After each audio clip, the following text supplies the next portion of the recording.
Oh my God. Well, all right. Listen, this is the top post of the week. It doesn't even have a caption on it. It's just a picture of her. Listen, I understand, maybe this is the first thing you're seeing on this Reddit. You're like, what the hell's going on? Do you understand the context of Tiffany Stratton on my channel? Yes, oh. I'm well aware of the context. Okay. I did an unboxing with this like bootleg Tiffany Stratton blanket. Top comment is I needed to send it to you. I see. Okay. Well, yeah. I feel like this is how people get top posts on my Reddit nowadays. Just try to play into what I like. You know what I'm saying? This is cheap. I don't like it. You know what happens? You know what happens on my Reddit? People are like hunting down for any evidence that I'm a gooner, and we'll be like, look at Santi, he dropped a like on this Tiffany Stratton photo. I'm sorry, she posted it publicly, all right? Sorry that I gave a like to a photo of an attractive woman. Sue me. That's fair. You know what I'm saying? That's absolutely fair. Me, I flaunt it now. I can't hide it no more. You know what I'm saying? This is my wrestling crush. I can you know what I'm saying? I can appreciate an attractive woman. Thank you. Like you said, I appreciate it. Do you have one? Do you want to share with the class? Do you have a wrestling crush? Did you like, you know what I'm saying? All time? Yeah, maybe? All time. When I was a kid, it was Victoria. And what's funny, dude, is that if you look at the lineup of women that I've dated throughout the years, it is all strong, tall brunettes. It started with Victoria. My literal partner, my life partner, we're not engaged yet. We probably will be soon. She is just Victoria. Oh, wow. Okay, wow. So, like, you talking about like a spitting image type shit? Yeah, brother. Like, wow. As a kid, 9 years old, I'm like, that's it. That's the image right there. That's the picture perfect woman for Santi. And throughout the years, I dated various variations of said women. Wow. So then what about like today? Do you have anybody that you're like, okay, she's good looking today? If you want to share with the class.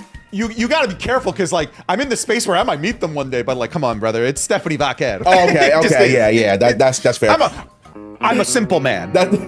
See Stephanie Vaquer, I'm in. I appreciate that. I appreciate it. God, I can't believe that's the top post. Who is the most auralist wrestler in WWE right now? Here's my pick. That's crazy. That's crazy. That's the correct pick, though. Whoa. That is the correct pick. Whoa. Oh, you're wow. Okay. What about him is auralist? Did you not see that photo of him with the glasses looking like a member of the Squirtle Squad from Pokemon? Look, I would never say that to his face, but like, yes, he's a scary dude, but like, I don't know, man. I kind of see him walking around looking like Graveler from Pokemon. You can Google Graveler. Have you ever seen the Pokemon Graveler? He looks exactly like JC Mateo. And the name, why that name? I ain't gonna lie, I'm getting cooked. That's the correct answer. I don't think there's a better answer right now than JC Mateo. Yeah. Okay. I'm trying to think of one myself. I don't know. I really don't feel anything about JC Mateo. I don't know who has more or less aura, actually. Maybe, God, it hurts. No, I can't say it. The person I'm thinking of is injured. I feel bad saying it. Such a weak wrestling name. It's great. We just spoke about it. Okay.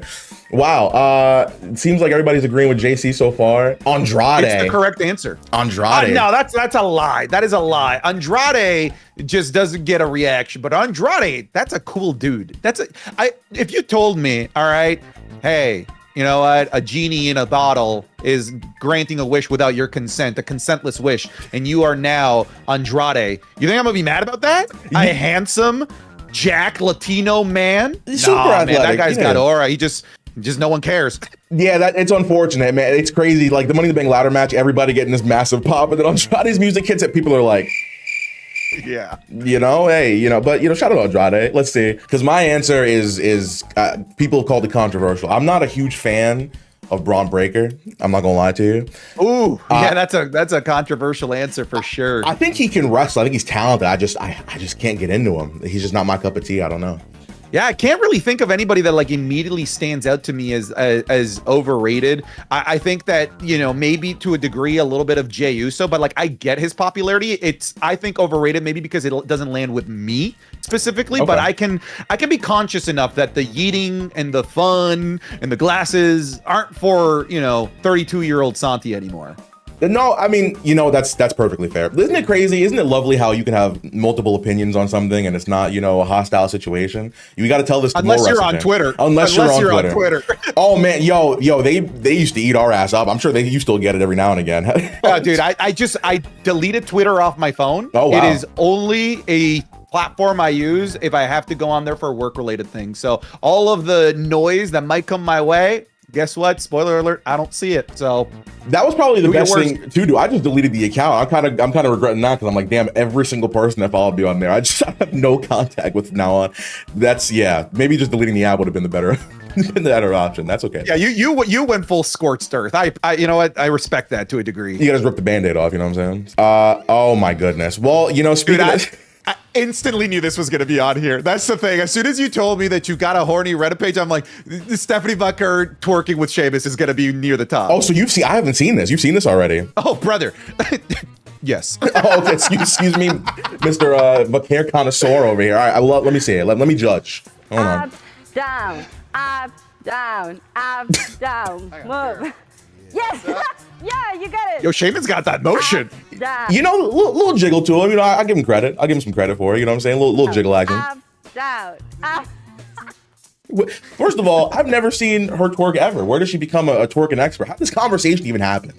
Sheamus be having some freaky ass workout videos, bro. How does this come about? I don't know, but all I can say is on behalf of many wrestling fans, Sheamus, thank you for doing the Lord's work. God. All right, it's bad, but it's never been this bad. People go, who else remembers Eva Marie? We know why you posted it. You know what I'm saying? We know what gets the upvotes on here. Hey, you remember Eva Marie, Santi?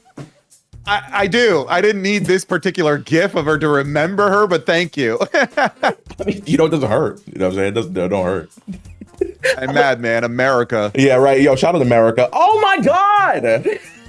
Oh my God. No, nah, we've never had, I mean, maybe a couple times, but it's never been back to back to back like this. I mean, listen, you're getting your fill. You know what I'm saying? I'm getting the Tiffany memes, you're getting the Stephanie memes. Dude, Sheamus is a full-fledged YouTuber. He understands clickbait, brother. This man is up there with Maven with being a YouTuber with his clickbait. And listen, no, they know what they're doing. They know what gets the views going up. I saw a TikTok, I did a TikTok reaction video the other day, and WWE's official TikTok, this was like years ago, posted a clip from one of his videos. It was with Liv Morgan, and the cover of it, WWE themselves put Liv Morgan's butt stuff. I remember that. Yes, yeah, that's crazy. But you know, that was also a Sheamus video. Yeah, you know, absolutely. Listen, you know, I said it multiple times. You know, when we do it, we get the flack. When the company does it, when the $1 billion company does it, they don't get nothing. I don't understand it. It's hypocrisy all over the place. Make the comments look like Shawn Michaels' search history. Oh God! Oh boy. Do you have any like predictions of what it's gonna be? It's. I bet you with Big E oiling up is gonna be in there. That GIF. Oh, is Sean a fan of Big E? Where's that from? Oh, I just assumed that he likes oily dudes. Oh yeah, what makes you think that? Just a hunch. Okay. Yeah. Yo, just a hunch. Just a hunch. Open it. I will open it, but real quick, I noticed that you said oil. Now, real quick, I'm just gonna. I feel like you're setting yourself up here or something. Let's address it. Let's address the elephant in the room. Sure. So people actually have said that they wanted me to oil up with you, and I don't know why I got involved in this. Did I miss something? No, man. I think you're just a bystander in this, an innocent bystander in this war of me versus the oil up meme. Okay. How does it end, by the way? Do you think you're just gonna have to give the people what they want one day, or are you just gonna let it die? The day that I retire from everything will be the day that I post the oil up video. Oh wow! It'd be the last thing you'll ever see of me is oiling up. The last thing I do is me oiling up. Okay. All right. That's fair. You know, giving the people what they want. I respect it. His search history is very clear just by looking at the NXT women's. Yeah, we're talking about oily dudes. I don't know if it's dudes he's looking at. You know what I'm saying? I've seen that locker room. That's fair. That is fair. That locker room it's platinum, pristine. It's pristine. You know how you can tell this is the search history? He don't spend no time on the men's division whatsoever because there is Obafemi and Javon Evans and Trick Williams, and that is it. I'm not. I'm not a big NXT guy at the moment. How do you feel about the men's division there? It's definitely on the weaker side. You know, Sure. It's like Obafemi versus who? You know, it's just like I don't think we got anybody for Oba this week. Yeah, no, that it seems to be a theme of his title reign. I'm a little disappointed in that, but that's okay. Devil's his highlights reel, of course. Oh my goodness, how to smile again? Damn. It's a smile. Yeah, that makes me sad actually. He lost smile a couple times. Can CTE make my eyes go permanently? Well, that's cold. No, man. That's stone cold. Thank you for signing up for your monthly subscription of Cora Jade's OnlyFans. All right, we'll move on to the next. I miss Kevin Owens. Let's see. Oh yeah, I see this. Smart move by Owens. Owens, here You know, Kevin always finds like a loophole in wrestling that he exploits, and I love that. You know what I'm saying? Wrestling, people be following the same rules over and over again. We can, you know. I love that. I think Kevin Owens is one of those guys that can point out the ridiculousness and stuff in professional wrestling. Like, I could see a world, and I can see it perfectly in my head. You know, Jeff Hardy comes to make the save, but he's got to make his little dance. I could literally hear Kevin Owens on the mic saying, "Why do you have to dance? Like, what? Like, just run out there and save your brother." I completely forget that. You talk about the AEW thing, right? Where he comes out trying to save him. Dick swanging. That's crazy. I miss, Kevin Owens, man. He had the neck problems, then he had 2 disgusting matches with those problems. I can only imagine, you know, what he's going through right now. But I saw something came out with Cody today, right? We were talking about it. Yeah, the podcast. I haven't seen it yet. I've seen clips of it, and they go deep into some stuff. Yeah, it seems like he might not be back for a while. That makes me very sad. Surgery hasn't even happened yet. It hasn't even happened yet. My goodness. Hey, wrestling is tough. Wrestling is very tough. My goodness. That's why I just talk about it. Yeah, no, real shit. I'm gonna be behind the camera. Thank you very much. They are slowly slipping down the card. We're talking about Bronson and what? No, listen, you know what it is? I've already talked about this at length. People are not patient, all right? Go back to, maybe you weren't around, you know, for those that are younger. Evolution was a faction that lasted literally almost 3 years. All right. It wasn't just, hey, faction gets formed, Randy Orton, world champion, main event scene within 2 months. No. IC championship, Batista was in the tag team division. It took a long time for those guys to eventually break out. You have to be patient with both of these guys.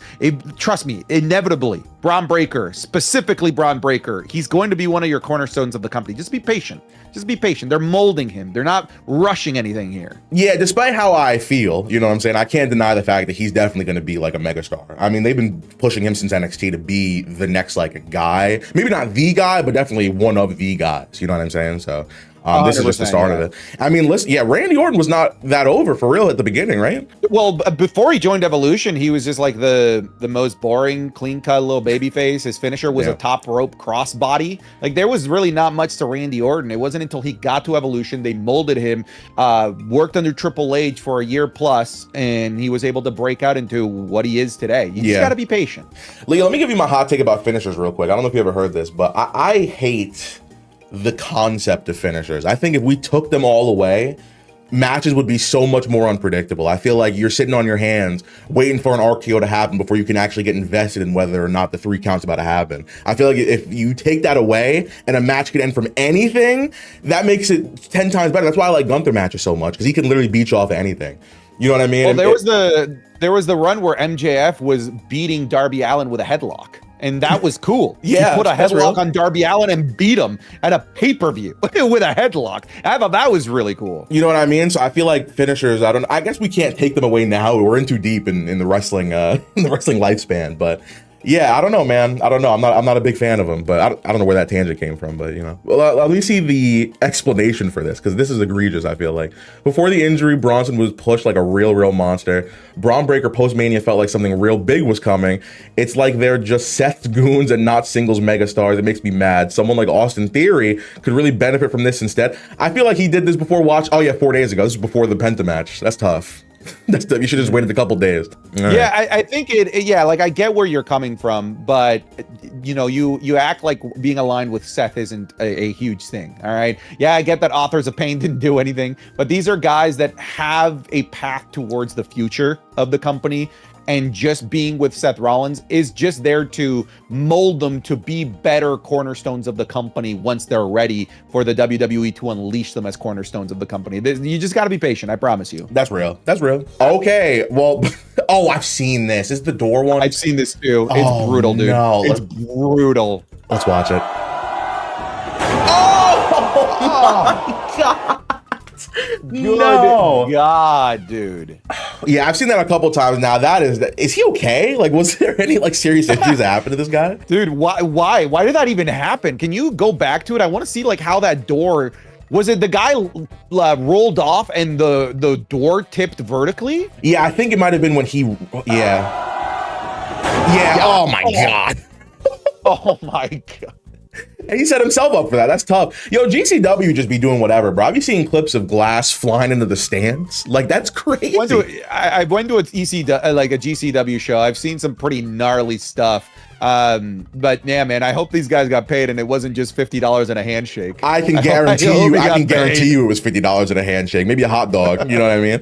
Oh, man. Dude, I've had blood fly on me in the crowd once at a wrestling show. It is, yeah, man. I draw the line there. I don't want blood on me. I don't want bodily fluids on me. Yeah, and I appreciate the idea of like extreme wrestling companies or just, companies that do like these type of matches. I appreciate them trying to be more hardcore, but I don't like when it involves the fans. Like even when like wrestlers like do stuff like slap like drinks out of fans' hands, like I feel like you're asking for retaliation at that point. What was that clip where who got slapped or something like that? Like somebody slapped a drink out of somebody's hand and got hit. I feel like that's the wrestler's fault. You started it. Yeah, no, I vividly remember the clip that you're talking about, man. Like if I bought nachos and some wrestler slapped the nachos out of my hand, like brother, even if I'm about to get my ass kicked, we're throwing hands. Like I for the honor of my nachos, I paid for those. I stood in line. The lines are long in concessions at WWE shows. That's some real shit. I stood in this line for 30 minutes to get some $16 nachos. You gonna smack them out of my hand, you bitch? Are you kidding me? Yeah. No, yeah. Listen, the rule should be, and people are gonna call us soft for, I do not care. If you don't want me to touch you, you should not be able to touch me. You know what I'm saying? People are like, oh, you should be happy to be a part of the show. I didn't ask for that. I paid for a ticket to watch. I didn't ask to be involved. You know what I'm saying? If you're coming up to me beforehand, being like, hey, like, do you want to be involved in this angle in the thing? That's a way different story. But if you're just doing that just to do it, you're a dick. I think you're a dick. That's entirely fair. I would imagine that is the traditional, social agreement. You agree to it beforehand. Because, yeah, man, if you just slap the drink or my nachos out of my hand or whatever it might be without my explicit consent beforehand, I just lost money, bro. Yeah. The concessions are expensive.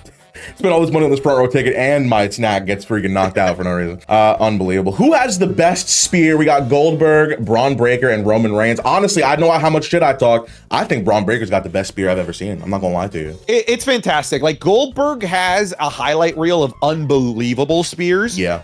Like look up, for those that may have never seen him, look up his spear on Nunzio at the Royal Rumble, his spear on Christian, his spears on Dolph Ziggler, like literally bending humans inside out. But Braun Breaker just has this wacky highlight of hitting spears from different angles that you just like wouldn't expect. He just did one on Penta, that springboard spear. That was good. I give it like on like a more consistent basis, I give it to Braun Breaker for sure, but Goldberg's spear is fantastic. Roman shouldn't even be in that conversation, by the way. Whoa, you think his spear's trash? I don't think it's trash per se. Like I think it's better than Edge's. Edge's is actually trash, but like to the level of Goldberg and Braun Breaker, no way. You know what kind of spear I hate? I spoke about this before. I hate the flip spears, like the Bobby Lashley spear. Good God. Charlotte does that now. The Moose in TNA does that too. I don't love it either. Yeah, no, I don't even know why the hell Charlotte started doing a spear in the first place. I don't get. She's doing the Devil's Kiss too. Why are you doing that? Yep. I mean, everyone's doing spears these days. Freaking Gunther's pulling out spears. Jey Uso's pulling out spears. Yeah. Like, it's the dime a dozen at this point. No, for sure. But I think Braun's doing it the right way. I think we've peaked now with the spear lifespan. Braun, that's it. We can't have anybody else doing it. You know what I mean? Unless you're doing it off of the Hell in a Cell. I don't know. You know what I mean? Like, he's good at it. We got to leave it to the guy that can do it well. Gunther actually does have a good spear, though. Dude, Gunther's he's like the master of everything. He's just good at everything related to wrestling. Even promos now. Like, where the hell did this guy come from cutting actually good promos? No, I love it when he gets to like actually talk smack about people because he ripped into Gunther so hard. He ripped into him so bad. I loved it. Oh man, who cut the pipe bomb? I mean, come on, guys. Who cut the pipe bomb better, Punk or Cena? Do we have to talk about this? We don't. It's obviously Punk. Yeah. Here's my thoughts on it. Cena's is a parody of the original. It's very rare that the parody is better than the original. I've said that there's rare examples. I think Amish Paradise is better than Gangster's Paradise. I think the White Nerdy is better than Millionaire's Hey! Weird Al's songs are not as good as the OG. And I think this is one of those situations. Of course, it's not as good as the OG. It's not meant to be as good as the OG. We cannot skip over what you just said, Santi. I'm not gonna lie to you. We can't skip over that. You said Amish Paradise is better than Gangster's Paradise. White and nerdy, I'll give it to you because I do like white and nerdy. I'm not, you know what I'm saying? I'm not gonna go into it too, but you gonna say Amish Paradise over Gangster's Paradise? That's what we're doing? Dude, there is no line harder in rap than they sell quilts at discount price living in an Amish paradise. It's brilliant. That song is genuinely brilliant. Now, mind you, I grew up in a farm town where I saw Amish people all of the time. I saw the buggies down the road. I've been in my 1999 PT Cruiser hand-me-down stuck behind a couple of horses. So I've experienced Amish Paradise for real. So maybe it just hits home. Gangster's Paradise is a legitimately perfect, amazing song. But somehow Amish Paradise is better, and I will stand on that hill. Hey, you know what? If it means something to you, I guess I can't really fight you about it. I guess it's hit home, hit close to home. Listen, I've seen this. I've seen these people. I guess I respect it. I respect it. Holy shit. It's so crazy how Seth is becoming everything he said he would never be. Also, Paul and Seth has no ring chemistry. Paul is better managing Reed and Braun. I think Paul, when he's like with people, it's like kind of pointless when like the person is talking. Roman and Paul kind of traded off, but like Seth talks for himself. Paul Heyman's just kind of there. I don't know why he's with them. Yeah, I almost feel like Seth and this faction are kind of just waiting. We're waiting for Roman to return. We're waiting for the King of the Ring and Queen of the Ring to be over, for the road to SummerSlam to properly begin. Because right now, Seth Rollins is doing a whole lot of nothing. If we're being honest. Who's he feuding with? I don't know. His last promo, he mentions like 17 different people. It's just sort of, we're waiting. We're waiting for this to truly get unleashed into the main roster. Who does he cash in on, you think? Listen, if you want heartbreak, Sami Zayn. You know, they're talking about Sami Zayn, never won a world championship. The whole thing with Karrion Kross, you're never going to be a world champion. Imagine he finally becomes a world champion and it's just like snatched away from him in seconds. If I'm TKO and I'm just going for the money thing, it's probably against Cody. But like, if you want true, genuine heartbreak, it's Sami Zayn. You mean TKO would probably just go for the money, Santi? Are you kidding me? Why would they do that? I don't know, man. Like, they like money. I don't know. I've never heard that before. Yeah. How about these championship belts that went from $420 to $600 for no reason? Yeah, shout out to whoever friggin' paid $45,000 for those SummerSlam tickets. You got rinsed, brother. Oh my! Whoever you are, I'm sorry. $45 grand. Yeah. You know what though? I guess it's a good problem to have if you can blow 45 grand on a ticket. You're clearly doing really well. Yeah, you know, people, hey, I don't even blame the person. I blame the company, because people are going to be fans regardless. Like, I got a SummerSlam ticket. I'm a hardcore fan. Not me. Doesn't mean it wasn't expensive. You know what I mean? This shit is expensive as hell. Maybe I'm part of the problem, because I mean, the more people buy these tickets, the more the prices are going to go up. So when does that pendulum swing back in the other direction? Do you think people are going to have enough at some point? There are things that have become so premium in pricing and they just never come down. Have you ever looked at the pricing of going to a Formula One event? No, tell me about it. It's literally pales in comparison to what WWE is. F1 events are ridiculously expensive. They became a premium luxury item, and that's where it just stayed. I am scared that WWE is going to become that premium luxury item. I'm scared that it's going to become Mayweather fights where people are paying $4,000 for nosebleeds. We're still in the early stages. This is still a cheap hobby compared to many sports out there, but it's getting bad. And I've seen it play out in other events and in other sports and other hobbies. Like, brother, if you're like, for example, Pokemon is getting so expensive, and these things just don't tend to come down. Prices get stubborn because people just continue to feed into it. And that's what we're seeing in WWE. You know, we roast the $45,000 ticket, but people bought it. It's sold out. So who's the sucker here? Yeah, us. That's real. You know, that's not real. WWE. That's real. Yeah, I mean, I'm hoping that the frequency that they put shows on is gonna stop that from happening, because it's kind of hard to sell thousands of dollars of tickets for every single show. You know, 104 times a week plus pay-per-views. You know what I mean? But you never know. I saw the UFC price as well. They're doing a UFC show. I think I'm going to New Orleans for my birthday weekend. UFC just happens to be there for that one show. Nosebleeds are like $800. So I'm like, man. Yeah, dude. Yeah, man. UFC, people don't talk about it enough. It's more expensive than WWE. It's just that WWE has the merchandising aspect of it, right? Where they can nickel and dime a lot more in different things. But to get access to the product. UFC is more expensive on a per capita basis, but WWE's getting there. Just so happens they're owned by the same parent company. They're gonna get there. Yeah, they're inching there a lot. Plus all these ads. How about the Fireball ladder, by the way? Do you like the Fireball ladder? Look, I don't mind ads on the ring, the turnbuckle. That's sports. It is what it is. But the Slim Jim table, now we're like, it's like a contractually obligated table spot. It's going to dilute the table spots. The Fireball ladder really pissed me off because I knew that the winning spot was going to be when the Fireball ladder was there. So all the other spots were like, I know you're not winning because you're not on the freaking Fireball ladder. You got to give the brand what they want. That's right. Yeah. So like if the sponsorship is impacting the thing that I watch, that's where I have a problem. But you know, you want to have Fortnite on the mat, what do I care? What does that impact me? Sure. Did you know the Fireball ladders can only be used by WWE bad guys? Because that's what they're sponsoring. It's this official ladder of WWE bad guys. That's what they said on Money in the Bank. Yo, for real? That was their slogan? Yeah. Because Chad Gable and the Creeds are backstage, and they're like, "Oh, what's Fireball?" Like fucking nobody knows. And Chad Gable's like, "What are you fucking stupid?" It's cinnamon whiskey, the official shot of WWE bad guys. And then they're like, "Oh, look, the ladder, the official WWE bad guys ladder." And I think only El Grande and Seth Rollins was climbing it. So yeah, that's corny as hell. Yeah, it is so corny. But yeah, all right, we're just gonna have to suck it up, I guess.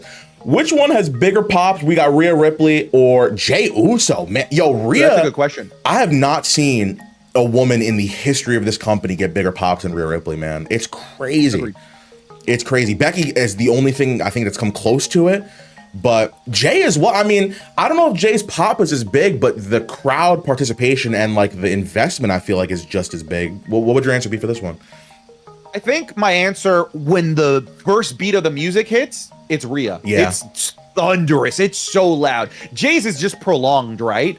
He's the only one that can get that much energy out of the crowd, that much crowd interaction right now to the point where they do let's do it again, I guess. But I guess organic pop right off the bat, it's Rhea. Rhea's pops are insane.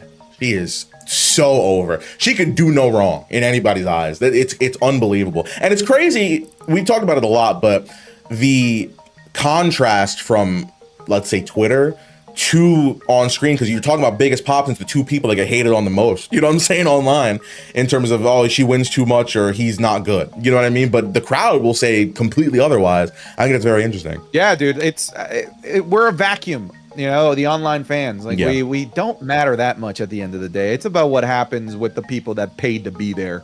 That's real. That's real. But the thing is, I feel like they lean in more to what people online want. Like the truth stuff, I'm glad truth's there, but I feel like they listen a lot more to that minority, like that vocal minority on Twitter. I just feel like, why do you focus so much on that? Triple H is very chronically online, you could tell. Oh yeah, he's got burner accounts. Yeah, he's got those burner accounts. Absolutely. All right, I've seen these. I watched WWE for the plot. Let's see who it is. Oh God. Well, that's all right, for you, brother. Yeah, I guess it is. Listen, you know, this is a cheat code now on the Reddit. It's pissing me off. Everybody's like, "Oh yeah, Tiffany." We'll give it a thumbs up. Who's to blame? Is it the fans or is it you? I don't know, brother. Do they keep getting on the Reddit? They do. It keeps working. People keep paying those high ticket prices. Who's to blame? It's you, man. I think you got to look in a mirror, and sometimes you got to internally have a conversation with yourself. Maybe I'm the problem. Yeah, you're right. I'm a Mark. I'm a Tiffany Stratton Mark. I'm not gonna lie to you. You know what I'm saying? 4 letters, 1 word. Mark. I'm a Mark. I'm wearing that badge proudly. You know what I'm saying? I gotta just live with it. Rhea Ripley breaks the internet in this seductive new photo shoot in her brand new look, shooting for the bikini brand. The comment says, "Love to see her and Liv Morgan make out." Why are you doing this publicly?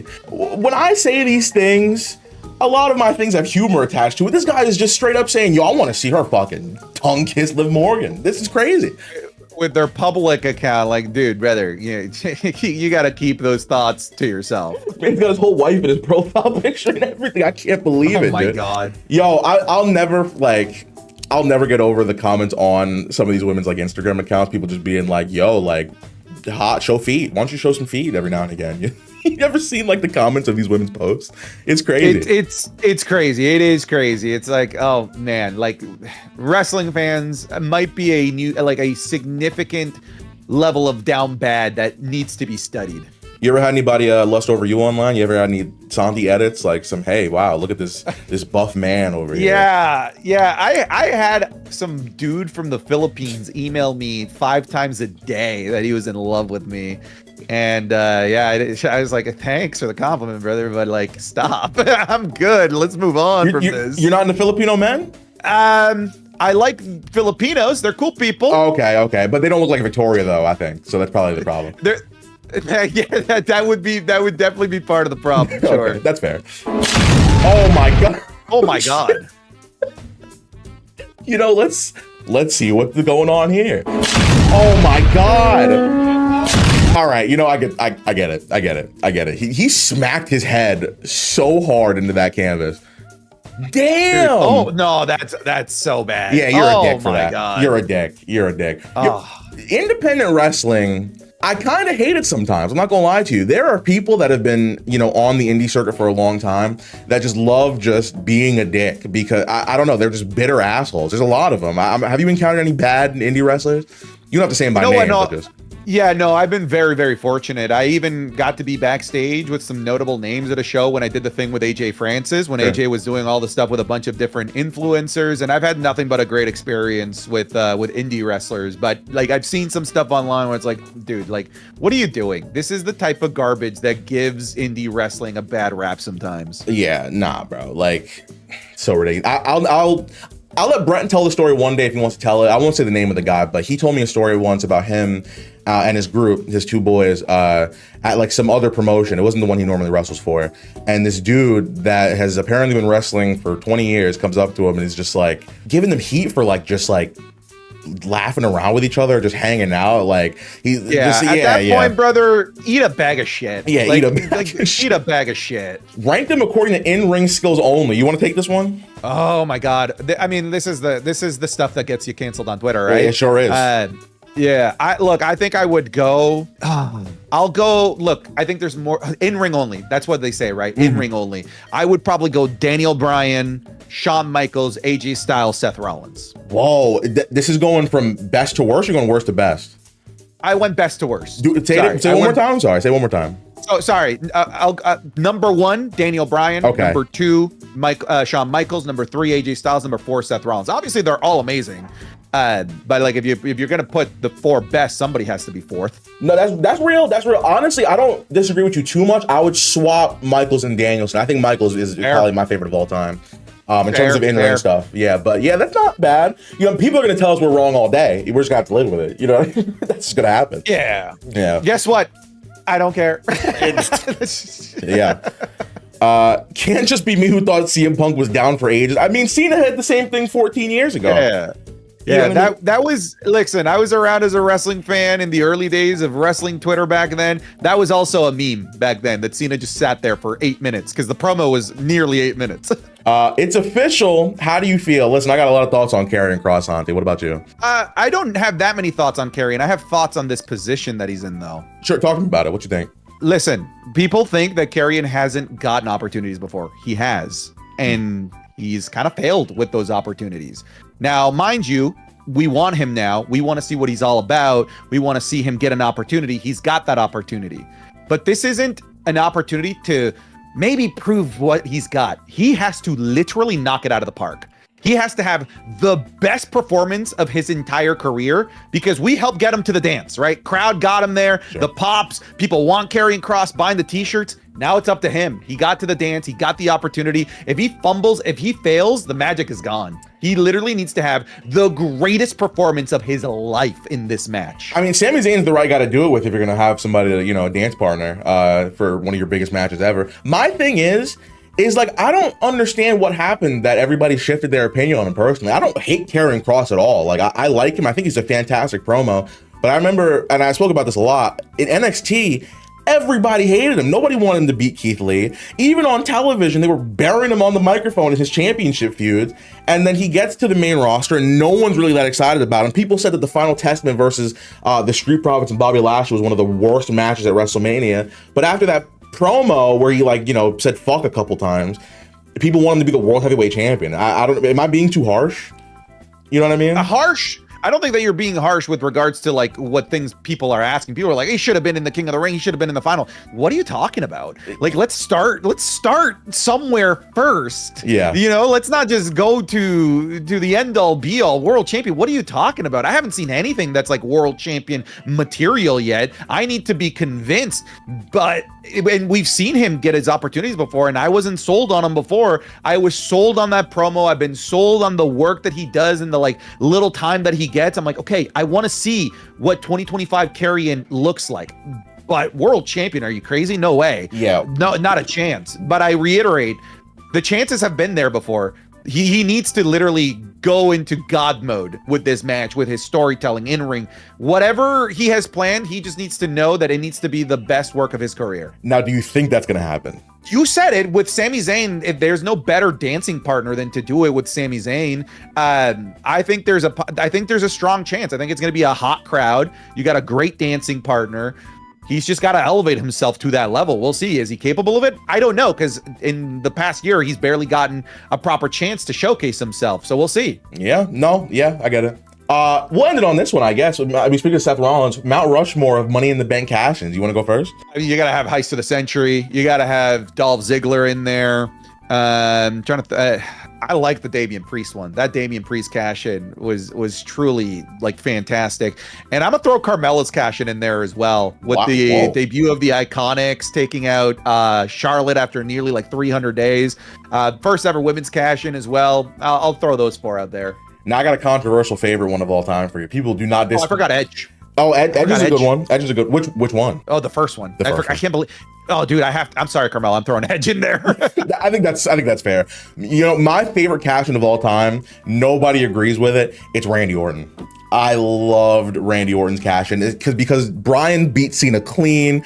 They had Triple H and Cena raise his hand. Fireworks are going off. Confetti is literally everywhere. Then you see Orton's music hit his Titantron in the background. He storms down, and everyone's like, "Whoa!" Even Michael Cole's freaking out. He stops, teasing it, and then you get that heel turn. I think that entire moment was fantastic. I loved Randy Orton's cash-in. That's an amazing one. Like, that's maybe the most underrated cash-in of all time. In terms of story delivery, it is genuinely perfect. And that right there, what you just listed, is what I want to see out of Seth cashing in on Sami Zayn. Welcome back to the WWE Reddit. It is 12 hours after we got home from WrestlePalooza, and I am joined by BD. The Beat. Hey, man, I had a great night. You want to know why I had a great night? Why is that? There's a woman that I met. You might be familiar with her.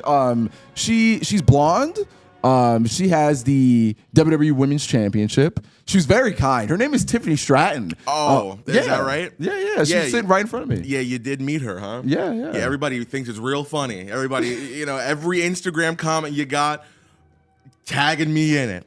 I go on TikTok. Did you see BDE met Tiffany Stratton? I go to my YouTube comment section. LOL, when are you going to meet her, buddy? I don't fucking know anymore. You got to finish your story, man.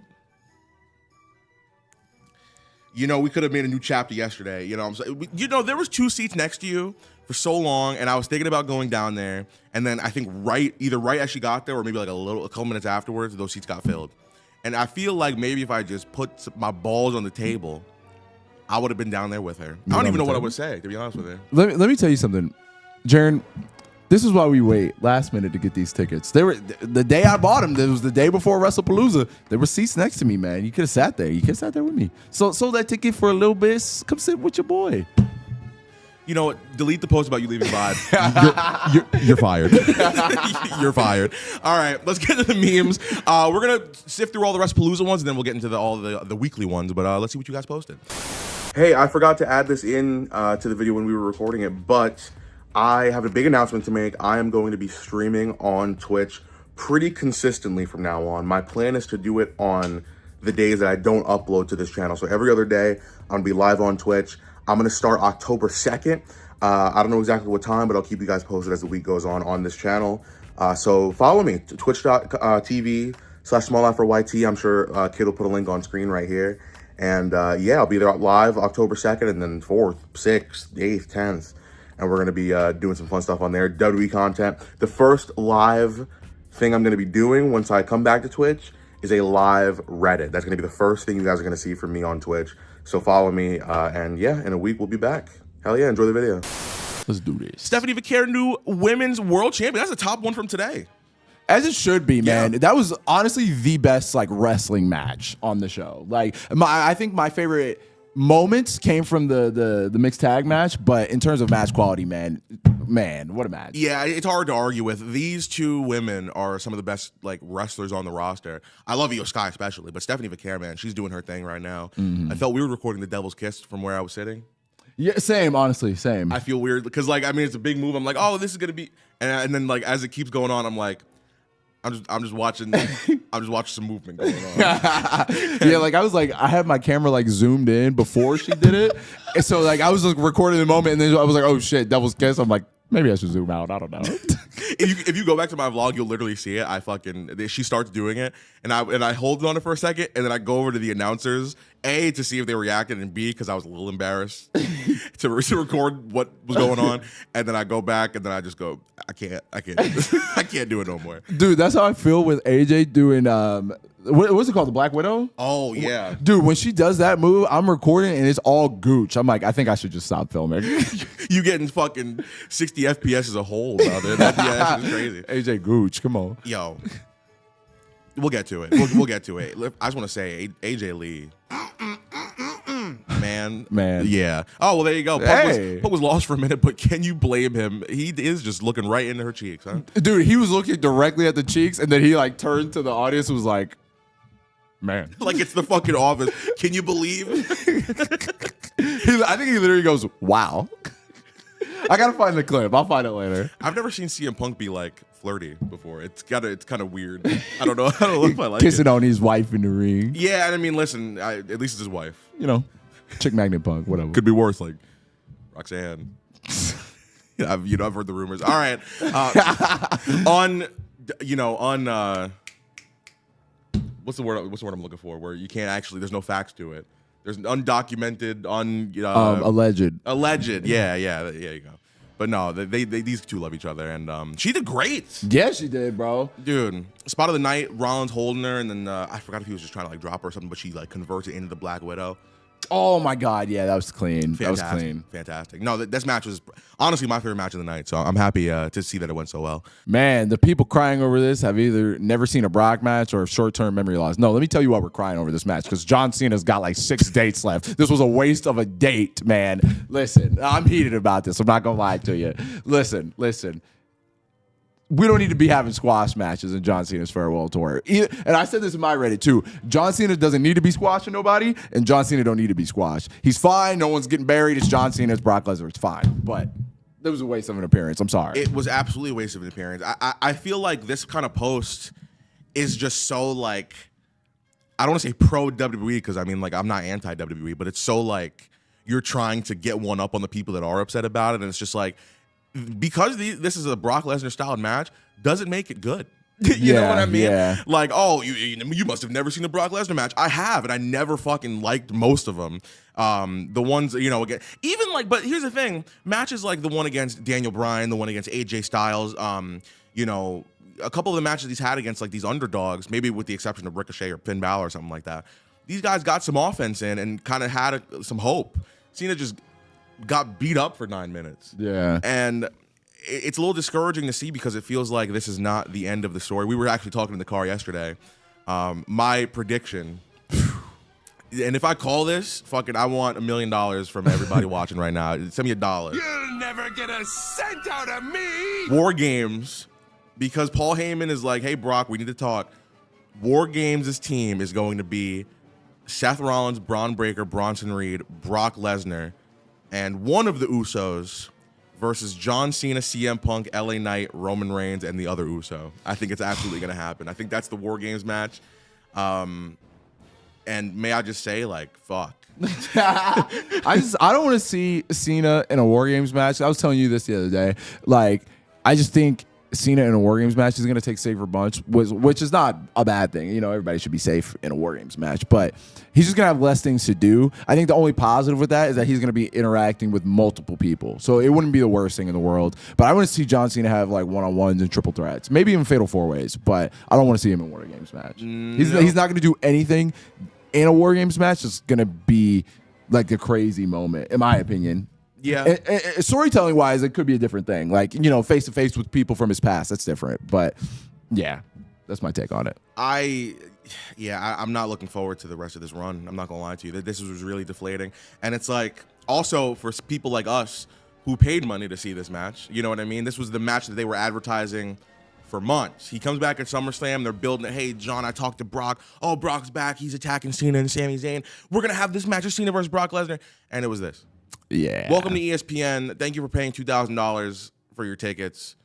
Here's John Cena getting his ass beat for 9 minutes. That's like not what this is not what this is supposed to be. And again, we paid for it. So it's like we're part of the fucking problem, I guess. But it's just like they should be giving us our money's worth. I agree. 7 F5 is nuts. Like which is weird because I just said it wouldn't be like I don't want a squash match. I think I would have been more okay with it if it would have just been like 3, 4 F5s versus 7. Because like John Cena hit 3 AAs and Brock kicked out, which is fine. Sure. I don't mind that. Sure. And I don't even mind Cena kicking out of 3 F5s, but 7?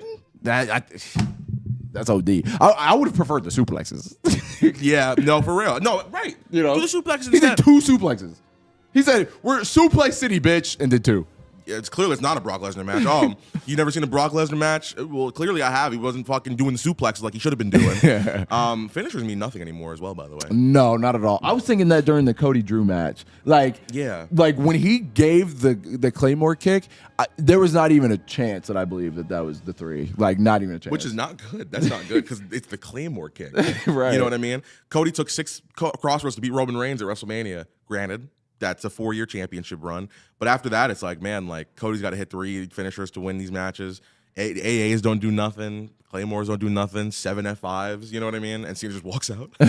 Yeah. You know? I think there's a time and place for using finishers and kicking out of them. Like this match, Cena and Brock, I think it makes sense to do multiple finishers in the match because they've faced each other so many times, etc. But I don't know. I'm such a stickler with finishers. Like Claymore kick should not be kicked out of. Crossroads should not be kicked out of unless we're really telling that story, you know? I agree. It's got to be like a blood feud or something. Man, it is what it is. Holy fuck, John Cena versus Brock Lesnar. I've never seen a post not have an image and still get 200 upvotes. Wow. Yeah, that's kind of crazy. I mean, hey, you ain't lying. Fuck yeah, Stephanie McMahon, WWE Hall of Fame 2026. Why didn't Triple H do this? You have a theory. Listen, I don't want to get into people's personal lives for real, and I'm not going to go too deep into it, but there was a rumor going around for a long time that they're not together. And it's like, why wouldn't Triple H do this? And also, they went backstage and they hugged. It was a long hug. Yeah. I'd also give a long hug to my wife, my ex-wife of 30-something years, you know what I mean? But, you know, not like it matters, I guess, but it's interesting that they... If that is the case, it's not like a public thing. Hopefully not, because I do like them together. So I saw this more just like as a surprise. Like that's not the surprise I was expecting. Mm-hmm. I mean, I guess that's the definition of a surprise. But like, when Triple H was saying like, yeah, there's gonna be surprises, I was expecting more so things from matches and stuff. Because when the gong hit, I was like, what the fuck?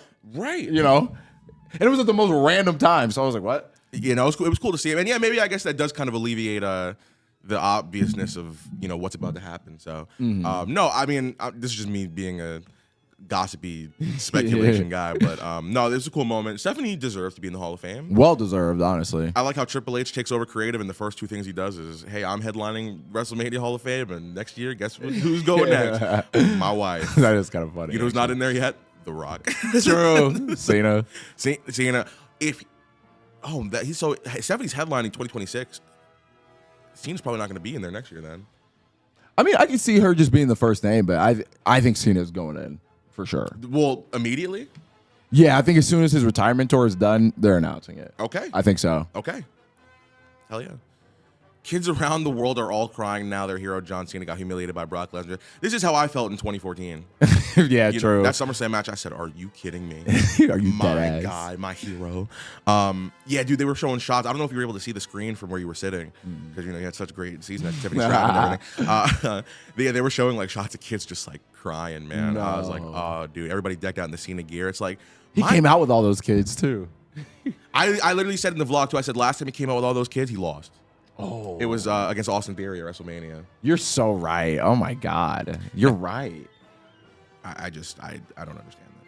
I mean, again, this is the farewell tour. If Brock's gonna win, I thought Brock was gonna win anyway. I literally predicted that at the start of the video. I said, listen, Brock's gonna win. He made his entrance and say, yeah, Brock's winning. But the thing is, Cena has, after this, it's 5 dates left. Yeah. 2 Raws, Crown Jewel, Survivor Series, and the last match, and you're gonna squash him. Yeah, and out of those 5 dates, I'm guessing he's only gonna wrestle 3 or 4 of those. Like, there's definitely gonna be an appearance where it's just a promo. If we're lucky, it'll be fucking, yeah, you know what I mean? So it's just a little upsetting to see, especially because people are already a little sour on the heel run and the rest of the retirement tour so far. And for what it is, most of the matches have been really good. So this one did not live up to what it should have been, which was, a marquee match on the show. Right. It is what it is. Okay. How do we feel? Any guesses as to what this is? John Cena and Brock Lesnar. Aye. No, hell yeah. I mean, any last thoughts on this? It's cool. Yeah, I think it's well deserved. I think she's probably the best McMahon. Not Shane? I would say that Stephanie is more influential to the business. Shane obviously is better in ring, of course. But as a whole, I think Stephanie is the better McMahon. Not like between them. I just mean in general. No, yeah, okay. I can understand that. Do you think their kids are going to like take over the company? Do you think it's just going to be like a family business forever? I think so. Yeah. Or it could be to a point where like TK. I mean, actually, it's not a family business anymore when you really think about it. Oh yeah, I guess they are owned by somebody completely different. Yeah. But in terms of maybe like the inner workings, like creative and like maybe producing matches, I feel like they might. Some of them might work there because they do have a lot of kids between Stephanie and Shane. So I feel like they might work there. But I let me give you a bold prediction. Talk to me. I think the next head of creative is going to be Seth Rollins. I'd love that. Yeah. I'd love that. I wish Bryan Danielson was still in the company because he would be. God. Oh my goodness gracious.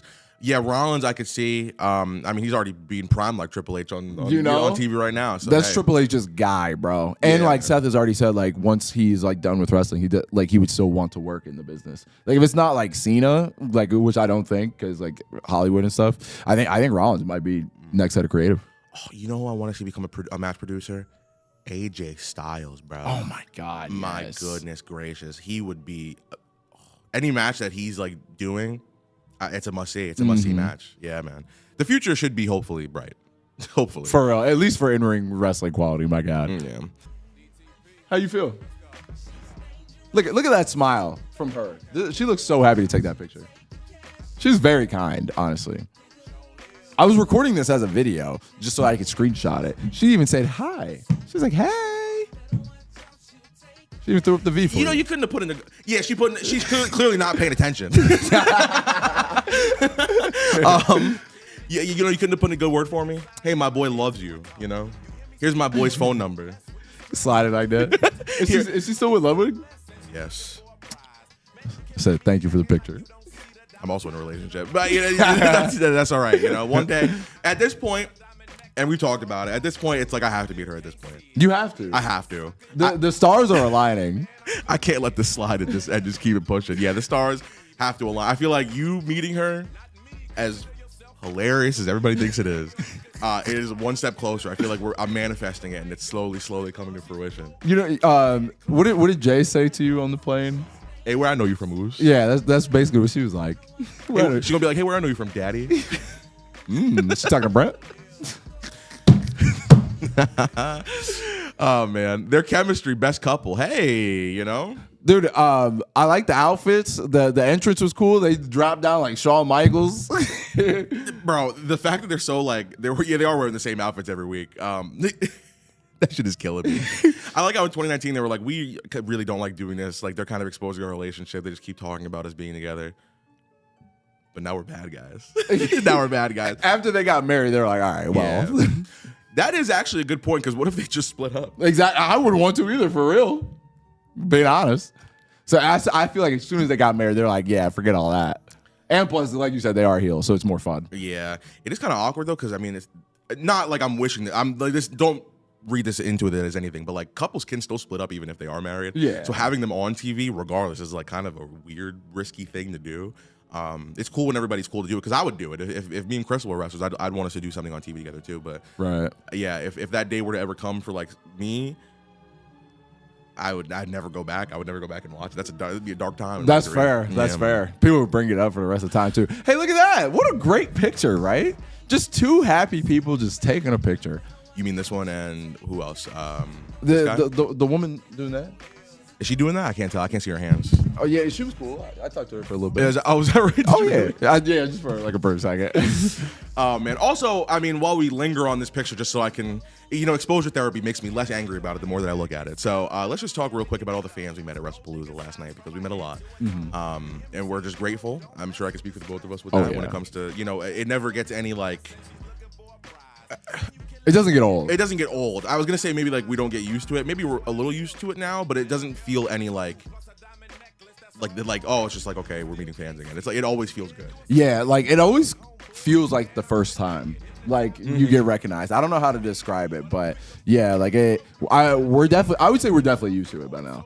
Yeah, for sure. But it warms my heart. There's nothing like it. There's nothing like it. The fact that we like could get people like we shutting down hallways. Yeah, we're getting kicked out. Well, no, we getting kicked out of hallways. That's right. Yo, Gamebridge Fieldhouse wanted us out of the fucking building immediately. They were like, guys, please. They were like, keep it pushing. So, thank you to everybody, because that makes us feel very good, and honestly, it's a motivator. It's a motivator to keep doing this, because it's easy to see numbers. You know what I mean, and see like. Statistics and be like, okay, I'm doing well, but it's another thing to feel it. Yeah, exactly. Feel it. So, shake the hands, say hi. You know? Yeah. Please dry your hands off before you touch us. Yeah, man. Look. I'll be so real. If your hands are sweaty, I'm going to wipe my hands. I don't like that. But it's nothing against you guys. I swear to God. It's just I don't like my hands being wet when I don't want them being wet. I'm going to wipe my hands, but I love you. I swear to God. Yeah, it doesn't mean you're an asshole or anything. It just please wipe your hands, brother. Wipe your hands. That's all. Or sister. Or sister. Or they. Or what would brother or sister be for that? They-ster. It's my they-ster over here. It's my they-ster. Very disappointing. Cody looked groggy all match, and it wasn't a great match. Cody winning was also stupid. There was no one left for him on SmackDown. People were confused about the spot where he kind of just collapsed for a second. I interpreted it as, Drew hit him with a Claymore through the table a couple of weeks ago. That he's wrestling now for the first time, but he's like still feeling it. But they kind of didn't do anything else with that. So it's but weird. He did it again too. Like he did it again? It was like he at the beginning of the match where he like stopped and then goes, and then I forgot what spot it was. I'll have to watch the match back, but like he would like pause and then go and do whatever. So I don't know what I really don't know what they're trying to portray there, because after the first time he did it, he was like clutching his head. Like, I don't know if you could see it like on the camera or anything, but like he was like selling his head, and he was probably just selling. But I'm like, I don't get what's happening here. I feel you. No, absolutely. Yeah, it was a little confusing, especially like without. I don't know. Wish somebody sold me some head. Felt that. Hey, I'll tell you what though, that was a clean ass Cody cutter. Like, because since he paused, he like jumped right into it. This bitch was snappy. It was clean. Hey, that man can wrestle his ass off, man. Dude, there was another time where he went for the Cody cutter and like Drew like held him and then went. That shit was dope. Yeah, bro. Yeah, that shit was cool. People take being like over pushed as they equate it to overrated, and I don't think that goes hand in hand at all. I definitely would like somebody else to be WWE champion. I've seen 3 in the last 5 years. You know what I mean? But and one of them was for 4 months. Yeah, you know what I mean? So I hopefully Drew does win the belt. I hope this rivalry does end with Drew taking the title. But it's seeming like with Crown Jewel coming up, we're getting Rollins and Cody. Damn, yeah. I want that though. I do too. I don't think this reign is gonna be long. Like, because his first one was over like a year, so I think this one's gonna be shorter. Like, I could see it just being like 3-4 months. Let me introduce you to a man named John Cena. Somebody who would hold the title for 500 days, drop it for 3 weeks, and then hold it again for 6 months. True. I don't know, but hey, we'll cross that bridge when we get to it, huh? Why not? One of these kids are going to be WWE champion one day. Is that right? Are these aspiring wrestlers? Make your prediction. Who's it gonna be? Okay. Click the picture. I gotta see who's got the most heart. You know what I mean? Who's into it? The one sticking their tongue out, that's the WWE champion right there. You think so? Okay, yeah. You gotta have some charisma. You know what I mean? You gotta be front and center. Or even Minnie Bailey over there. You know who I'm talking about. Right under that. Right here? Yeah. Oh, Minnie Bailey. Well, you hate Bailey. I like Bailey. Dude, I really like this character she's doing. Like, yeah. And then she did a Oh, I don't forget, like a Stun Dog Millionaire, basically. I'm like, all right, we going deep in the bag, Bailey. Yeah, I'm with it. bro. I'm with it. Hey, speaking of Bailey, schizophrenia shouldn't change who you want to be. See who. Hey, that is kind of crazy. That is kind of cool. No, I do like where Bailey's thing is going. I kind of want them to keep doing it. WWE has been dropping a lot of balls lately. El Grande, yeah, right. They fucking El Grande Americano. They started it. Hey, there's 3 of them. And then there's not. But then wait a minute, there's 3 of them again. It's like we're just stopping and starting this like a fucking car, bro. Like keep it rolling. You know what I mean? What else? R-Truth. Man, don't even get me started. I'm driving now. Dropping the balls. Hey, John Cena's gonna be a heel and he's gonna leave with the W Championship at the end of the year. No consistency whatsoever. And now I just really hope that Bailey is not just like normal again. I don't know. I feel like I sound like I'm hating today, but No, hey, look at that. Dude, I love this picture. This is one of the best pictures I've ever taken in my life, honestly. is that right? Yeah. Comments let me know, too, that I like white women. So thanks for that, comments. I could have told you that. No, and it doesn't matter if you like white women because this one is not for you, Brandon. Why not? What if I want her now? We have the connection. Oh, You know, she is our age, you know? We're all 26 here. We are all 26. Well, she's taken, so whatever. Not for long. Get out of here. Actually, you know what? No, cause never mind. I was No, go ahead. kid, bleep this out. She don't want you. Darknesses! Hey, listen, the Small Afro Tiffany Stratton collab, whenever it does happen, I will make sure, especially if I have like a couple minutes to do something with her, I will make sure it is the best thing anybody's ever seen in their life. We need that collab. We need it. It'll happen one day. 2K, bring her at the next event, please. Yeah, please. Please. All right. We had Roman Reigns and Jey Uso this year. We had Cody Rhodes. You can bring Tiffany. We had Rhea Ripley. You can bring Tiffany Stratton to a 2K event. And I swear to God, I swear on everything that is good, if any other YouTuber gets this woman except me, I'm flipping tables. All right, if I see, hey, welcome back, Macho Team. Hey, today we're at Tiffany Stratton. No, absolutely not. If I see New Legacy Egg, hey, today we got no, absolutely not. We're not putting Tiffany Stratton on no other channels. It's going on mine. And then, no, fuck you too. You can listen. You can have. Who's the cover star gonna be? Fucking. Who is the cover star gonna be? You think? CM Punk. You can have him. I'll even give you AJ. Yeah, that might break my heart AJ a little bit. You know what I mean? But you gotta leave this Tiffany collab to your boy. All right, that's all I ask. Maybe a little rock paper scissors for the collab. Maybe a little rock right down your fucking throat, brother. They actually did it. Oh, that's right. Roger Jackson got arrested finally for the Psycho Stu thing. Good. That's what should have happened for real. Yes. Why didn't that happen like now? What do you mean? Like, or why didn't it happen like? Sorry, immediately. Oh, yeah, for real.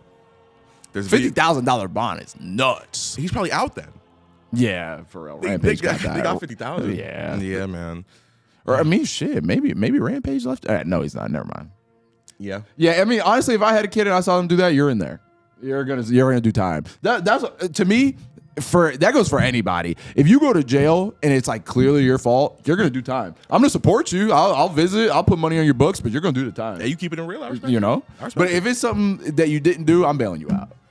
Okay. Just that simple. What if I was like, hey, I didn't do that, and it was clearly. And I see that clip. I'm like, brother, you did that. You want some ramen today? Like, even do we still have to say allegedly? Because no. Right, you think, but like legally, do we still have to say allegedly? Allegedly to what?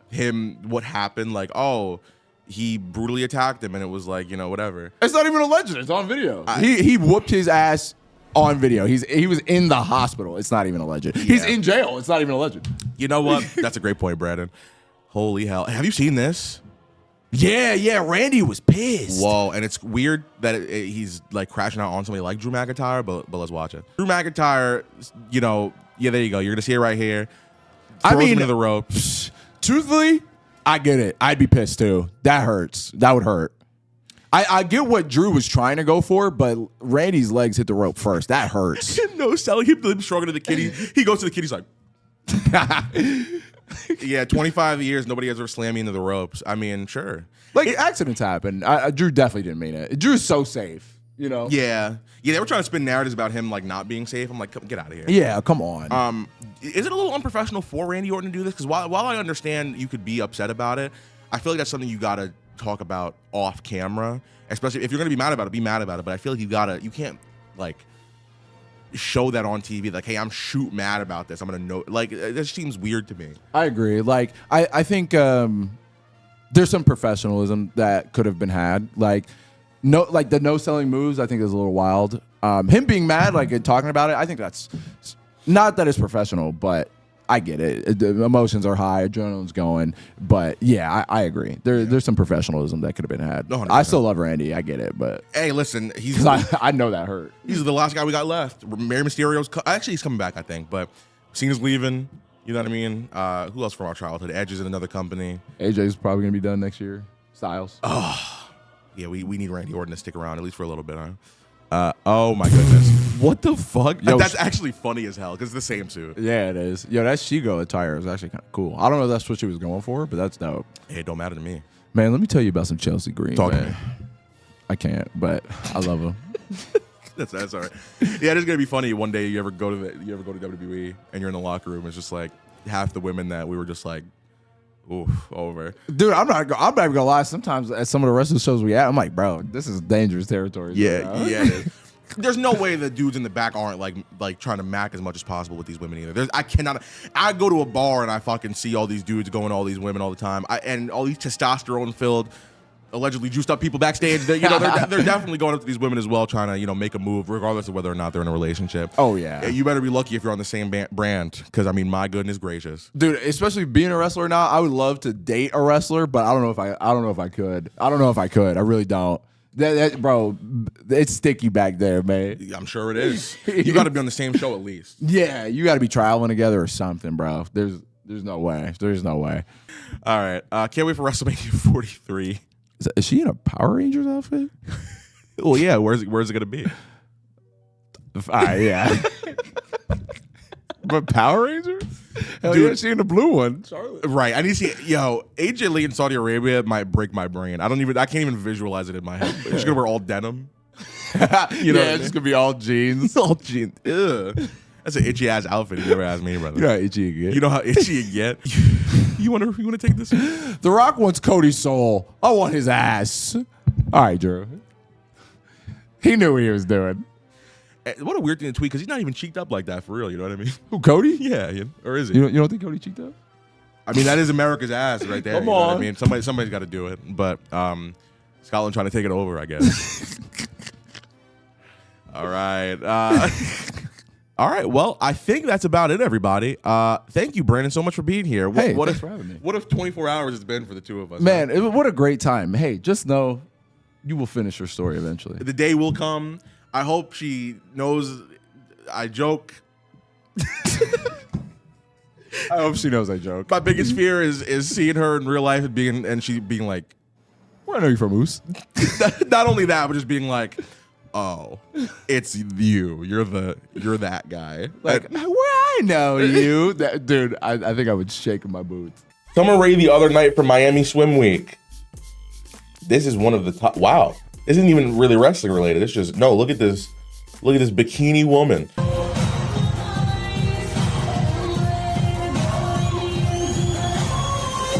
You know,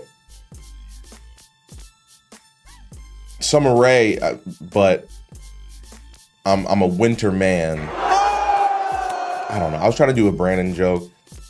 Brandon's the real winter soldier over here. I'm stuck here with Dominican women. God forbid.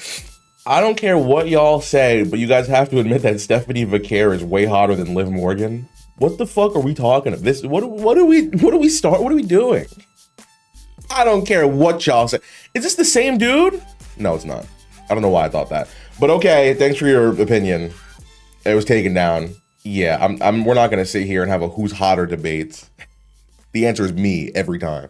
Oh my God! What are we doing? It's never been this bad. It's always been bad. It's not, the tamer I got, the worse the Reddit got. Did I get tame? I don't know. But Tacos, Reese's, White Castle, Jada Parker's ass. Okay. Great. Okay. I guess really, it hasn't been anything, but it's just, okay, this is a former wrestler doing modeling. You know, that's interesting, you know? This is, I mean, this is literally a picture of me, him trying to bite Jada Parker's ass. I guess that's, you know, whatever.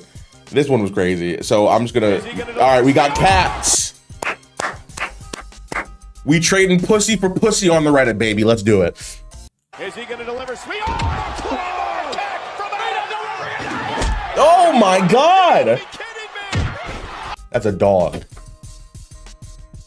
Fuck it, I'm pissed. That's a dog, all right? What are we doing? You insulted my intelligence, park and release? Hey, fuck you, huh? That's a dog, damn it. Which superstar is this? Ring skill, mic skill, entrance, aura. Ooh. Oh, like, so it's all good, but then he has aura. I mean, Jacob Fatu, maybe? I don't know. Yeah, I guess that's gotta be like the one answer. Osprey? No, I don't know. Is Osprey like that good on the microphone? Hey kid, how you doing, by the way? It's been about a week since you've seen a new video from me. Hey, am I tall, dark, and handsome for you, huh? Oh yeah. No. Oh. Why? I guess I'm thinking so modern. I don't know why.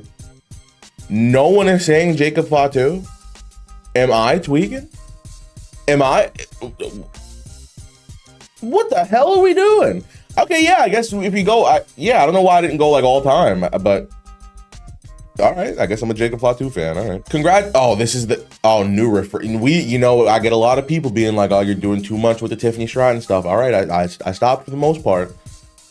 You know, the memes run its course, but now we got a new refrigerator over here. I'm calling you out, buddy, with all these Stephanie Vaquer posts. I'm not. You don't see me on Reddit posting no Tiffany Stratton pictures, huh? What am I, you? Huh? No, no, I'm better.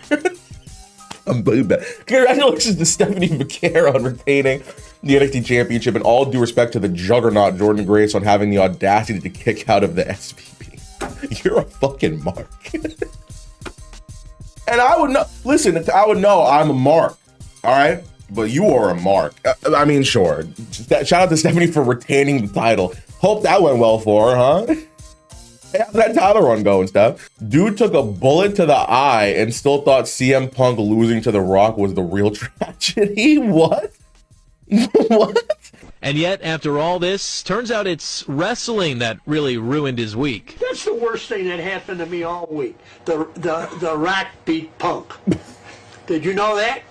Now, Thomas was referring to WWE what? superstar. That's it? Oh, he's referring to The Rock and seeing, wow. Even back then, people were pretty pissed about booking. I mean, I guess that was always the case. I never so when you're a kid, I started watching wrestling in November 2007. I was 8. So,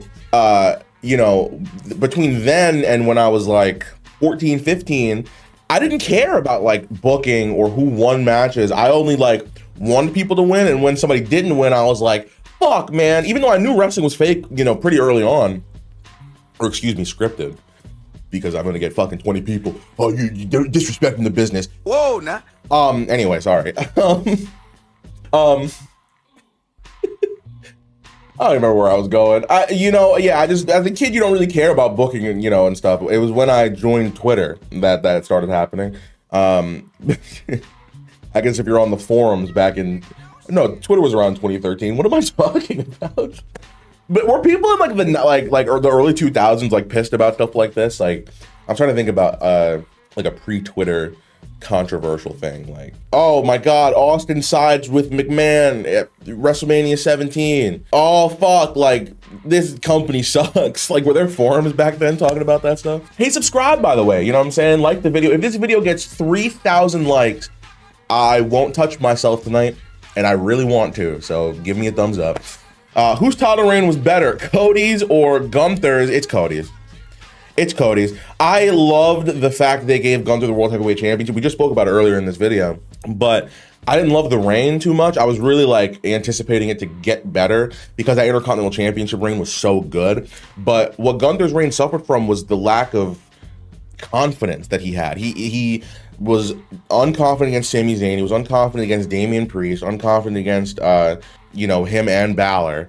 And then like he had a couple other defenses here and there, the Orton one, you know, whatever. I don't even remember. And then he lost to Jey Uso in a 3-month-long rivalry where he never defended the title. So it's like kind of a waste of time, but I hope he does win the championship at some point. However, on June 9th, I'm calling it right now. Oh, by the way, hold on. I'm gonna get to that point in a second. I just want to sit here and tell you that I called every single Saturday night's main event match. I called how the structure of John Cena versus R-Truth was going to be, and I called Trick Williams winning the TNA championship against Joe Hendry. We all love to sit here and say, "Oh, Jaron, you know, you don't know wrestling at all. You don't know what the fuck you're talking about." Contraire, biatch. You know what I'm saying? I called all of it. I don't just be sitting here yapping. You know what I'm saying? I do, but for a good reason, because I'm right. All right? Fuck you. Twice. Anyway, what I'm going to call right now is that June 9th, when Gunther faces Jey Uso for the World Heavyweight Championship, Jey Uso's not going to beat Gunther clean. Gunther's not going to lose clean to Jey Uso. Gunther's also not going to win the World Heavyweight Championship. We're going to get Goldberg coming out and costing Gunther the title. Even if that maybe is not the case, maybe it happens after the match. I can't imagine it happens after. I'm pretty sure it's going to be the result of the match. I think we have a ref bump. Maybe Goldberg comes in out of nowhere, spear, jackhammer, Jey Uso crawls over for the cover. We're getting Goldberg versus Gunther at Saturday night's main event or SummerSlam. Hey. I also think we're going to get Cody versus Cena at SummerSlam, which is interesting because does Cody win that match? I hope not. We'll see. Your month, your tag team partner, I'm assuming this is birthday month, I got Liv Morgan. Let's see. Aaron's birthday is in June. He got Rhea. Fucking damn it. Piece of shit. Brandon's August, of course, and Brent is April. Drew McIntyre. That one's boring. Let's fucking go. We got Cody Rhodes back, beating up John Cena. Oh, green shirt guys. Oh wow, he must have gotten paid. The money was running dry for a little bit, but he's back. Cody. Yeah, I'm excited for that tag team match. Sorta. I kind of hate when it's two random teams put together. Like I get it, like megastars teaming, but it's like it means nothing, and it's kind of, I hope it just sets up for something. I think it should have some stakes. If Cena's team wins, Logan gets a title shot. If Cody's team wins, Cody faces Cena for the title. I'd hope that's what happens, but I don't think it's going to. It's cool. We got both world champions in there. You know what I mean? I want Cena to defend the title. Why isn't Cena facing CM Punk? Maybe that's his last match.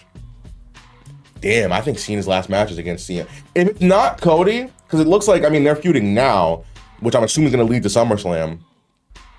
Maybe it's Cena Punk for the last match. I don't want it to be Cody. I don't, because we just fucking saw it already. 3, 4, break it. What are you doing? Don't yell at me. 3. Yo, Liv Morgan just be screaming. I did a video with her 2 years ago. We were playing 2K23, and I have the clip. Kid, I'll send it to you. And she just screams. Like, I don't even remember what she was trying to do. I think she was trying to like escape a submission or something like that. I don't remember, but she was going crazy in that. You know, good for the channel. Whoever posted it on Twitter, the clip that went viral of her screaming, they cut my face out of it. They just put her. Fucking piece of shit. And I know the username of the guy that did it too. And I would say it, but then I'd give you credit. I'd give you more credit than you gave me, you fucking bitch. Which one is, I don't know what's going on with me today. I came back and I was like, I don't care about, I started to care less about what I say on this channel. You know what I mean? Obviously I'm not, a problematic person, I don't think. And I'm not going to push it to a level where I'd, say anything personal about anybody, but I've started to care less about how people interpret things that I say. We joke. We make joke. A lot of wrestling fans can't take joke, and I've come to terms with that, so I'm just going to say it anyway. Why not? You would think that I was drunk or high right now or something. I'm chilling. I'm sipping on my Dunkin' Donuts coffee. About to dunk my nuts in my bitch later, you feel me? Which one was the worst title holder? Jack Swagger or Jinder? Are we talking about this reign specifically? Because Swagger was no, he was only one time, wasn't he? No, he 2 times, because Del Rio was the champion in that WrestleMania match. They did Alberto Del Rio versus Jack Swagger for the world title at WrestleMania. Put a knife in my wrist, brother. Holy hell. I think it's Jinder, though. Jinder's matches all ended the exact same. Like, it wasn't even like anything that progressed anything in his title run. It was like they would have a match, the Singh brothers would run in, and that was it. And I think that was the case for 6 months. And he beat Shinsuke. He killed Shinsuke Nakamura's career in WWE. Argue with your mom about it. yo, let it go, bro. Let it go. Now, you would never see me go this hard. All right, I make, your boy's an entertainer. Your boy makes jokes for a living on this channel and the Vibe channel. When I talk about Tiffany Stratton, I do have like a thing for Tiffany. That's me being real. She's my wrestling crush, but I play it up a lot. But you ain't never gonna see me post about it on no Reddit page talking about Stephanie Vaquer 3 times in the last week. JC Jane is the new NXT Women's Champion. WTF, this is BS right here. But don't stop there. Stephanie Vaquer is coming back for it. Go and get a job. No, she's not. She got signed to Raw. She got signed to Raw. Sorry. Oh man, that's funny. Is she gonna win that Money in the Bank qualifier tomorrow? I think this video's going up on Sunday. Hey, whatever. That's just one of the most shocking title changes ever, and at least in NXT, or I guess Leon Ruff, I guess. But yeah, no, good for JC. You know what I'm saying? People thought of her as the weak link of Toxic Attraction. And I like to see her, being the leader of her own faction and being successful from it. I think she's talented, and I think, taking the title off of Stephanie. That's why I like NXT so much right now. They take risks, and things are unpredictable. You would never see this coming in a million years, and it happened. JCJ beat Stephanie Vaquer. That every title match. It's not fun when you watch a title match knowing who's going to win. I don't want to know who's going to win a title match every time. But now in NXT, it's like, well, anybody can win at any time. Maybe Miles Bourne could have beat Obafemi for the title. You never fucking know. What's that new guy's name that won LFG that's going to face Obafemi? Am I thinking of the same? Is that the right guy? I don't know. But maybe he'll beat Oba. I don't know. First of all, the caption says they did Rhea dirty, man. Let's see exactly how dirty they did Rhea. You get what I mean. A little psychological warfare at play here from the Nightmare. Man. Damn! Holy shit! There's more? Huge impact.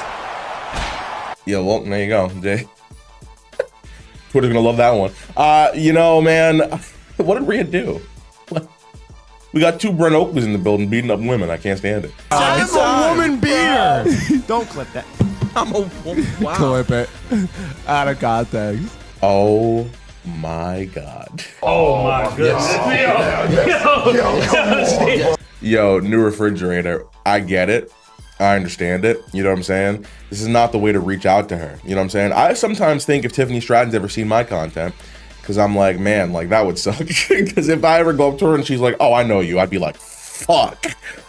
But I mean, you don't have to worry about that, I guess, because you just posted her on Reddit 4 to 5 fucking times, and you don't show your face or nothing, and this doesn't get out there to her. You know what I'm saying? So maybe you have nothing to worry about. But the thing is, that's the problem. She's not gonna see this. She's not gonna fuck your new refrigerator. I don't know what are we doing? Which brand should the Dark Angel Stephanie Vaquer go to after? I'm sorry. I need to cyberbully for a second. I'm about to cyberbully. Oh my God. Dude, Stephanie Vaquer, what did he put on my Reddit 30 minutes ago? Oh my God, what is that? He posted this? Would you like to take a bite out of that cake? I know I would. Yeah, that brother's starving. I mean, yes, but whose ass is it? Stephanie Vaquer. Brother, get some help. Get some help. This was about Stephanie Vaquer. This slut just followed me on TikTok. Did I refuse to follow her back? Damn right I did. Are you okay? Dude. This is like the epitome of what a wrestling fan is online, especially on Reddit. Yo, I want Santi to be in a Reddit video with me, by the way. I deleted Twitter, and that was like the only thing he was following me on. Mind you, I did a video with him for his channel a little while ago. So I'd like for him to be on this for a Reddit. I just don't know how to get in touch with him now. He tags me on Instagram for the short of our video that we did, but he don't follow me. How you gonna tag me, not follow me, Santi, huh? I will, come on, you know what I'm saying? Get a little, you know what I'm saying? Kiss your jaw on my knuckles, brother. You like that punch I threw? Yo, kid, put a sound effect in there. Bang. You know what I'm saying? Type shit. If I... Hey, bro, come on now, dog. Come on, man. This can't be. I'm gonna let it go this week because it's funny. I can't do this another week. I'm not gonna sit here and scroll through fucking 8 Stephanie Becker posts. All right? It's not even like he's making a joke, you know what I'm saying? Because I feel like there's a lot of comparisons to, oh, well, you make a Tiffany Stratton joke every 2 seconds. I'm acknowledging that. I'm self-aware. My thing is, a lot of the stuff I make is supposed to be like comical. He's just posting about he wants to fucking eat her ass. Am I tweaking? Maybe I'm tweaking. You know, that's all the reasoning I need. Guys, literally 5 minutes after arguing. Uh-oh.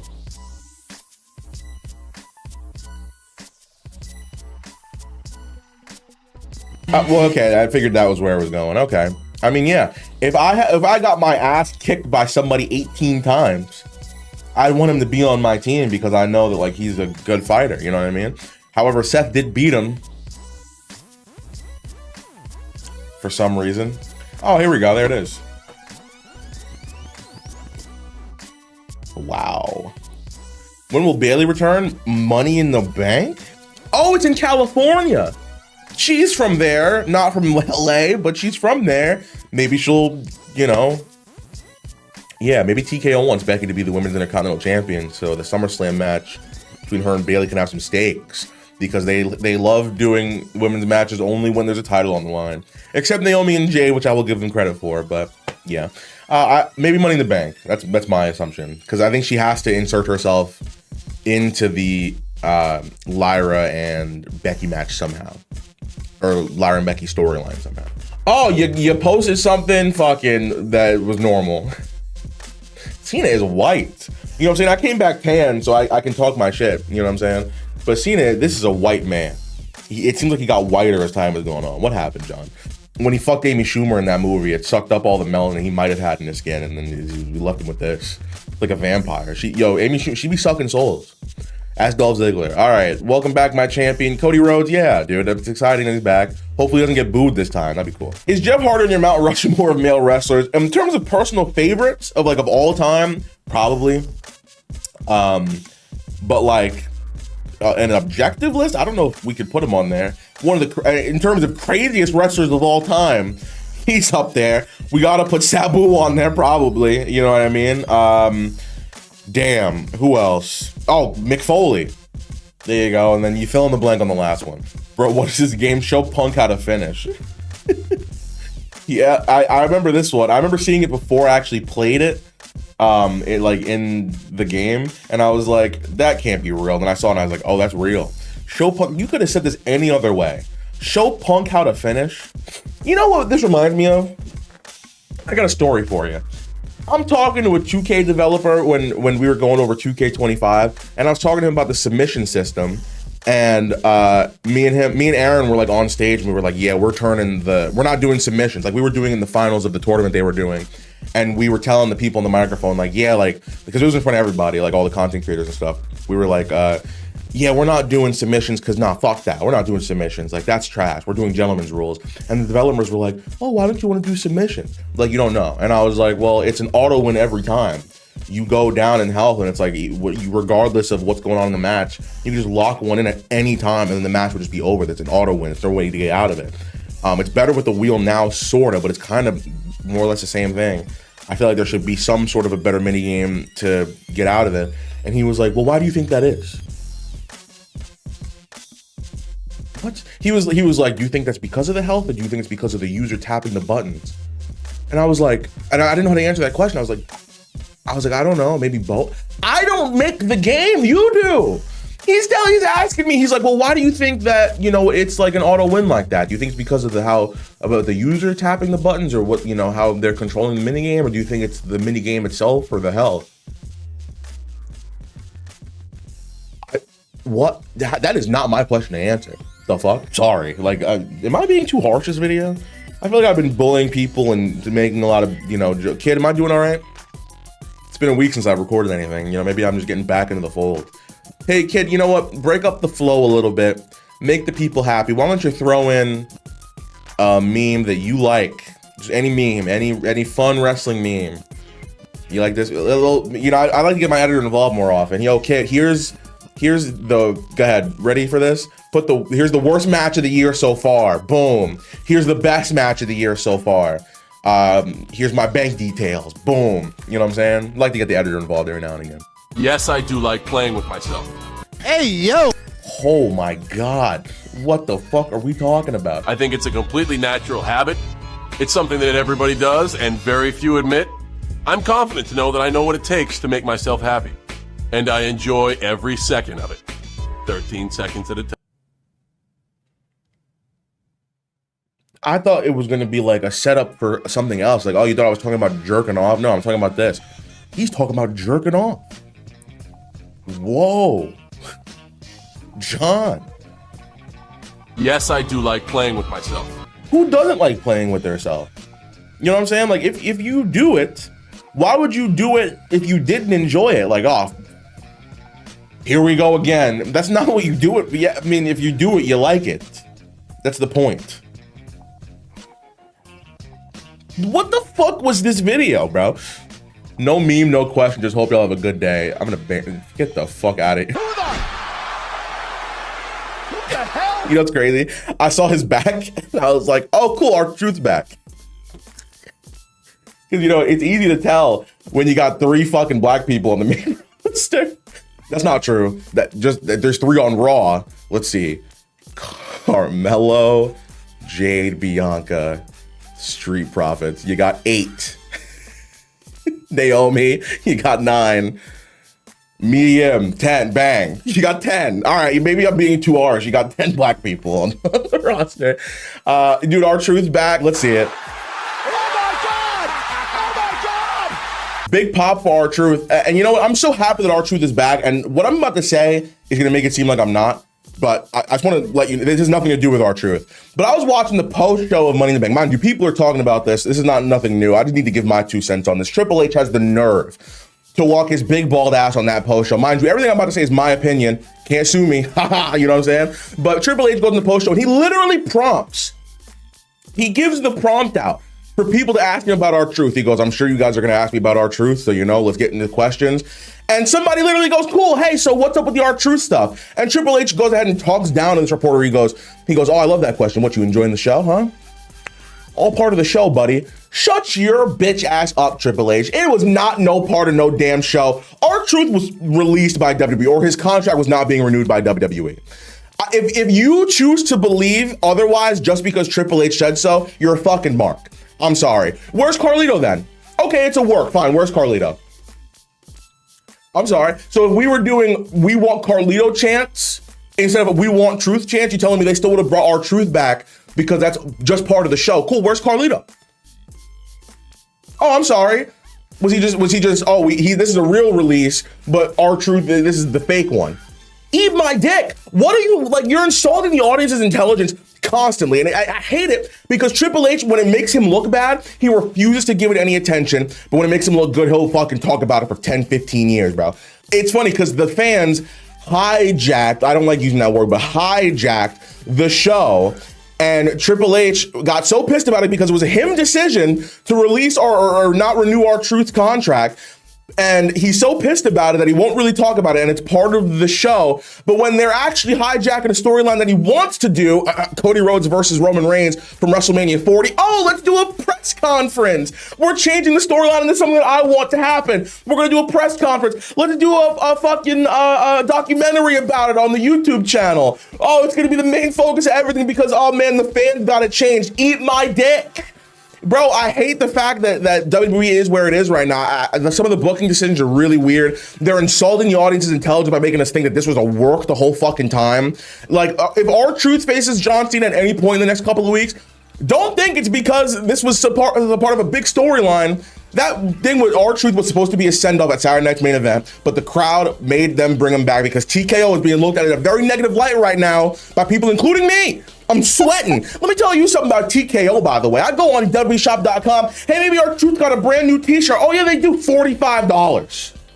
$45 for a t-shirt on WWEshop.com with R-Truth's face on. Not even, just a bunch of different fucking designs or a bunch of different pictures of him from different years on a shirt for $45. What are we smoking, crack? I go on WWEshop.com. Why is the World Heavyweight Championship $600? It was championship belts since I started watching wrestling have been $429 for the replicas. And even that's too much. But TKO fucking puts their dicks in our asses and our mouths and they say, hey, that tastes good. How about fucking you pay $600 for a championship that was $170 less than it was a year ago? What is the material difference? What's different about these championships that you need to raise the price by almost 30%?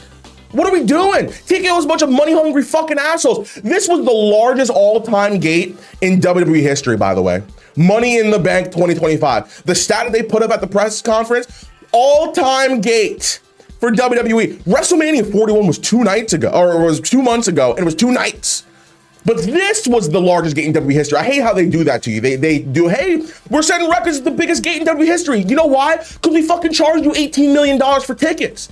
So it's bad enough you got $45 t-shirts. You got $600 championship belts inexplicably. How about this Triple H 30 years commemorative fucking belt for $750 and no one's gonna buy because it's ugly as shit? How about fucking these ticket prices that are $1,000? Not only that, if they weren't making enough money, how about we put an ad on fucking every single thing that we do? And I understand ads are in sports. You got some stuff on the fighter shorts in UFC. You got some stuff, you know what I'm saying? Like, you know, oh, this is brought to you by Prime. I get that. But when I'm watching WWE and I gotta see fucking 7 advertisements on the mat, I gotta see 2 advertisements on the barricade, I gotta see 2 advertisements on every turnbuckle. How about Slim Jims on the tables? How about a fireball ladder for WWE bad guys specifically? Oh, what is Fireball? Brutus Creed asks. Oh, what are you fucking dumb? Says Chad Gable. It's cinnamon whiskey, the official shot of WWE bad guys. This is a normal conversation people are apparently having backstage. Can we calm down, please? Then we go, oh, how about this Mattel ring that we're showing you? You know what's crazy about this is that America is the only country that gets these fucking dumbass ads from WWE. The rest of the world that watches the feed on Netflix, when the commentary brings up a sponsorship, they cut the microphones. We're the only ones that gotta deal with this shit. So I gotta fucking pay $600 for a belt. I gotta pay $45 for a t-shirt. I gotta pay $1,000 for a fucking WWE ticket. And I gotta sit there and watch 20 advertisements in my face when I'm already shelving out a bunch of dollars to you in the first place. And then all of a sudden I gotta be like, oh shit, I'm getting worked. Or I can't even get the respect of Triple H being like, hey, listen, you know, we decided it was best to stay, for Truth to stay around. You know what I'm saying? We were going to let him go, but we decided, you know what? The fans wanted it. The people wanted it. We wanted it. That's all you had to do. But instead they're like, no, what are you, a fucking mark? He was here the whole time. It's part of the show. Cool, where's Carlita? I didn't watch Kathy Kelly cry on that post show for no fucking reason. I didn't watch Rhea Ripley in the backstage area with an R-Truth t-shirt that they told her to take off for no reason. I'm not seeing all these fucking wrestlers be like, damn, like, you know, it's sorry, I hate to see this guy go. Everybody, The Miz, fucking Pat McAfee, Road Dogg. Pat McAfee didn't say shit, fuck him. But, you know, all these other people, Rhea Ripley, just for a fucking work. It's like, if you already making me go through all this bullshit and all these changes so fast, don't insult my intelligence. Because now these tribalistic fucking fanboys are gonna sit here and be like, oh, wow, you guys are stupid. You know what I'm saying? Triple H was my daddy. He was right the whole time. You guys got worked. LOL, these fans thinking that they know everything, hijacking. So no, you're a fucking idiot. R-Truth was gotta be gone from the company. I'm happy he's back. I don't know where this is going. I don't know what the fuck we're doing. All I know is I want to fucking put a gun in my mouth. Let's move on. All right, I'm okay. Hey, everybody. I'm doing just fine. Let's look at Stephanie Vaquer for a second. You know, this was the second most fucking liked thing on their Instagram. It was R-Truth coming back, and then Stephanie Vaquer. Yo, Wade Barrett's a pervert, by the way. He's out on the pre-show going, who else wants to see Stephanie do that bouncy move that she does? And it's like, wow, like, I guess objectifying is okay if the women are okay with it. I guess that's what it is. You know what I'm saying? I'm not gonna sit here and pretend like this isn't just her ass shaking. And that's why it's like, are we ignoring that? You know what I'm saying? I feel like if like Kelly did this in 2008, they'd be like, oh man, they fucking treated the women terrible. What's the difference? It's because they're cool with it now? It's like, I don't know. Is that sexist? Yo, kid, are we good? We can't. What's the cancel meter on this video so far? What are we tipping towards? I don't know. All right. Oh, I'm glad you posted two different screenshots. Hell yeah. At this point, will LA Knight ever be a world champion in WWE? I'm surprised Seth Rollins won that ladder match, dude. I am shocked. Everyone really thought that he was the favorite. I was in the mind you, I got every Money in the Bank prediction wrong except for that tag match. Fucking L on my part. Real quick, while I still have time, here's my prediction for the future. Mark this down, because if I'm right, I need the credit for it, you know what I'm saying? I don't know if Goldberg is coming out tonight for the Jey Uso versus Gunther match, because now I'm thinking how hurt Jey Uso actually is might play a part in Seth Rollins cashing in Money in the Bank once Jey actually beats Gunther, maybe. Or maybe Goldberg does come out. Goldberg comes out, costs Gunther the match, bang, you get Goldberg Gunther. And then Jey beats Gunther in that, and he's so hurt because of the Bronson Reed stuff and, you know, everything that's happened to him in Money in the Bank and SmackDown. And then Seth Rollins cashes in and wins the World Heavyweight Championship. Meanwhile, you got the King and Queen of the Ring tournament. I think Jade Cargill's gonna be Queen of the Ring, and I think CM Punk will win King of the Ring, which means we finally get the tiebreaker, CM Punk versus Seth Rollins for the World Heavyweight Championship at SummerSlam, which Seth Rollins wins because Sami Zayn's gonna win that Saudi Arabia Royal Rumble and face him at WrestleMania 42. Just booked your whole year, baby. I don't know, but going back to LA Knight, I thought he was going to win. I really did, and he just did not. Speaking of Triple H, he said, a kid actually sent me a fucking thing from, it was either a year ago or 2 years ago, where Triple H was like, I know LA Knight was the favorite, but good things come to those who wait. Somebody told a lie one day. He's been full of shit since the start, ladies and gentlemen. Me and my friend Mark are gonna stop watching.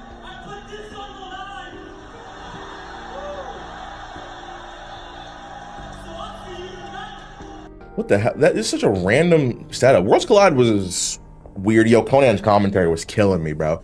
Every 2 seconds, he was like, listen, you hear this from the crowd? They're loving this. And the crowd's like, I get it. You really want AAA to be put over and for WWE to, you know, push it more.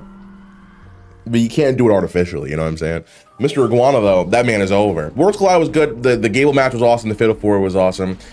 Those are probably my two favorite matches, to be honest with you. But then Dominic Mysterio, based off nothing, challenged Octagon Jr. for an Intercontinental Championship match.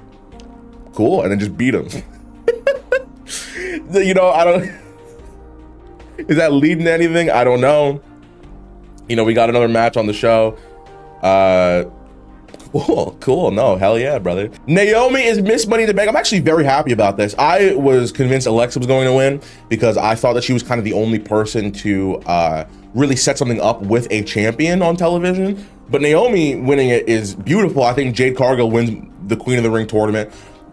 She probably beats Tiffany at SummerSlam for the championship, or Naomi cashes in makes it a triple threat and wins the title then, or she cashes in and Tiffany takes advantage and wins, and Naomi is the first failed cash in. All right, whatever. I think Naomi's cashing in the Jade Cargill match. Whatever, she's winning Queen of the Ring. Whatever happens in that match, she's cashing in. Whether or not she wins, I don't know. But I hope she is a champion at some point. She's been doing great work. I think she's probably, in terms of the women's division, some of the most, like, I don't want to say captivating, but like interesting storylines or story arcs that we've seen. I think she might be the best one. She might be the biggest one. Was it Stephanie, Io? I'd say it goes Rhea, Stephanie, Io, Naomi. And I'm happy that she's Miss Money in the Bank because she can climb that ladder. It's been due for a long time. Give us the match: El Grande Americano versus. Oh gosh, it's crazy how over he got, dude. Like, you know, who doesn't love puppets? You know what I'm saying? I love puppets. Sometimes I play puppet with my girlfriend. I be the puppet. You know what I'm saying? Anyway, but you know, shout out Mr. Iguana. I thought El Grande Americano or Chad Gable, one of them at least, would have won something, but he just took 2 L's. Pulling all that double duty for 2 L's. That's tough. Stephanie did double duty as well. Octagon Jr. did double duty. A lot of double duties. Anybody else? I took a couple duties yesterday. Do you have a copy of the Pakistani magazine? Is Johnny Five still alive? Pakistan, if I put that, does that start your motor? That's gotta be racist. There's no way. Hey, why wasn't Carmelo Hayes in Money in the Bank? I'll tell you why. No, I'm kidding. But like, wow. I've never seen this clip until today. This is like something that would still happen, but with like 20-year-olds. You know what I'm saying? They're just going around in their country trying to mock them. I'll beat your ass. You kidding me? Wow, okay, so we're doing 20-year differences here. John Cena, United States champion in 2005. Jacob Fatu, United States champion in 2025. It's crazy how different everything was. I started watching in 2007, so I kind of know the stuff that was going on in 2005, but like, it's interesting to see the contrast of how things look now. Bro, if I was in 2005 watching wrestling and I fast forward to 20 years to see what it would look like now and I'm seeing all these fucking ads and everything around the ring, I'd be like, what the? It would literally look, this is the future. People thought like the future was gonna look like this is what the future probably looked like in a lot of people's heads. Ads everywhere, drone shots, fucking lights on the seats in the Intuit Dome. It's like 8K cameras. Crazy how the future is. It's gonna get crazier as time goes on. Shelton Benjamin, Intercontinental Champion in 2005. Dominic Mysterio. That's crazy. Rey Mysterio's child. Rey Mysterio hadn't even won the Royal Rumble at this point when Shelton Benjamin was champion, and now his son is holding the same belt that he was. Wow, crazy. Oh, Big T, Big J. Oh, 2 WrestleMania World Heavyweight Championship victories. I like that. Okay. And then Cena as WWE champion. Yo, imagine being somebody in 2005 that fucking hated John Cena's guts. Dude, this guy won't stop winning. Dude, if only I had a fucking time machine. I can't take it. He's held the belt for 380 days. I need to just go to the future and just live in a time where John Cena is not the WWE champion. You know what? Send me 20 years in the future. And you get to 2000, you're like, oh fuck, dude. Oh my God, maybe is he taking more bumps at least? No. Predictions, I'm going Jey Uso. I'm very invested as to what is actually going to happen. I do think Goldberg is a possibility. I think Rollins cashing in is probably gonna happen. I think both could happen because they set up, a couple different championship matches going forward. That way, if Rollins cashes in on Jay, you get the rematch at Night of Champions, Rollins wins. You get CM Punk winning the King of the Ring tournament, then you get Rollins Punk. We still need a tiebreaker at some point, even though they've been feuding since January, but whatever. Then we're gonna have the War Games match. God, War Games, oh my goodness gracious. War Games is gonna be, I'm gonna call it right now, Rollins, Braun, Bronson, I don't know, 2 others. And then you're gonna have fucking Jay, Sammy, Punk, Roman. I hope not. I hope it's just something else, to be honest with you. I couldn't come up with it. Maybe that's a good sign. Ads will be on WWE Wrestlers Ring Gear soon. See, that's like, no, if it was like this, I'd be fucking crazy. But like, that's okay. And maybe I'm being a little too hard on the ads because like every sport has that. But my thing is like, it's too much. It's too much. I think WWE is doing it way more than anybody else is. And it's like the way that they insert it as well is like egregious and it's insulting and it's vomit inducing. Like Brock Lesnar used to come out with the Jimmy Johns on his shorts. Okay, you know what I'm saying? Fine.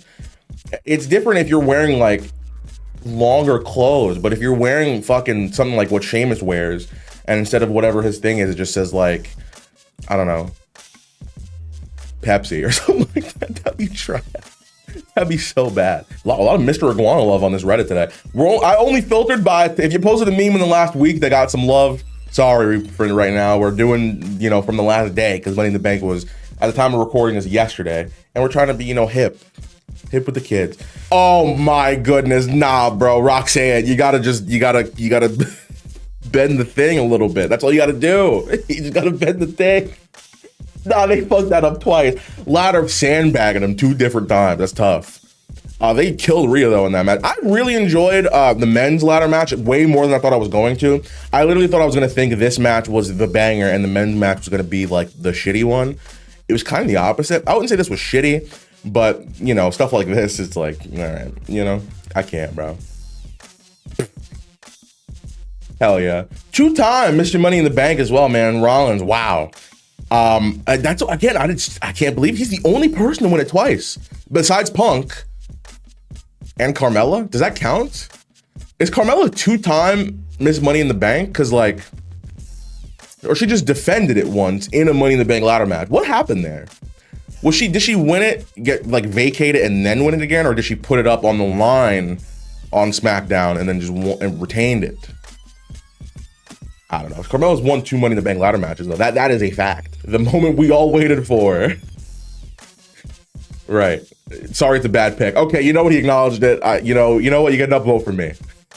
You're self-aware, and I appreciate that philosophy, love.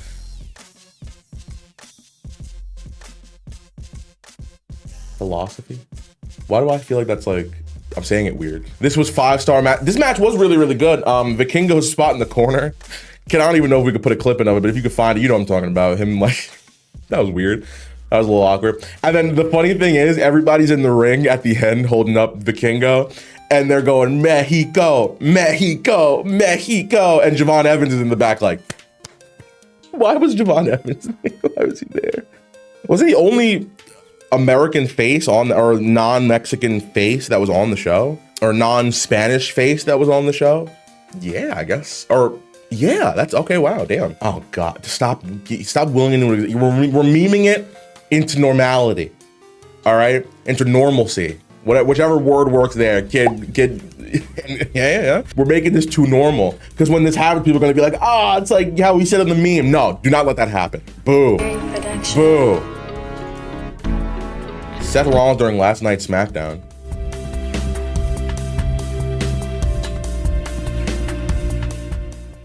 What the fuck does it have to do with Seth Rollins? What the fuck? All right, hell yeah. Yo, Kick Vol, that was a nice neighborhood. This is what O Block looks like. I might move in. Are you kidding me? Throw back to this Mariah. Oh wow. Do I want to comment on this? No, I will not. Bro, what is going on? Is that? I'm gonna stop.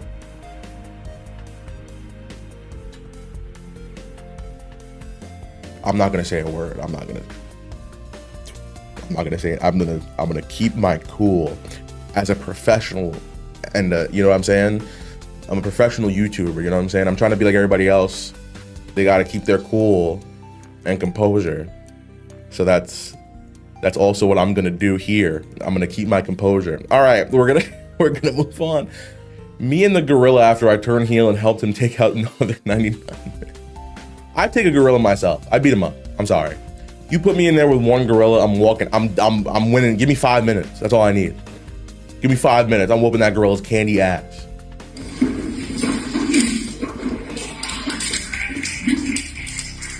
What do you think they're actually gonna change her name to? Because it's not Mariah May. I mean, I don't, Mariah June. I don't fucking know. I know that fucking hurt. Uh-oh, let's see it. Well done. Woo! Oh my God, that was clean. That was clean. Dude, nah, I'll never forget. I was at recess one day. This was in high school. We were on the football field. And one of my friends got hit with a shoot RKO. A shoot RKO. That's tough. Right in the middle of the grass, bro. He was pissed. Yeah, if anybody hit me with a shoot anything, I'd shoot. Stop it. Who was your first wrestling crush? Was it Kelly? Maria. Oh yeah. Yeah, you know, this Roxanne situation I heard about it late. I don't, really use Twitter anymore. So I don't use Twitter anymore. So I haven't been able to see this until I think it was Deontay posted a video about it. I was like, what Roxanne situation? Wow, I cannot believe what actually happened.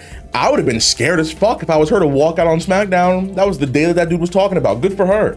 I feel like you can see it in her face though a little bit. She was like a little like uneasy. I'm not gonna lie to you. And that made me feel bad. Listen, Roxanne, I can protect you. You know what I'm saying? Look at this. You feel me? Hire me, dog. Hire me. I got you.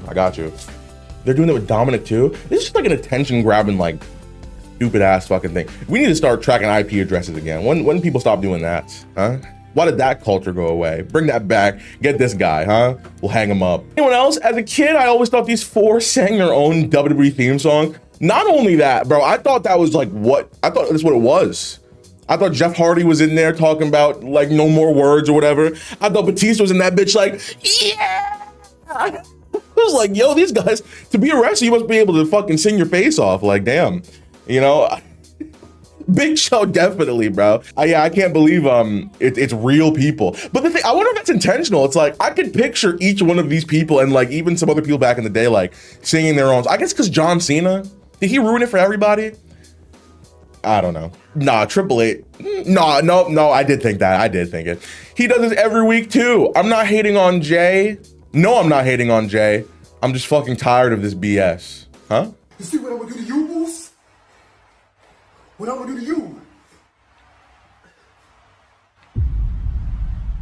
You know what? Forget all that.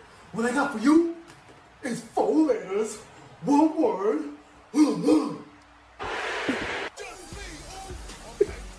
This is every Jey Uso promo. Well, the thing is, like, he's even like admitted that on Unreal. He's been like, yeah, I was winded. Everyone thinks that I'm like, I don't know where I got this reputation from. I guess like everybody else is like, I fucking hate Jey Uso and he stinks. I never had that because like, I just didn't like getting on that train. People are like, hey, Jaren, you know, when Vibe did that video with Jey Uso, you never heard Jaren say anything bad about him since then. It's like, when did I say anything bad about him before then? Like, what the fuck? People just try to create their own narratives to try to make it seem like they've been right this whole time. I don't know, but I was always into like Jay because we're not gonna sit here and pretend like he hasn't had fantastic matches, especially in the tag team division. I'll say in the tag team division. I don't know if he's had a classic like a one-on-one match. I like the one with Gunther where Gunther took the title back off of Jay, but I don't think he's had any crazy like singles match or anything like that. But he's a phenomenal like, I guess, tag team wrestler, and the guy can talk. I don't know where it's come from, where he's kind of like not said much. To be honest with you, I don't know where that's come from, but yeah, it is interesting to see. I am recording this on the day of Saturday night's main event, so I wonder who won. My prediction is either a no contest or Jey Uso. I really don't see CM Punk walking out with the title, but I feel like that's why that's gonna happen. I feel like everybody's expecting something else, and they're gonna be like, nope, CM Punk. Which also doesn't make sense to me, but that's okay. Nikki Bella's Instagram story. LOL, loving all the memes and tweets from last night. LOL. No, guys, stop. You're exposing your child audiences to this pervy stuff. You got to stop doing it. And then, oh God, like, God forbid I took a picture that you posted and put it in my video. Now I'm a more fault than anybody else for some reason. Yeah. Describe her in 1 word.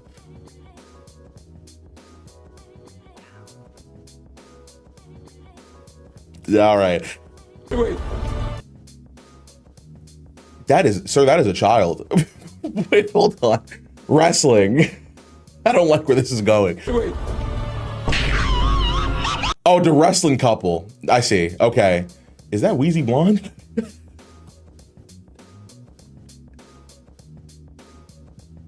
You know, sometimes I try to fight Crystal and she don't be selling for me. I'd be punching her and like she kind of just like sits there and looks at me like, what are you doing? And then I'd be like, bro, what the fuck? And then she'll do it. She'll be like, fucking she got shot. Thanks, babe. If you're watching, she's not watching. You know, I'm gonna make her watch this. I'm gonna put this video on at home. Crystal, this is for you. I put this on intentionally. Remember fucking 20 minutes ago when I said, hey, let's watch this? I think this video is funny. Oh, I did this to set you up, all right? I'm fucking tired of this shit. You gotta start selling. If you're gonna be here, you gotta learn how to work, goddammit. There's a lot of hype points inside me right now. I don't know if I'll be able to. I might have to call out from work tomorrow. We want LA Knight, not Jay. Chef's kiss. I mean, no, I generally do agree that like somebody new needs to be in there. I do like the fact that Jay won because of his story lately, like his like heelish motivations, like I'm being selfish and it's working. You know what I mean? Again, I don't know if he's fucking the world heavyweight champion by the time this video goes out. I'd assume not. I don't know. But yeah, I do think LA Knight deserves a world championship run at some point. I do think that we are in the build of like getting there. I think he'll do it. I think LA Knight will be a world heavyweight champion by next year. 100%. Who's your current what the fuck? Who's your current WWE Crush All-Star? This is like oh, you got 3. See, that don't count. Also, these outfits, God, come on. Don't you know who's watching this content? These professional ass photos. Stop it. Stop. I can't take it. Stop.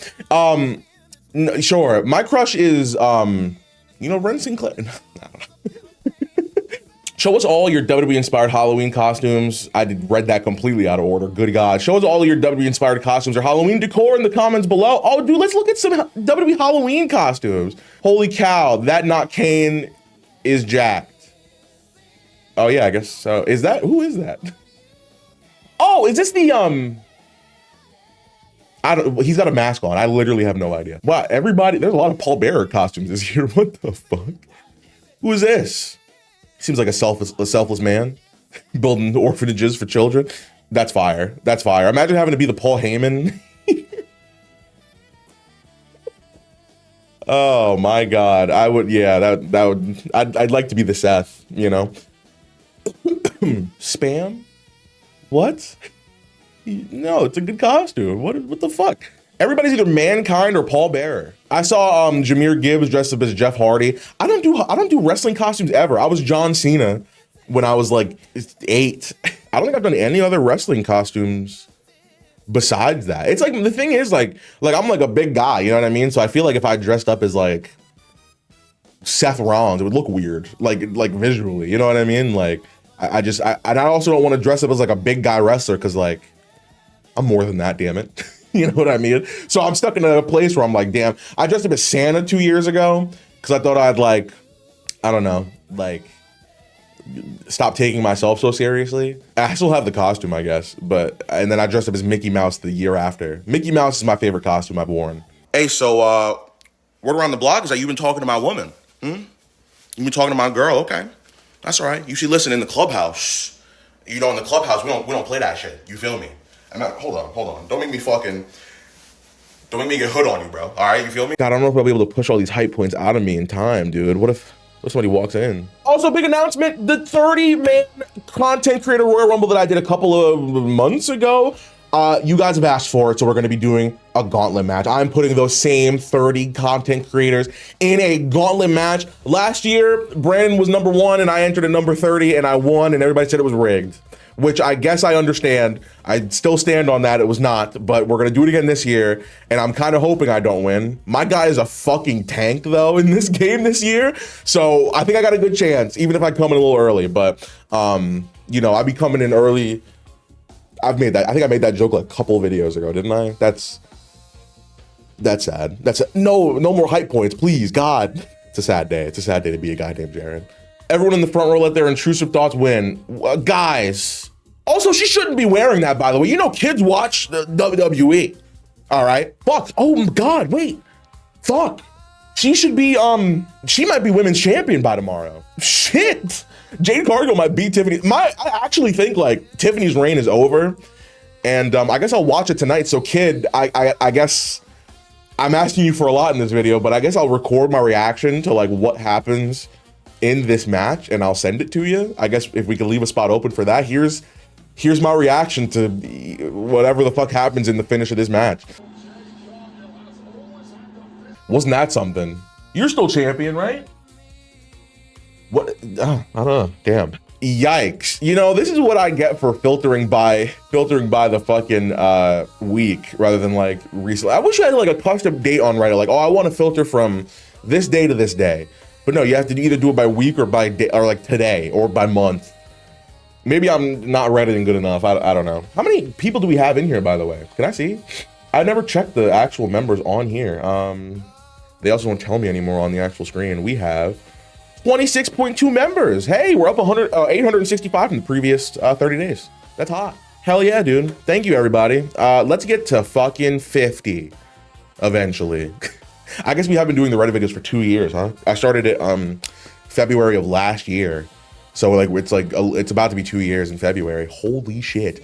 A lot of life is changing. You know, I have a big announcement to make, I guess. Actually, it's not, I don't know if anybody's gonna care. I'm moving out of the Vibe House. Oh my.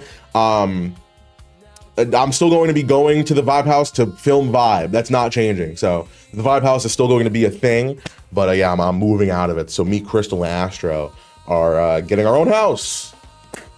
Yay! Wow. We're getting our own house in January. So I'm excited for that. I'm gonna stream so much more from my house because coming to the office every now and again to do just a stream is sometimes sucks. So sorry, but follow me on Twitch. Hey, here's the link for Twitch. Kid hates my gun. I've been asking him to do a lot of stuff in this video. Hey, I appreciate you, man. Hey, kid, how you doing? You'll never find your body. I'm not gonna lie to you. I'm looking a little sexy today, right? Let's be honest. You know what I mean? Hold on. What if I give you a little Michael P.S. Hayes? Hold on. You like that? Did that do anything for you? If you're hard, give me some hype points. If I get you hard, hype me up. We have a Jewish man. Whoa. Paul Heyman, a Samoan, Roman Reigns, a black and Cuban man. There you go. Cody Raheem Rose, and a Neanderthal. Holy shit. What do you mean no minorities? Oh, Brock Lesnar 48, CM Punk 47, Cody Rhodes 40, Roman Reigns 40, women 0, minorities 0, and don't mind Triple H. He hates being the center of attention. Sure. No racism or racist jokes. What the fuck? Don't you know who I am? Approve. I mean, I guess in a technical sense, yeah, it's a little bit of a diverse group. Sure. I don't like care about that in terms of like wrestling. And it's weird to say, I think they just need to hire more diverse people. You know what I mean? Like, they don't have any. So it's like, who the fuck would we put in the WrestleMania hype package? Xavier Woods. He's sitting there playing poker with fucking with Brock Lesnar. So yeah, I think the problem isn't what they're doing now. I think the problem is they don't have anybody. What woman would they have in here too? Rhea. Actually, yeah, no, that's a good point. Why are they playing poker and not like, I'm trying to think who I'd replace. I think we take Brock out because I don't think because they're also spoiling he's going to be a Mania, by the way. For all you Brock Lesnar fans out there, he hasn't been around for a while. So why would we spoil the fact that, oh no, he's still here. He's coming back like pretty soon. Keep that a secret and then do Bianca and Rhea for WrestleMania. And then, you could play poker. I don't play poker, by the way. I play poker only when my boy JL comes to visit. But I'm a craps man. I be crapping all these hype points out of me, dog. So if you ever want to get your money up at a casino, hit me up. I'll crap all over you, huh? WWE just posted this to their social media, but who is this? God, who could it be? It's like there was a lot of outrage of like people being like, oh, I hate it. I hate it. The WWE dick riders, which I could be a part of sometimes, but at least I know when to admit when it's a little carny a little bit. They're like posting these snippets on Raw, and like they're doing it on they're literally doing it as a teaser. If a trailer is not exciting, you know what I mean? Like this is something that was used to hype up whatever was coming afterwards, which it seems like they did to make people talk about it. So then when the trailer comes out, more eyes can be on the fact that WrestleMania tickets are on sale. I think they did it intentionally to make people think a certain way. So I think like everybody's wrong. I don't think you know what I mean? I think they did it so we could think that way, but then there's people who are like, you thought that way? As if you fucking didn't expect it was somebody else. There's no way anybody's sitting here looking at this being like, oh, they're not teasing somebody debuting or like returning. They're like, oh, well, let's just wait and see. Maybe it's a trailer. Take the dig out your mouth, buddy. Do we want to see him back? Damian Priest says Bad Bunny is returning to the ring. It's just a matter of scheduling. I've talked to him about it. It's just scheduling. He still has that itch. He loves our business. He's had more than enough time to recover since our match, so he's ready to come. I've been ready to come. But Bad Bunny, I think he's fantastic, dude. I was there for his first match, WrestleMania 37. I think he did a phenomenal job. I think you can tell when a celebrity cares about doing wrestling stuff. Like Cardi B, I'm sure is a fan of it, but I don't know if she really engulfed in that universe as much as she might have said she was, because she showed up, said Randy Orton was hot, and she left. She wasn't even there on night 2, I don't think. But Jelly Roll and Bad Bunny, they really put a lot of effort into their Travis Scott's another one that you can tell did not actually really care enough. You know what I mean? That apparently had a really bad fallout with the company. So, yeah, I yikes. And he's the theme song for Monday Night Raw. Can you fucking believe it? But I'm excited. I want to see Bad Bunny wrestle again. The thing is though, I feel like it's got to means. Bad Bunny versus El Grande Americano in a hair versus mask match. Bang! That's what we do. That's how you do it. I solved it. I solved Lucha. Prediction time. Who do you got winning? All right. Well, I mean, it already happened. But look. You see, 11:57 a.m. on November 1st. We still got some time. Give me nobody. Give me Dominic. Give me Jade. And give me Cody. I think it'd be awesome if Drew won, but hell no, that's not gonna happen. Who's got the best mic skills? I mean, it's Rhea. It's Rhea.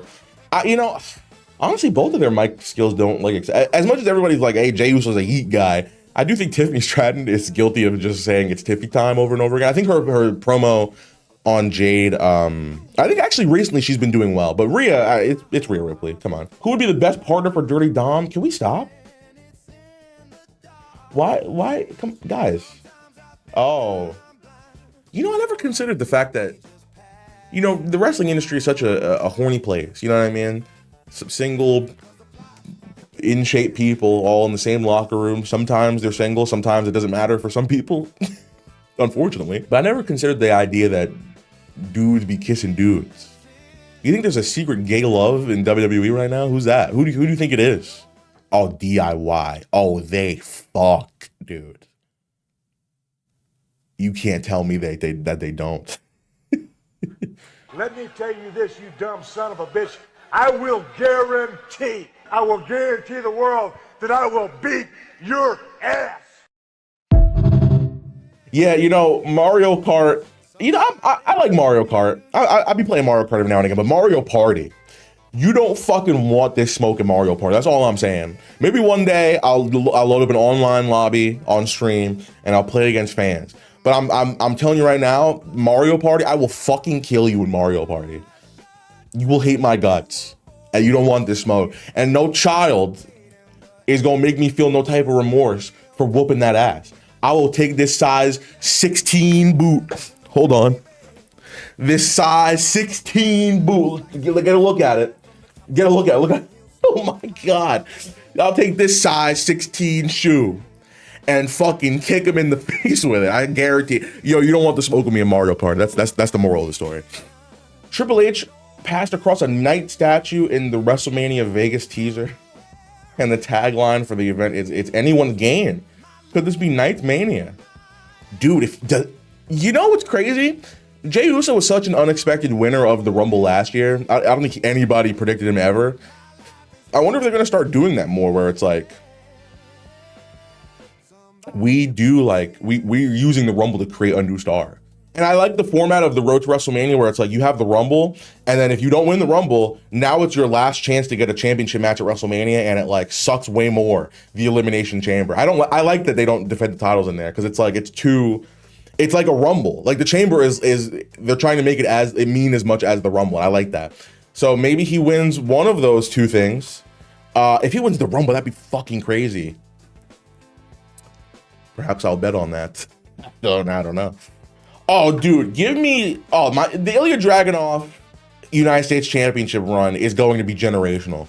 Fuck a Sami Zayn Open Challenge. The Dragunov Open. He fought Nathan Frazier. Dude, what the fuck? They're gonna do Ciampa, I guess. They're building that. Give me Dragunov and I wish Javon had an opportunity against him, dude. Javon Oba. Oba should be your next United States champion. What the fuck? He's gonna answer that open challenge and whoop his ass. Oh, dude. Yes. Gunther? No, not yet. When are we gonna get the Ilya and Gunther match? I need that. I need that down my fucking. Whoa. Is that more hype points getting in me? What? Hold on now. Can we all agree that it's time for Trick Williams to be called up? Yeah, I'm so fucking tired of seeing him fight for the NXT Championship. He somehow gets away with having an NXT title match all the time. And it's because but the thing is, they have nobody else, and that's why. You know what I mean? So, yeah. But maybe not, though, because who the fuck would Ricky Saints fight? Lexus King. All right. Dude, yeah, everybody's vacating their championships, bro. Not injury. But sure, I get it. Caught on the way out. Oh yeah, dude, the W headquarters. So I used to live, when I lived in New York, I lived like 15 minutes away from the W headquarters. It was like the place that I was in, like Touch, Connecticut. It was Kissimmee, Connecticut. It was a little highway, it was a little drive on I-95 to get there. And I used to see the old building all the time, and I literally saw them construct the new headquarters. Actually, did I ever take a picture of it when I, look at that. I still think they're doing construction on it in this picture. That's pretty cool. And then there's that. Wow. Wow. Isn't life so interesting? Fuck me in the butt. LOL, Moxley returns soon. That's not happening. I wish I could, oh my God. If a company ever let me be like a social media manager, I would, oh man, I'd have so much fun. I'd be talking shit. If like, let me be like run the Wendy's account or the fucking, or who else be talking shit? Have you guys seen the, what's the TikTok one?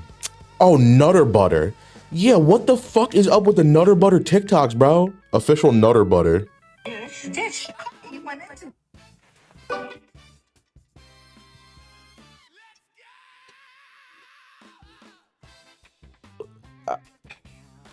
That's not even scratching the surface. Is Gunther the perfect man to retire John Cena? A lot of people don't think so. I think he is. I think it should be John Cena versus Gunther. Why not? Like, people turn on people as soon as they like win a world championship. You know what I mean? Gunther being one of them. It's like, is Gunther not fantastic? Are we fucking people? I feel about Gunther the way people think I feel about Jey Uso. I got a Gunther bias. I'll put all these high points on Gunther if I need to. Let's see it. Wait, okay, the caption on this, the great one just violated small afro. Let's see it. Wrestling any Braun Breaker hater is an absolute fucking idiot. This is our guy. Dude, I'm not a hater, man. Maybe I'm a little bit of a hater. That's okay. That's okay. You know, normally people wear shirts under their hoodies. That's all I'm saying. Bro woke up in his underwear, put a hoodie on, and say, yeah, I got this. Let me comb this hair real quick.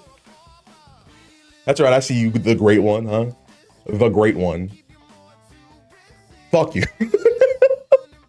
Nah, great one's cool, bro. I tried to get him in the content creator Rumble thing. Nobody had a call for him though, unfortunately. So what are you gonna do? Do you think you'll ever get married again? Why did he post it? Why is it? Why? I don't get what he's trying to say. What's the joke here? I don't know. Okay.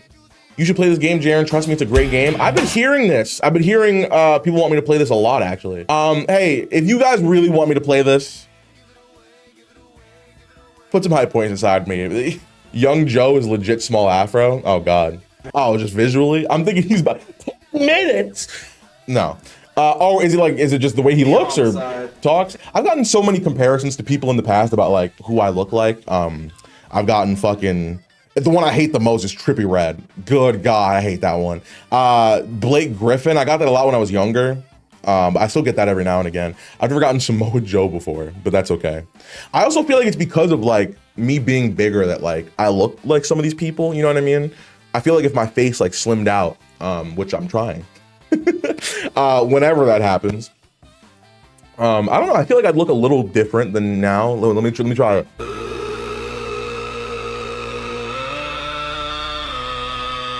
Have you subscribed yet? This is doing it. Yo, kid, hold on. Is your dick hard? Be honest. Ew. Welcome back to the WWE Reddit. Let's get into all your memes for the week. Hey, like the video, by the way. Subscribe to the channel. I was supposed to do a Chris Danger Reddit video. I don't know how that's happening anymore, but maybe we'll see. We'll see. Twitch, second channel. All in favor of having wrestling AI deepfake pics / videos being banned from this sub. Please say I can upvote this. So admittedly, when I'm not doing these videos, I don't go on my Reddit page because I don't want to see the stuff that I'm going to be reacting to now. You know what I mean? But I have seen a couple of these already. And yeah, I think I'm going to have to make it an official rule myself. I got a couple of mods in here, but you know, the saying always goes, if you want something done, you got to do it yourself. So I think, you know what? Can I just make that a rule now? How do I do that? I'll figure it out. But yeah, no more AI stuff here. However, there's one that I saw. There's one that I saw that is so funny. It's Martin Luther King Jr. Can we watch it? I gotta watch it real quick. You make me sick. You think these people care about you? You are nothing without me. You want a dream? On Sunday you'll have one, because I'll be putting you to sleep. Oh! You make me sick! Oh, no, wait, I saw so many more of these. Hold on. You want to know what's running through my mind? I don't have dreams no more. I get nightmares. Oh, he just ripped the vest right off. Here it comes. RKO. Good night. What the fuck? Stop it. But yeah, that's as funny as it's gonna get. This stuff is weird. I don't want to just see, you know what I mean? I don't want to see fucking Eddie Guerrero blowing out candles. 58. Oh, he could have been 58. Like that. Why are we doing that? I feel like that's not. We don't have to do that. This actually got flagged, by the way. I have to approve this because apparently it's controversial to say, hey, no AI on the fucking thing. Have you guys noticed, by the way, a lot of YouTube ads that like you guys have been getting lately, and including myself? Actually, no, I have YouTube Premium. Whatever. A lot of the ads are AI.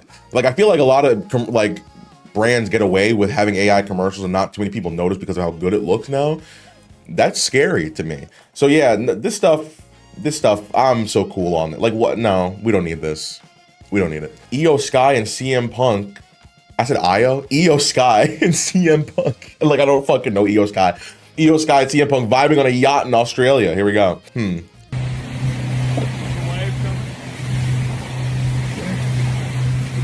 I don't like how the first thing I saw of him was his foot for about 3 straight seconds before I saw the rest of his body. Because I'm just sitting here like, I'm waiting for CM Punk to come into the shot. And because it's his foot only, I'm looking at his fucking foot for like 3 straight seconds. Look at that. Look at how much it lingers on screen. Io, terrible camera work, by the way. Stick to your day job, huh? I mean, the Australia shows, by the way, were fun. Hey, the Vision turned on Seth Rollins. I'm sure we'll see a post about it. We'll talk about it. Let me see the comments on this because, I mean, somebody's got to make some kind of joke that I can't make. I'm convinced. Somebody please do it for me. I'm full of suspense waiting to see what this fucking image is. Oh. Oh.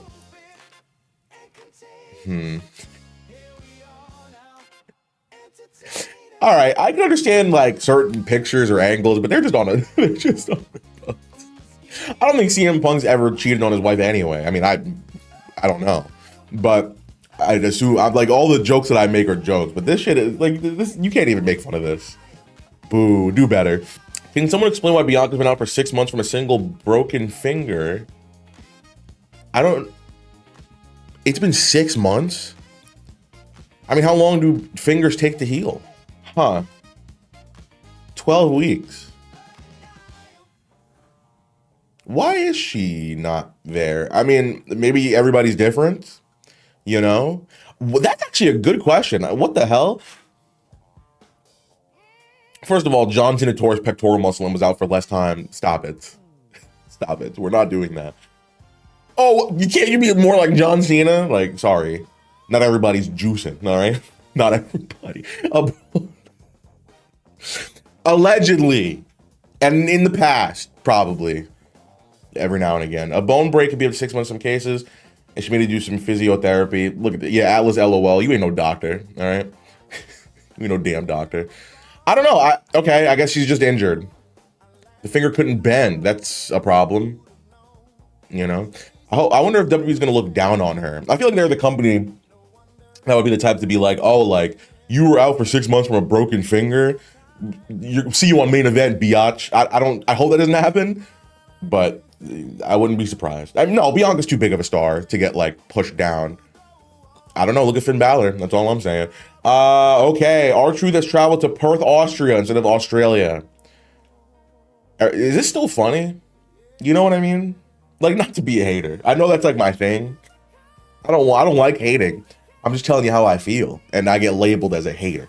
And if I'm gonna be that, fine. So let me hate some more. After he got fired, or not fired, after they let him go, his contract was up, whatever, and they didn't re-sign him, and everybody was like, we want Truth back. He comes back. Nobody asked him to change his character, by the way, but he literally changes his character, cuts his hair, and goes, I'm Ron Killings now.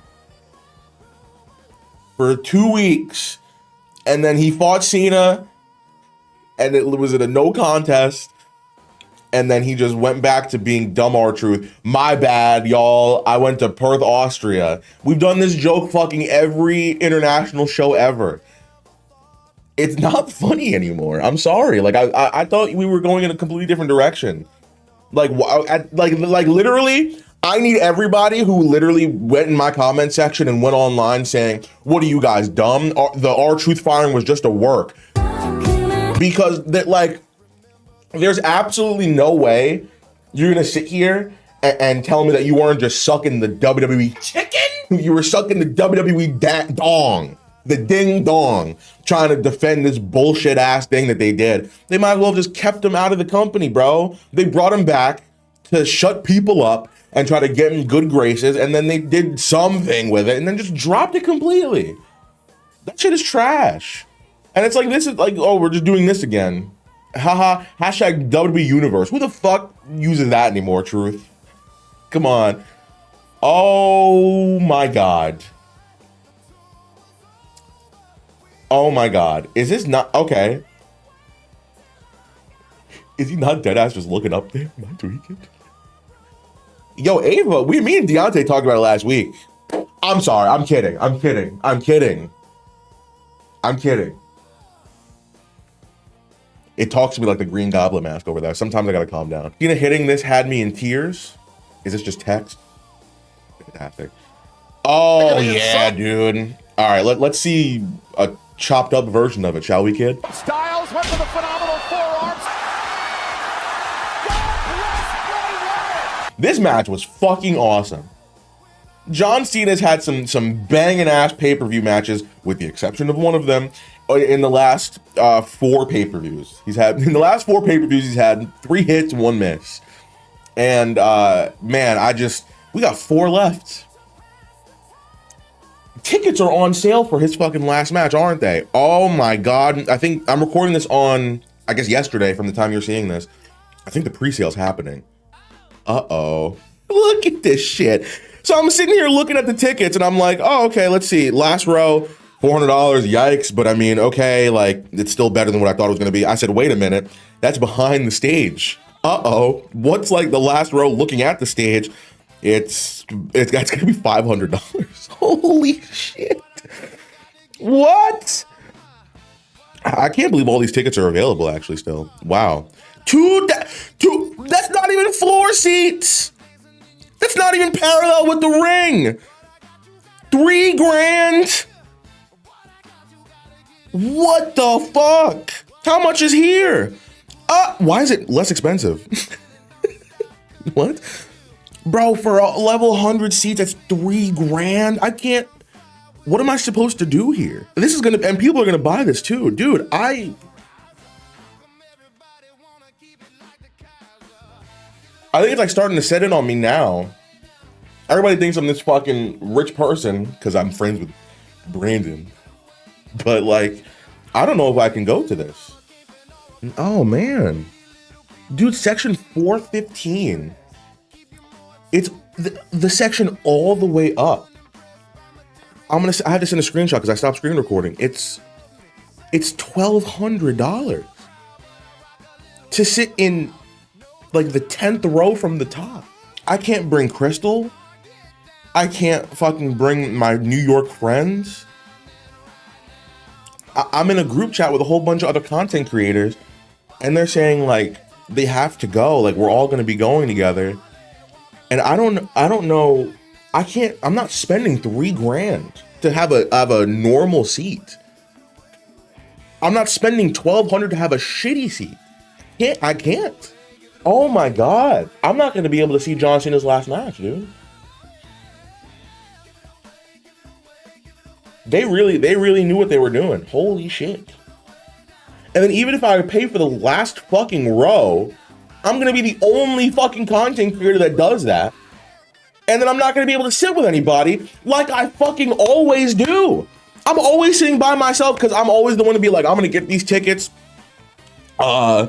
immediately, so I can just get ahead of the game, and then everybody else waits and then gets their tickets, and like I'm always alone. But now I feel like even I don't see it going down over time to a point where I'd still be comfortable shelving out a couple $1,000s for a normal ass fucking seat. That just broke my heart, bro.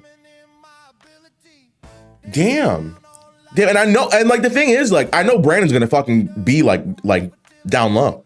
I know he is, and I'm not saying that's not me like trying to like say like, oh fuck him or not. Obviously not. I'm just saying like because he's doing that, I want to sit next to him, and hopefully Brent if he goes as well. But it's like I'm not gonna be able to go down there, so it's like regardless I'm gonna be by myself, and then it's gonna be fucking a zillion dollars. Damn guys. That's how you doing us, and people are gonna fucking pay for it. This is now we're gotten into the range where I'm like actually grossed out. Okay, we'll just sip the coffee and we're gonna keep redditing. Sensational. It runs in the family. Oh, getting laid out. Why is Jimmy like this? Oh my God. Well, there's Naya. You know what I mean? Naya has a lot of shots like this, I'm sure. My hole being one of them. I don't know what Tippy and Chelsea were talking about here, but I just couldn't look away.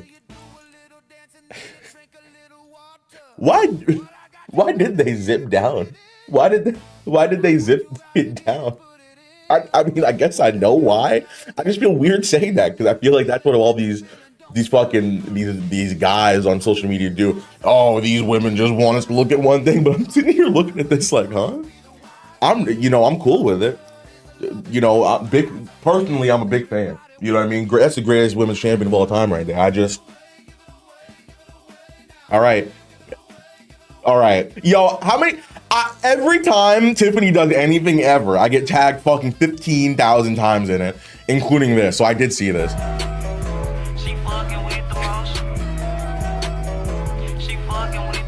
I would have had her smack me for real.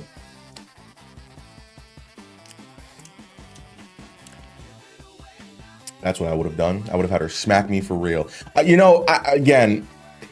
see this all the time. There will be a day where I meet this woman. It's got to happen. I feel like it's in the card. It's got to be in the cards now for it to happen. So I got to come up with a really good idea because now people are fucking doing bits. I can't even, you know what I mean? I got to come up with something good. We'll see. We'll see what happens. We'll get a TikTok together, I promise you. Yeah, well, here we go. I never expected them to turn on Rollins this early. Let me not sit here and shit on this segment because I don't think there's really a need to. I think there's a little bit of inconsistency, a little bit. Let me just get that out of the way because the whole point of Rollins versus Cody was Paul Heyman telling Rollins, you have to do this on your own. You have to be able to prove to me, Bronson and Braun, that you can go out there and do this by yourself, or else we're not going to take you seriously. We're going to turn on you, and you will no longer have the vision support. So Rollins beats Cody on his own, and then goes, I don't need these guys. I did it on my own, which was the point. Everybody's like, oh, well, Seth said he didn't need them. That was the point.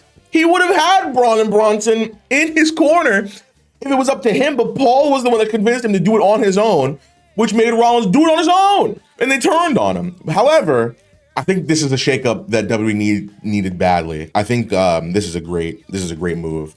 I do think they're gonna push Braun Breaker to the moon, and you know what? Let's just get it over with. You know what I mean? And again, I want to like him. I do. If people think that I just hate him just for the sake of me hating him, like my name is fucking J-Dub from New York or something like that. J-Dub from New York, 720. But fucking, I'm not. I promise you, my opinions can change, and I can admit when I think differently than I used to about something. I want to like Braun Breaker. So we'll see how this turn goes. Hopefully he gets more mic time, because I don't think he's had any. Bronson Reed has talked more than Braun Breaker has in the last fucking 6 months. So I want to see a change up. I mean, people think it's a work. Ugh. I hope it's not. Oh yeah, look, CM Punk, to trick you, I fucking took a shoot, spear, and tsunami. Whatever. I don't know. And also, is that like a decision they made at when CM Punk won? Is that just something they would have done for whoever had won? So that way, like, they could just, he didn't have to defend his title. I don't know. I don't understand. But I do like where this is going. Is Seth Rollins a face now? Or are they just two heels? Two levels of heels. These are the heels. I don't know. I kind of don't like the idea anymore of Paul Heyman guys. I don't think he does much to actually elevate them. And maybe I'm lying. Like, he did it for Brock, obviously, and the Roman stuff was helped a lot, but I don't know, like, Heyman is just homie hopping at this point. You know what I mean? He's going from guy to guy to guy. And that was never the case before. It was like, okay, I have a new client now. You haven't seen me for a while. I'm back and I'm with this guy now. And I feel like now it's just, oh, Paul Heyman turns on people and now he's supporting this new guy. It's like, how many times are we going to see that? So we'll see what happens. I'm hopeful. And I did really like this moment. I know probably what I just said made it seem like I didn't, but I promise you I did. And yeah, I'm looking forward to seeing where it goes. I actually do really want to see Monday Night Raw next week, which is the whole point of everything. So good job. I hate how they do this every fucking year. And honestly, if you're taking a list like this seriously, stop it. If you put actual names on here, I would, be like, okay, first of all, let's talk about the back-to-back Jey Uso, Jimmy Uso, Solo, and Jacob. Was Solo winning? If you're falling for this, oh yeah, the official 2026 Royal Rumble plans have been revealed. Yeah, good stuff. Tonga Low out at number 30. Alberto Del Rio return. Oh, number 1 and 2, by the way. Number 1, 2, 3, and 4. David Otunga, Chris Jericho, Ryback, and Big Show. LOL. Andrade. There you go. Lita's in here. Lita's going in and then Matt Hardy is right after. Oh, God. Tony Khan. People are going to see this and be like, holy shit. I guarantee you there's going to be a couple of them. I guarantee it. And I guarantee there's going to be some that go like, what the fuck? Tony Khan's going to be in the Rumble? Can we give a quick shout out to BDE, by the way? I love and hate bringing him up because every time I bring him up, I feel like I hate the idea that I'm just BDE's friend. I'm my own person. This is a very successful solo channel that I've built for fucking a long time with the help of Vibe. But I have to show love to my brother, bro. I have to. Brandon fucking killed it in TNA.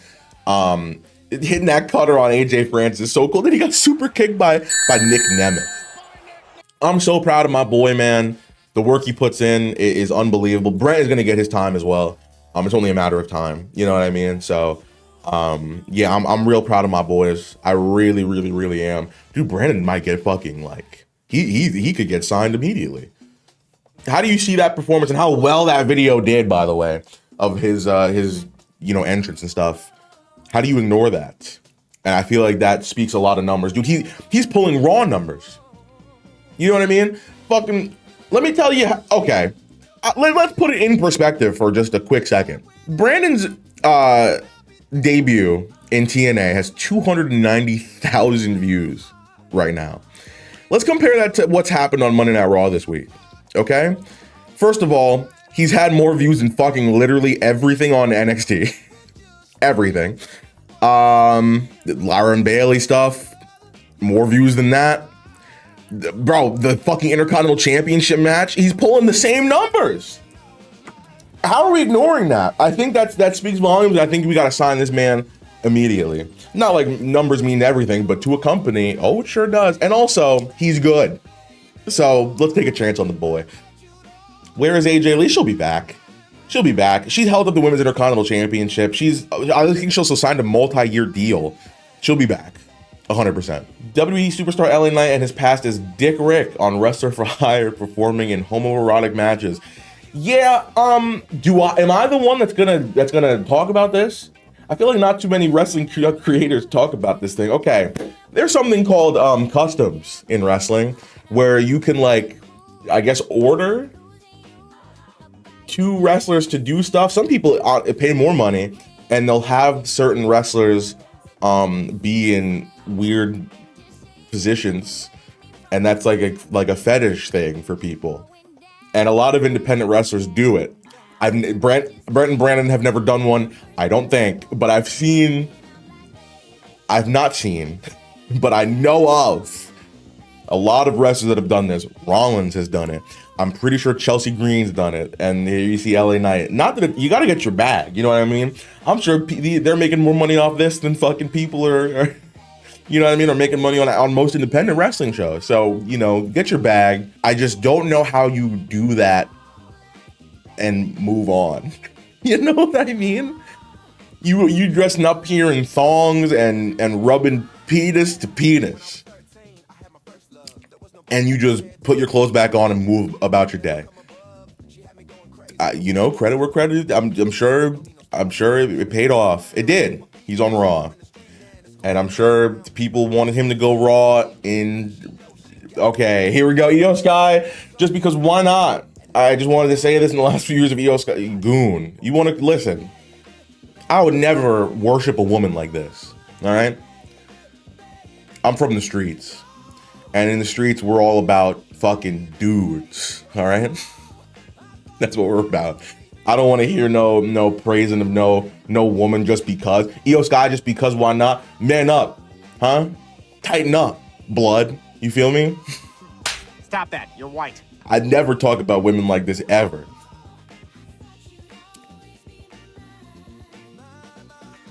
This was real. It literally just hit me. This was real. And it was him like trolling. John Cena is an interesting man. Cameraman peeking a little. Oh my God. We've got a lot of weird compromising positions today. I don't know how I feel about them. I really don't. Yo, you think if you know how people like are like, hey, Rhea, pick me up, you know, for this picture. If I'm like, yo, Rhea, pin me. You think she'll do it for a photo? Oh, I'll get my legs up for you, miss. All right. Is it cake? Oh, like the belt. No, I don't think that's the joke. Okay, I will tell you, yes, it is. We've gotten real horny in the second half of this video.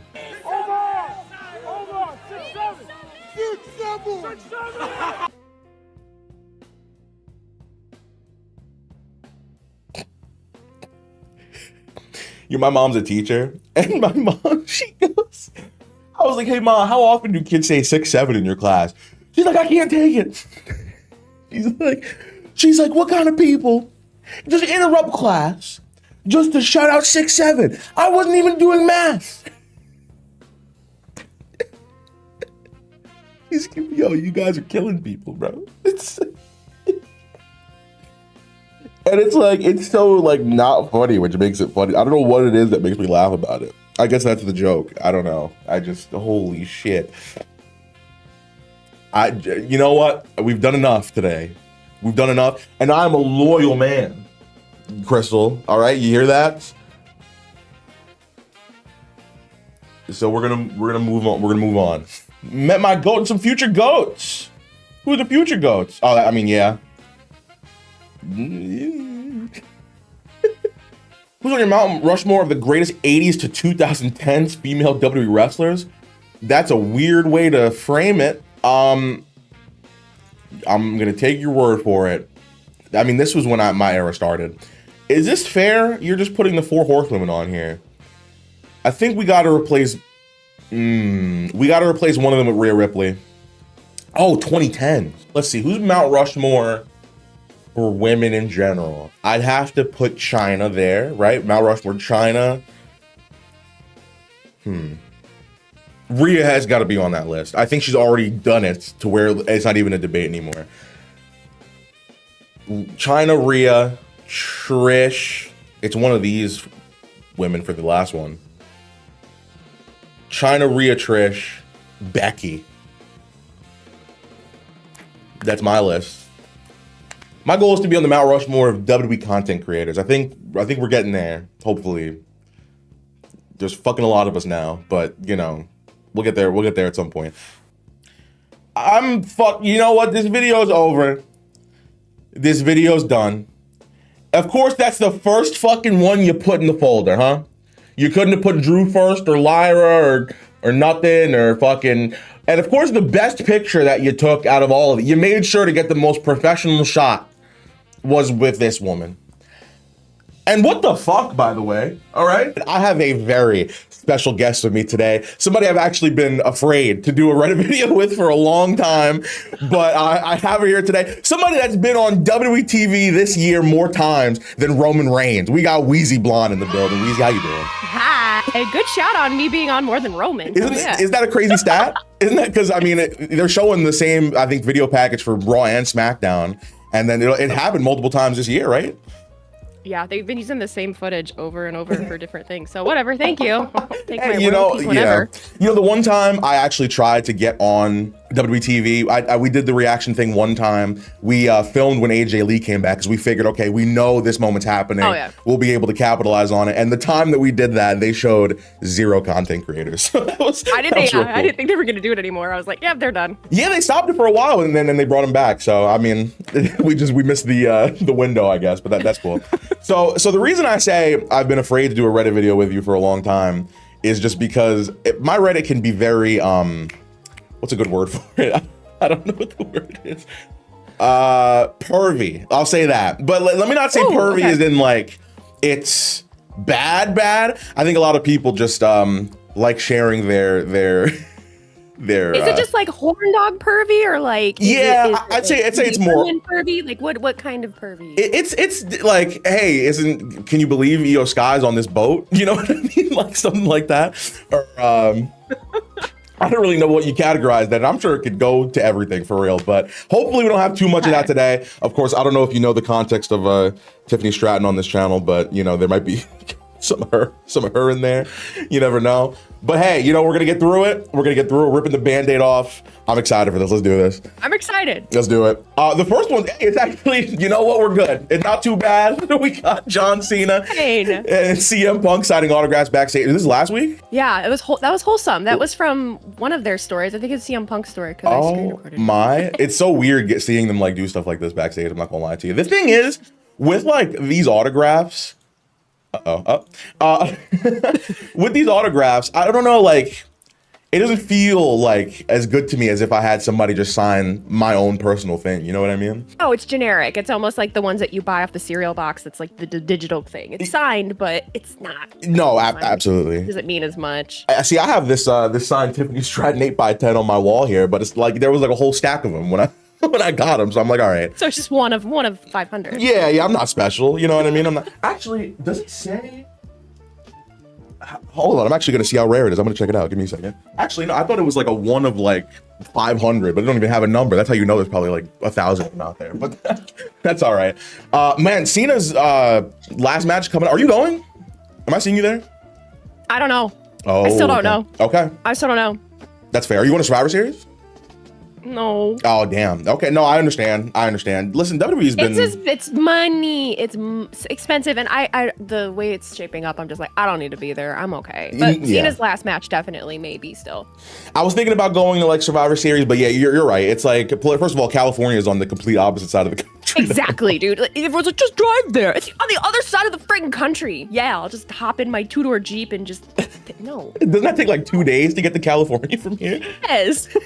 And drive through, we're driving through the middle of nowhere? Absolutely not. Absolutely not. All right, well, hopefully last match, because I feel like no other creators are going there. We all had like a thing, we were like, yeah, we're all gonna go, and then these plans got canceled. I don't know if I'm gonna be able to go. I'm like, damn, like nobody's going. I'm so sad. I know. Well, I found out you're going, so maybe I still will. I think I'm still going, so. All right, that's good. That's good. All right, well, speaking of John Cena, bang, Intercontinental Champion, Grand Slam Champion. I can't believe they did this, by the way. I can't either. And people were talking to me like I was stupid because I couldn't believe it. They're like, oh, we all knew that this was happening. Oh, did we, John? Did we know? No, we didn't know that. Yeah, like, yeah. Good for him. Sure. Do you think he earned it? People are like, he didn't earn this Intercontinental Championship. No, but it's John Cena. So, like, does he just earn it by proxy because he's John Cena and he's retiring in 2 months? Like, yeah, sure, pat on the back. Yeah. But they pulled it off Dom. Dom was a great Intercontinental Champion. I thought he was doing a great job with that title. I know. And right before Survivor Series, too. So it was like, well, I thought they were going to do like him, but maybe, okay. maybe that actually is good. Because maybe I thought they were going to do him and Ray in San Diego. Right, they did a whole segment the week before. Maybe it's going to be a AAA thing, probably, right, for the mega title. That's fine. Yeah. But yeah, Talk no. myself into it. But I'm happy that Right. Cena's the Intercontinental Champion, I guess. He's definitely going to lose it on December 13th. I think that's just a spoiler we could all give out right here, yeah? Right? Whoever it is. Yeah, who got winning the tournament? Who I got winning the tournament? Yeah. I keep saying that I don't know. I'm really curious who the last or who the next surprise one is that's facing Solo. Oh, that's Because right, I almost feel like it's going to be that person. But none of the names that everyone has been saying were possibilities. So I feel like now that we only have one name, because we're filming this actually on the afternoon of the Raw that happened, I guess, last night. This video's going out tomorrow, so we don't know who the mystery guy is yet. But I think I'm feeling Gunther. I think it's going to be Gunther and John Cena. I think I was on board with that one, and I actually like that one. I think that a lot of people be like, oh, that'll be terrible. Like, nah, I think it'd be good. I think he should make Cena tap out. That's how I think this should go. That's right. Yo, Gunther gets too much hate, man. I love Gunther so much. It's unbelievable. I don't like it, but forced. It is forced, absolutely forced. I can't wait for him to flatten Javon Evans tonight. It's gonna be fantastic. Honestly, oh my god, I forgot about that. I know that match is gonna be fantastic. If Gunther doesn't win, I want Javon Evans to win. Him, like, because I feel like an NXT guy. The whole show is gonna be Cena versus NXT people. Why would Cena be exempt from that? You know what I mean? Give Javon the shock win. Why not? I feel like it'd be great. That would be fantastic. I'd be on board for it. Why not?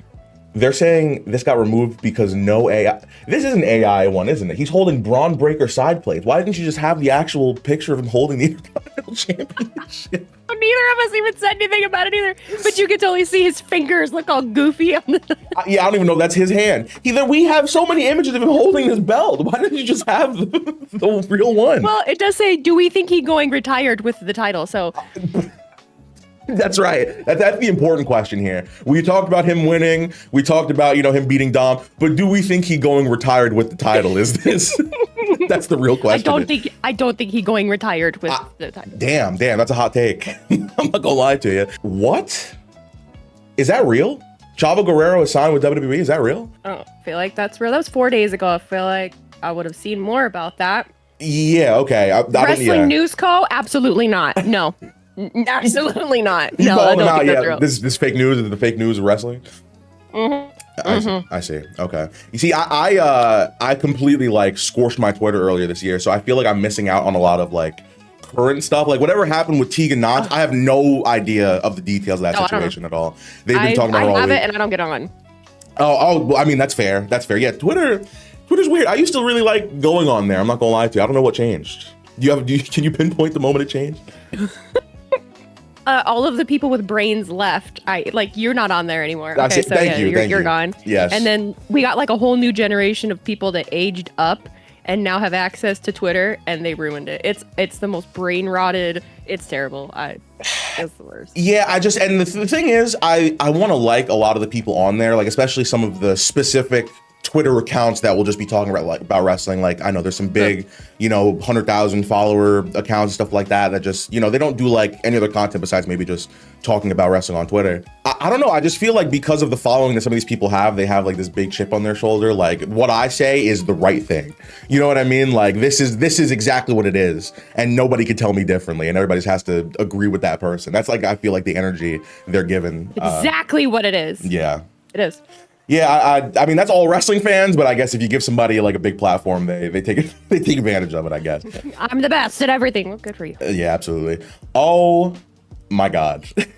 The real reason Nikki Bella attacked Stephanie Vaquer. Did you hear these chants she was getting, by the way, when she turned heel? Yeah. Wasn't it Cena left you? Yeah, but that's terrible because it's why No, it is terrible. I guess this was the wrong building to have her turn heel in. You know what I mean? Look at all. I didn't hear them in the moment. Yeah, no, me neither. I only found about it after the fact, but that's crazy. Her whole heel turn. Cena left you. She's done so much more since then. How long right. ago The was one that? thing that you're gonna chant at her after everything she's done is, "Oh well, John Cena left you." I mean, listen, she's not beating Stephanie Vaquer, first of all, right? There's no chance.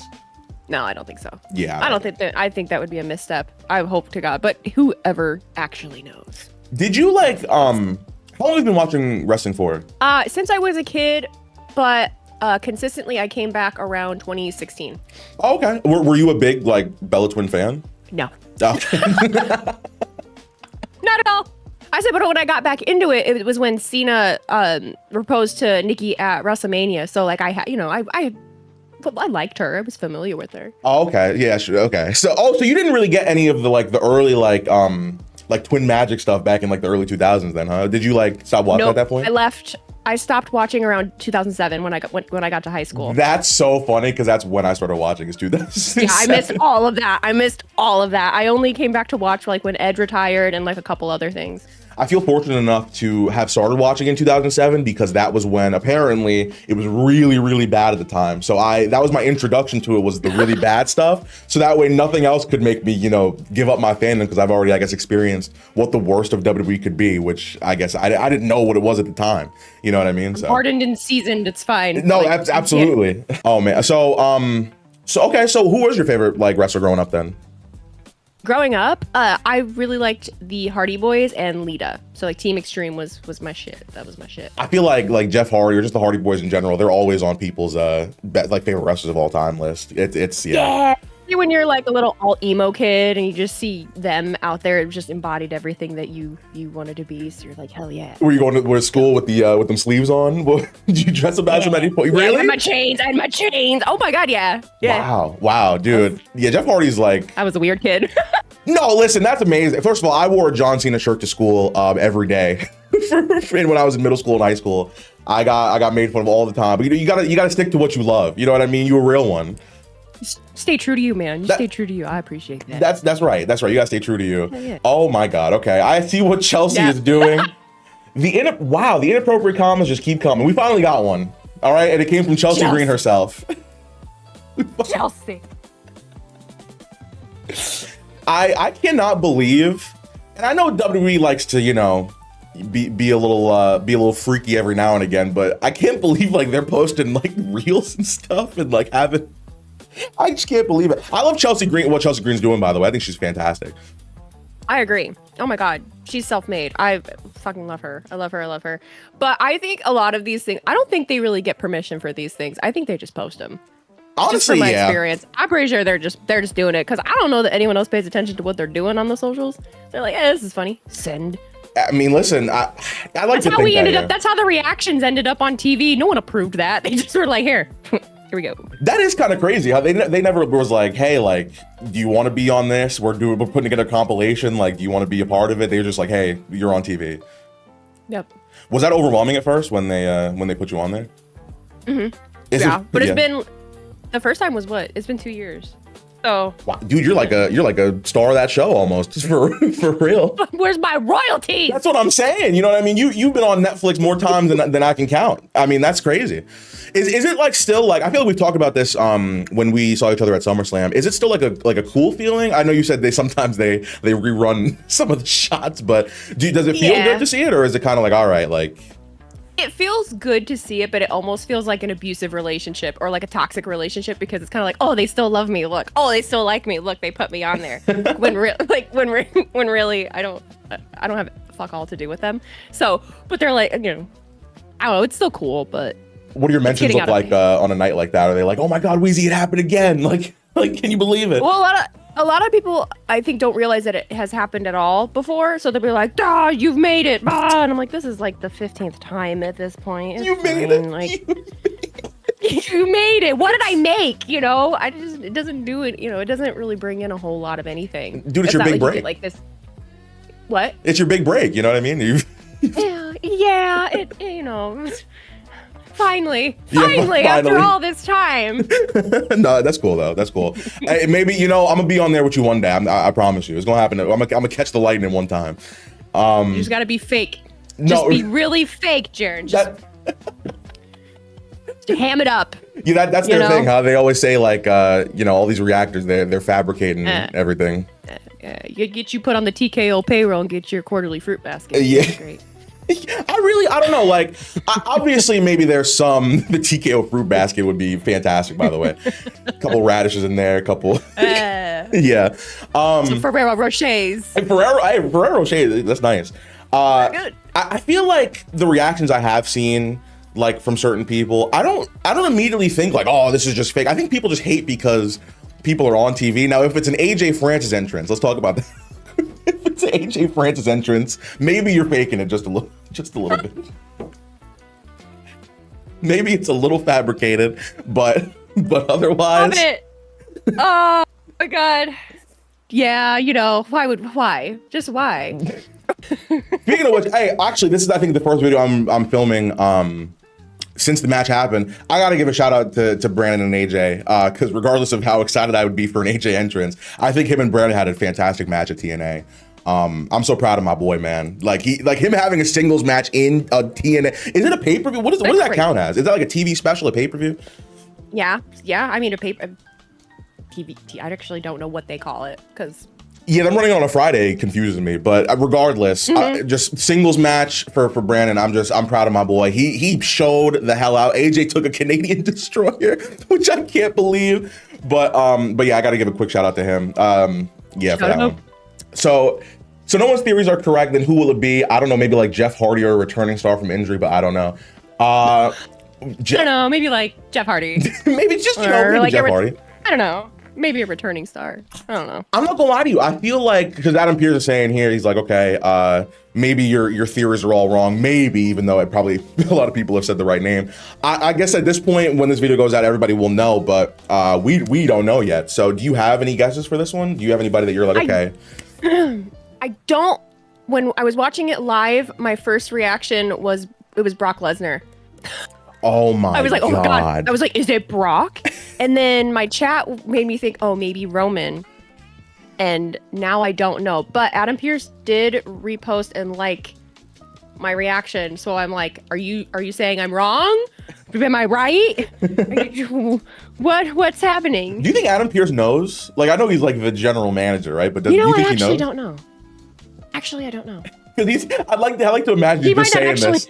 He's just saying like, oh, none of you have any idea, not even me. So yeah, I know. He opened an empty piece. He opened a piece of paper though that had a name on it. That is true. Unless it's just a blank piece of paper. He's looking at it. It's just a blank sheet. He's like, you know what? I think I'm gonna save this for next week. This too.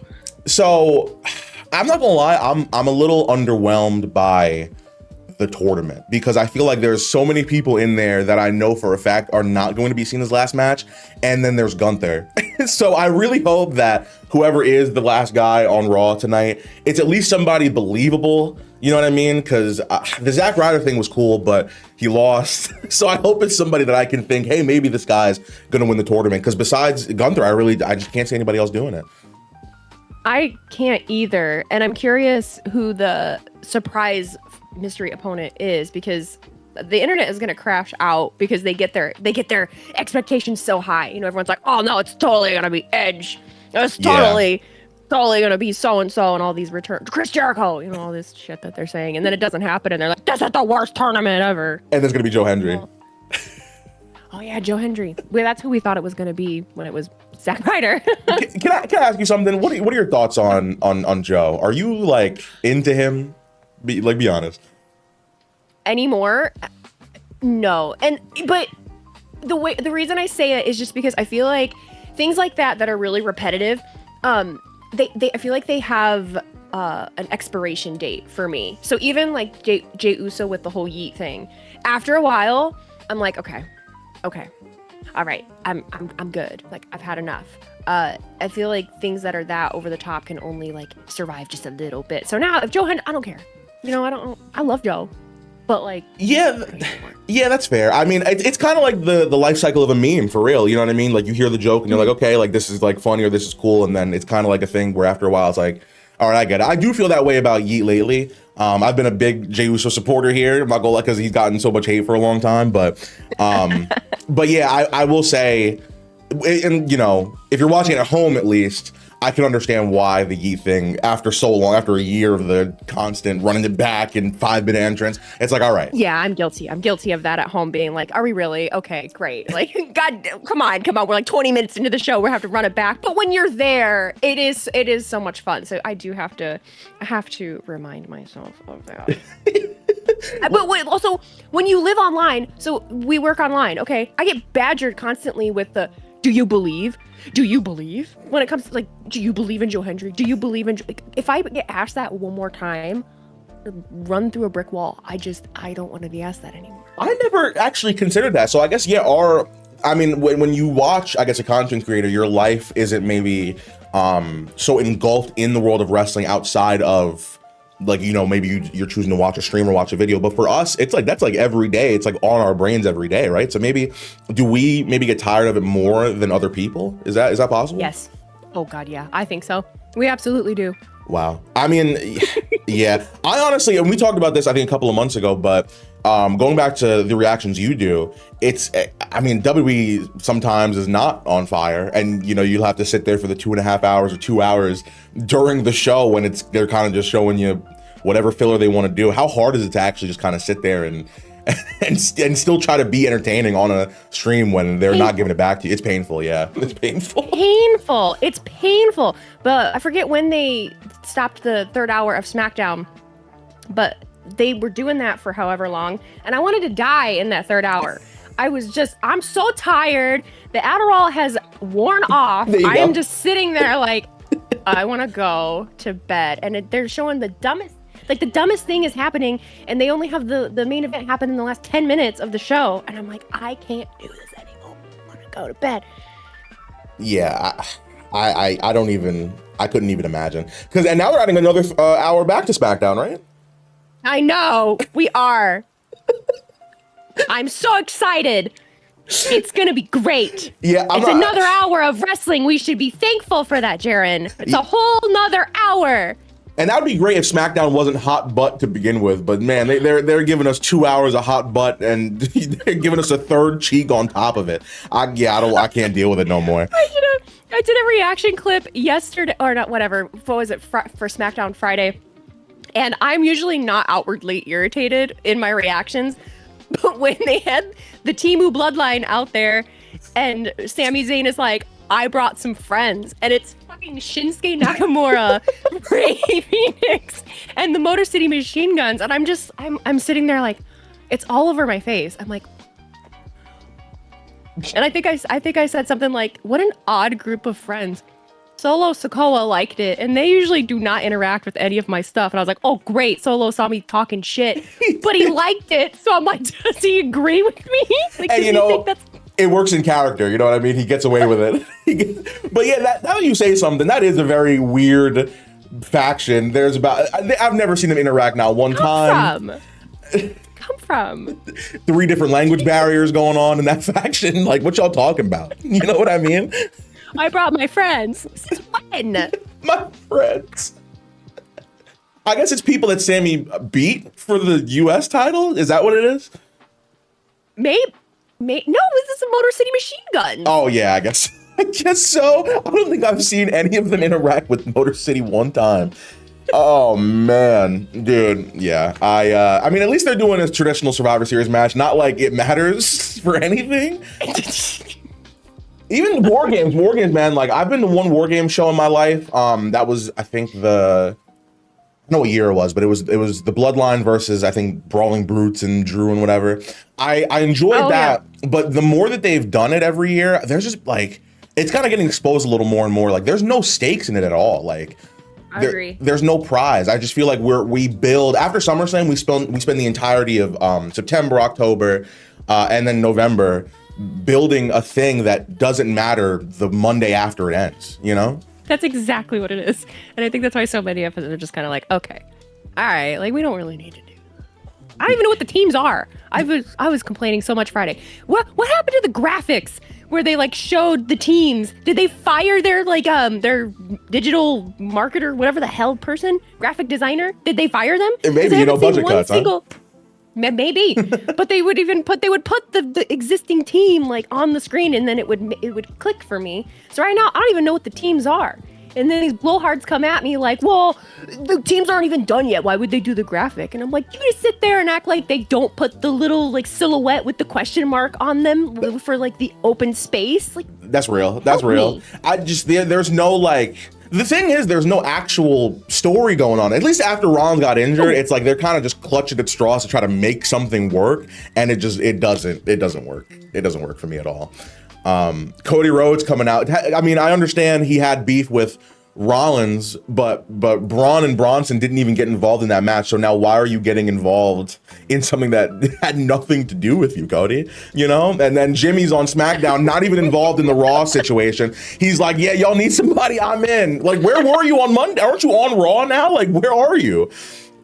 I don't know. I don't get it. The women's one I'm a little more excited for. This is therapeutic. Thank you. Yeah, no, we get to, you know, vent a little bit. The women's one I am excited about a little bit more just because I really like the work that Asuka's doing. She's like the abusive, like, whatever. Agreed. But again, I just feel like there's a lot of interlapping, like, is that even a word? Interlocking storylines when a lot of people kind of also have nothing to do with it. Lash Legend, where the fuck did she come from? Oh my God, I know. I love her so much too, but she just showed up and I even said, I was like, who the fuck is that? Oh, it's Lash. I was like, what are you doing here? Yeah, listen, a Rumble appearance and then War Games without even really officially being on the main roster yet is crazy. So that's good for her. Good for her, but I don't know where the hell it came from for real, but I guess we'll see. I want to show some pride, by the way, to my Reddit, because we have not had any. I was so nervous to do this with you. I'm not gonna lie to you, because I was waiting for you know. Now watch. Yeah, it's coming. I'm jinxing myself 100%.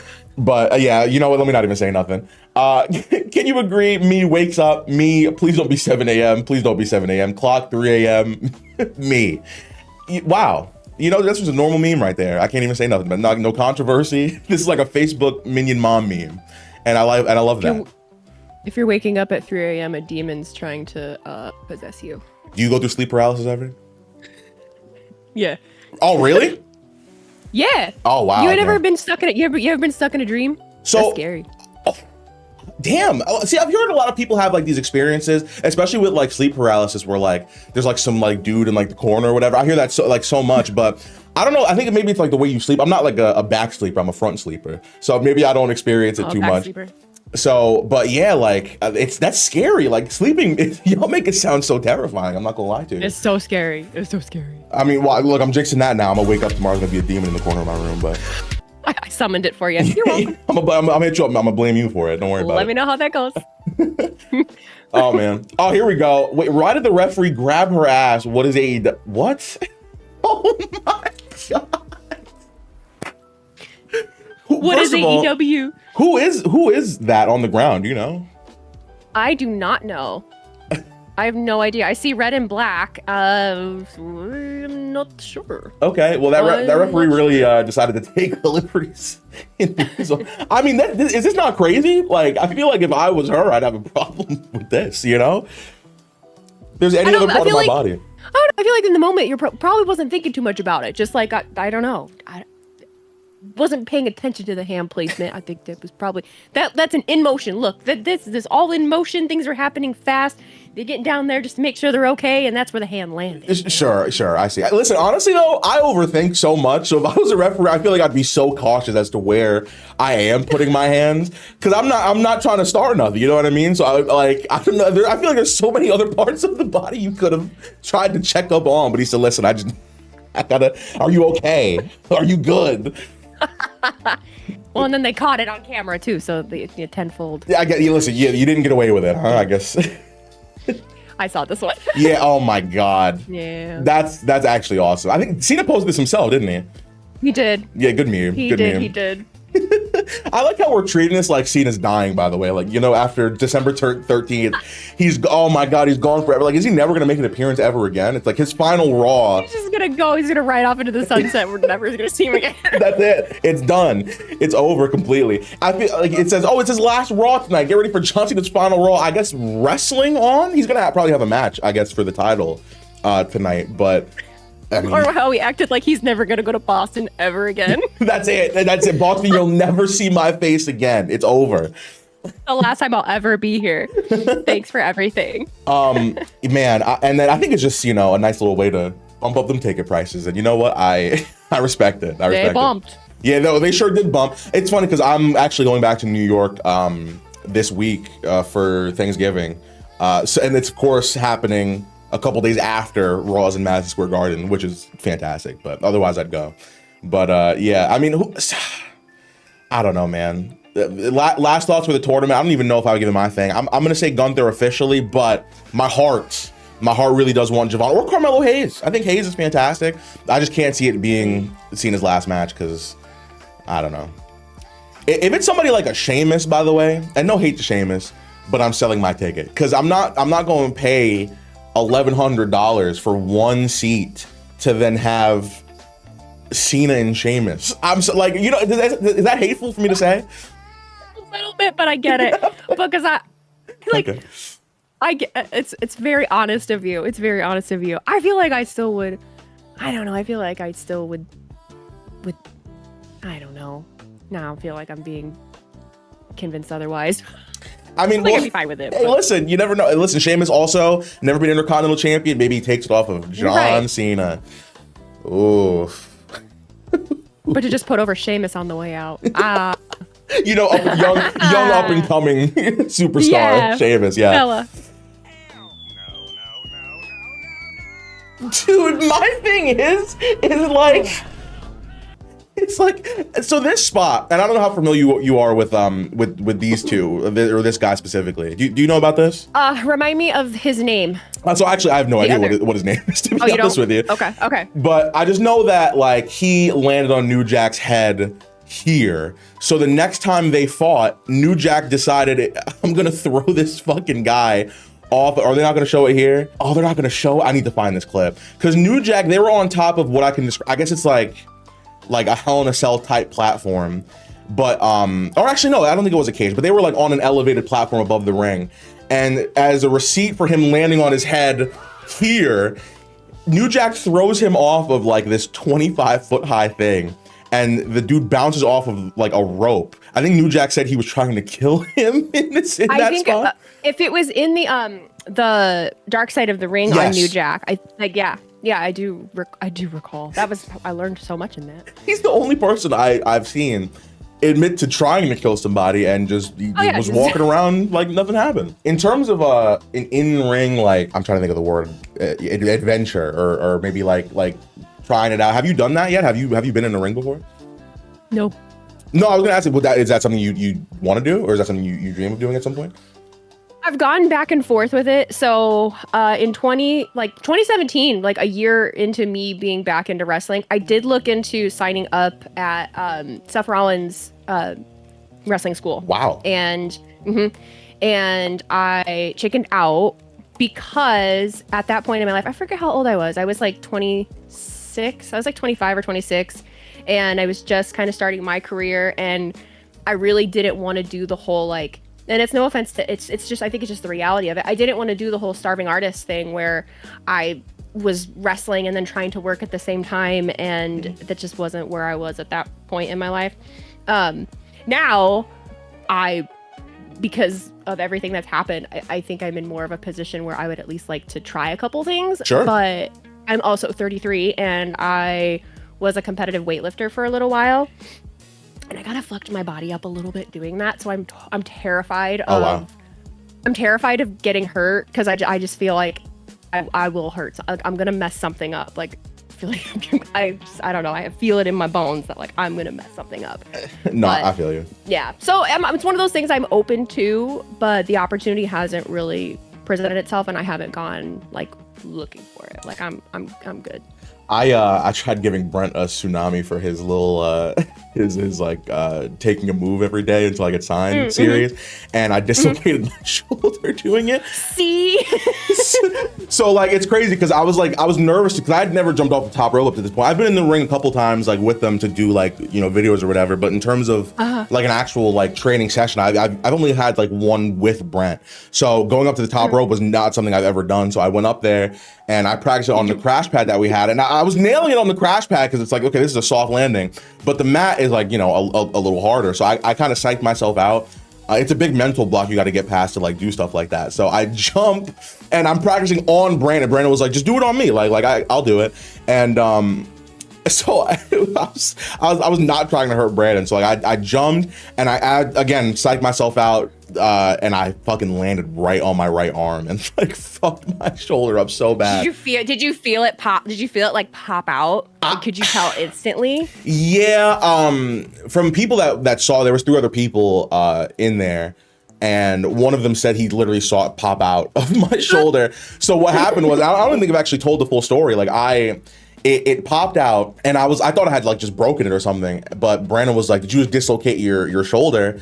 And when he said dislocate, I said, "Oh, wait a second." And I had my arm bunched up like this, so I like extended it, and all I heard was a, and I was like, "Oh, like I guess I did," because we're back now. I had to wear a sling for a few days, but trust me, I definitely understand where you're coming from. If you were to do it though, you got a dream opponent? Who's somebody that you're like, I want to have, if I could choose anybody in the world to have my first match against, I want it to be this person? I don't have an answer. Wow. I don't. Okay. I have no idea. People ask me stuff like that all the time though. They'll be like, man, if you could have a match against anyone, like what would it be? Or people love to ask like, what would your finishing move be? I have no fucking idea. I've never pondered that.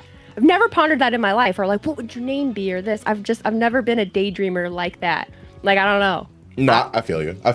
I don't know what the hell my finisher would be for sure. I've always like dreamed of maybe like a spear, but a spear's so basic, so. Do you have an answer for who would be your dream opponent? Like, who would you want to be against? Wow. You know what's crazy? You saying that made me realize I kind of also didn't have an answer to that question, but. Yeah, see, that's a there's so many, options, and it's like, at what level? Are you talking like, we're talking like people in WWE, people on the indies, people we know, like someone that doesn't even wrestle. Yeah, I mean, okay, on the indies, it would definitely have to be either Brandon or Brent, because I could see that being like a realistic thing, but in WWE, I have no idea. I want to get chopped by Gunther, though, at least. If I ever meet that man, I'm gonna be like, yo, chop me. Just lay it on me. We'll do it for a short. You heard it here first. I'm gonna do that one day, I guarantee you. I think that would send me into a cardiac event. I feel like my heart would probably, my heart would stop, or like probably like my rib cage, like something would break. Something would break. And it's crazy because that's just like an initiation thing they do in a lot of wrestling schools too, is you got to get chopped about 20 different times. I couldn't even imagine. Hey, well, Weezy, I hope it happens for you one day. I really do. I do. Because I want to see it so bad. I want to see it, man. No. Kathy Kelly is Rhea Ripley for Halloween. I'm a man of God, damn it. All right. But no, Kathy and Rhea have a cool relationship. Well, too cool if you ask me. Might be even spicy. But no, this is actually a pretty good cosplay. You know what I mean? The makeup's on. What does it say up here? R+C, like Kathy, because they are in love. I don't know what is the bit there that they're dating? But when I do it, can you believe this shit? They call me a menace. Actually, do they get called a menace? I don't think. I think people understand the joke. Okay, that's fine. Oh God, speaking of which. You know, what is this? You think this is gonna pop me just because I have a thing for her, all right? What even makes you think that, first of all? All right? Yeah, it's not that serious. Bunch of approved. Oh God. Okay, let's get the elephant out of the room here. Apparently Ludwig Kaiser's with a new woman. And every fucking TikTok that I've seen about it has been like, Jared, that's why I wore this, because I was gonna talk about it and we were gonna play up the bit. But like, we've already done it. It's been 2 minutes and we've already played up the bit. Every TikTok, it's been like, small afro, now's your chance. Every comment section's like, it's Jared's opportunity. And I mean, I appreciate it, I guess. I like the fact that her name is now synonymous with my name. Good God. All right. I feel weird about that. I do, because now I just feel like I look like the weirdo. A ding-a-ling, wing nut. A knucklehead McSparzatron. No, but I think Tiffany Stratton, she seems like somebody that knows what like a bit. It's not like she would take, I think, what I say so seriously and so literally. I do have like a wrestling crush on her. We've established this, but it's like, it's not as obsessive as I play it up to be in the videos. It's kind of like, I'm kind of getting tired of doing that bit, even though I do, I fucks with Tiffany Stratton. But I don't think this ends until I do a video with her. I don't think I think once we get her in like a TikTok, or what my plan is, I'm hoping that she's at a 2K event in some way, some form, hopefully this year. I was gonna say, hey, maybe she's the champion, so she doesn't have to go over to Saudi Arabia to be a part of it. She's not a champion anymore. So I'm hoping to hopefully get her in a video. If I have time TikTok, you know, like a short form video and a long form video. But if not, I'm gonna do several like skits with Tiffany. I'm gonna have stuff planned. This isn't even a thing that's been set up, so I don't even know why I'm talking like it's gonna happen. But when the day does happen, I'm manifesting it. When the day does happen, I'll make sure to make it worth everybody's while watching the content. That's a Jaren Walker guarantee, right? She knows what I'm talking about. You heard her. Touch. You could have just ran and kicked her too, you know? There's nothing wrong with that.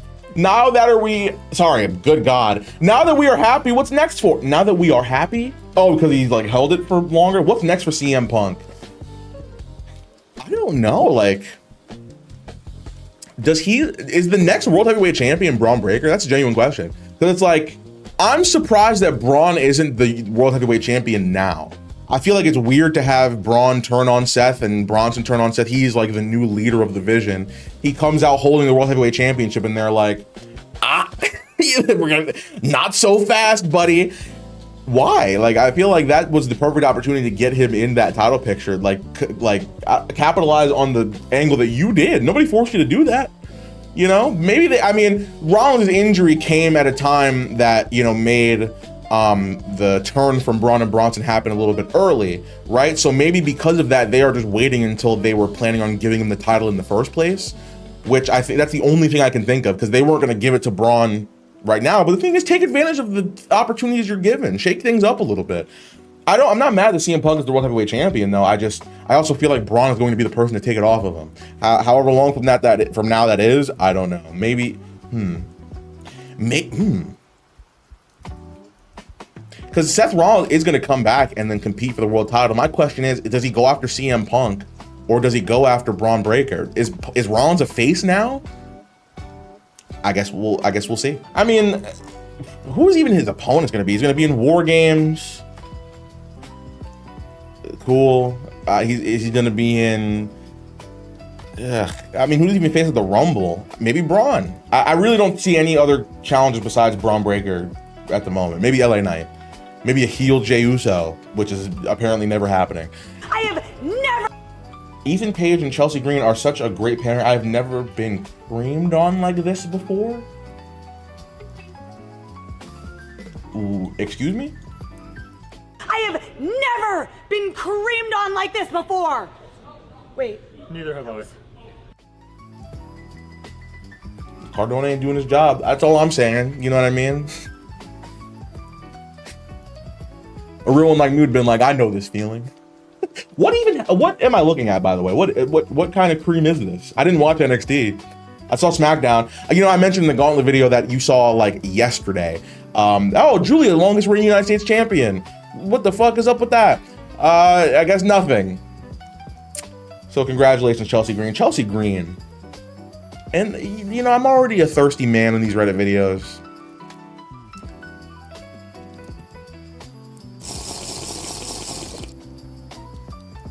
Let's continue. It's your time to shine. This is the TikTok I was talking about.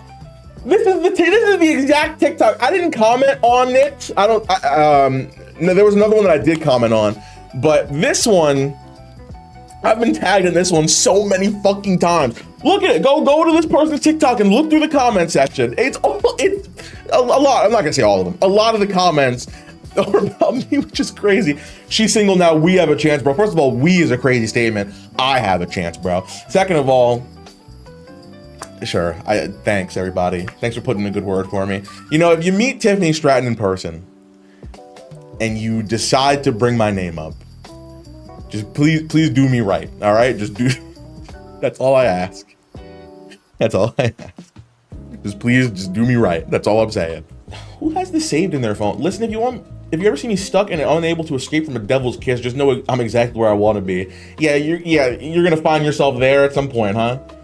Wishful thinking there, buddy. Also, like, taking the devil's kiss is not the same thing as watching it happen. If I'm in it, I'm not even seeing Stephanie Vicare's face or anything on her at all. I'm just getting my head slammed to the mat. This is where I want to be. I guess because, okay, I get it. Real horny today. And I know we're real like that all the time, and people make jokes about me saying like, oh, it's not usually like this. Some days are more extreme than others. You know what I mean? And now I just feel like a perv. 1 or 2 jokes is fine. We can even spread it. 5 jokes spread out in an hour. It's been fucking, it's been 8 minutes. And we got fucking, here we go, Devil's Kiss. Oh, Jared, you could be with Tiffany. Oh, cream on me. Fucking, what do we call this? Oh, they're broken up. Look at the body on this woman twice. It's like, all right, I get it. Hold on, I just gotta finish the video. Okay, I needed to just make sure there was nothing else in that video. You know, gotta make sure I'm studying everything properly. The 3 look, disgracious. Chelsea Green, Chelsea Bleed, Chelsea Cream. Good meme, everybody. Kid, I don't even want anybody to see what I just am looking at. We're done with this today. I'm done with this. I'm done with this. Kid, don't even fucking show what I just watched. Can you please just put your reaction on screen to what is going on in this video? If you heard the sound, I'm sure you can put the pieces together and hey, go on my Reddit if you want to fucking see it for yourself. I personally, no, I don't want any parts. We're not getting into it. We're not gonna go there. No, absolutely not. What's next for the new champ? Hey, we got some topical stuff. I think maybe we get a little bit of a transition into NXT for Chelsea Green in terms of defending the United States Championship here. Maybe we'll get some NXT people competing for it. I could see who's like a North American woman that's not doing anything right now. I feel like when they talk about North America, you think of Canada, United States, and Mexico, right? So who's like, and they're both Canadian, so why would they fight another Canadian? So an American or Mexican woman in NXT. Why can't I even think of an American woman? I mean, and all the ones I am thinking of have championships. I don't know. I don't fucking know. But Chelsea Green, I'm really loving what Chelsea's doing. Her and Ethan Page are actually a really great pairing. And I'm really enjoying like the whole we're better than all of the fucking other North American countries gimmick. I'm a big fan. And whatever is next for her, I'm wishing her the best. Mia Yim. That's 100% what it's gonna be, right? It's gonna be, she's gonna fight Mia Yim for the title. That's what they do. Every time they put the US title on somebody, bang, now you fight Mia Yim. Good stuff, real good stuff. The pain is real. It did get delayed, didn't it? It got delayed again. It's like, just stop giving us a date. Why are you telling us a date before the game is even fucking finished? I'd rather would just not know. This game was supposed to come out already, right? Or was it supposed to be like December, like in like a month? Now I gotta wait a whole new year. It's more than 365 days now. And I don't even know if it's gonna come out on November 19th, 2026. I literally, the consoles, we're getting close. Wasn't it like 7 years between the 360 and the PS4, I guess, 3 and 4, to get to the PS5? Like it was a 7-year gap. We're reaching that 7-year gap again. I know nobody was able to get their hands on a PS5 for a long time. I got mine, day one, whatever. But, which I was very lucky with, by the way. That's a whole other story. But it's been almost 7 years that we've had these consoles. I could see them, waiting until the new consoles are about to come out. And honestly, something I could also see happening, they have it on these consoles. Oh, and now the PS7 or PS6 is out, and the Xbox fucking butthole McGillicuddy is coming out next. Oh, now GTA has a new updated version for those consoles, and it's another $150. They got to make their money back. They're going to do it, I promise you. Now that the reign is over, what do we rate? Okay, this is a normal Tiffany Stratton post. Hey, all right. For me, it's a 6. Honestly, they did have her fight the same people all the time. The only problem is SmackDown has like 2 women on it, which is not true. But it's like, I'm trying to think of women that are in like the main picture. Bianca Belair is injured, right? Nia Jax and Jade Cargill were fighting her. She fought Trish Stratus and I don't know, Charlotte. I think Yeah, 6 is fair. 6 is fair. You a 10 in my book, though. You know. Stop it.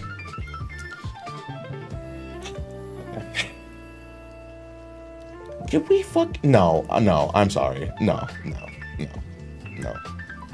We're shutting it down. Hell yeah, her. We're gonna wrestle tonight. My ass unable to take the hint.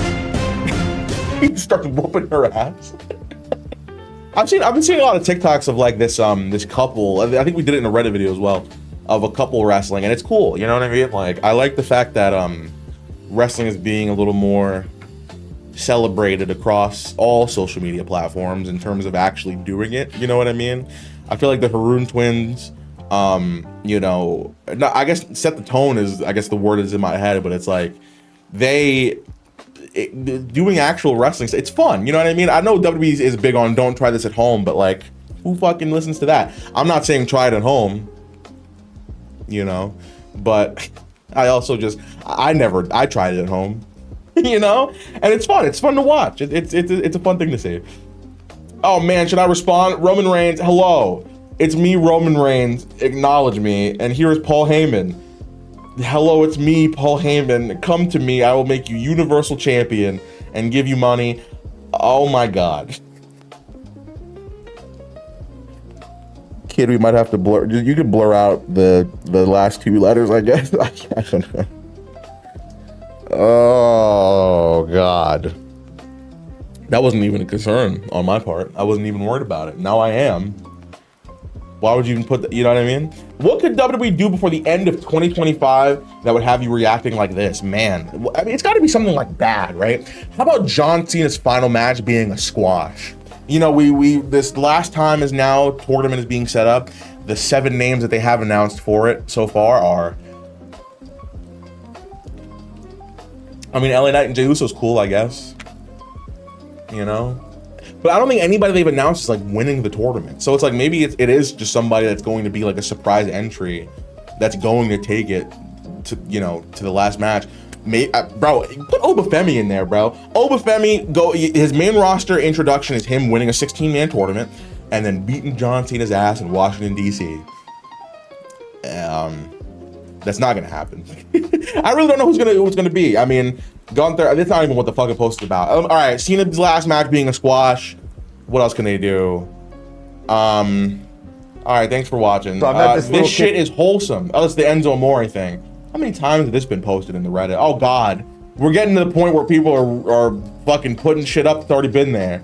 Downvote. All right, you can be more original than that. You know, guys, next week we need memes. All right, I understand you love getting the upvotes because of the bosoms. All right, the bosoms and the asisms.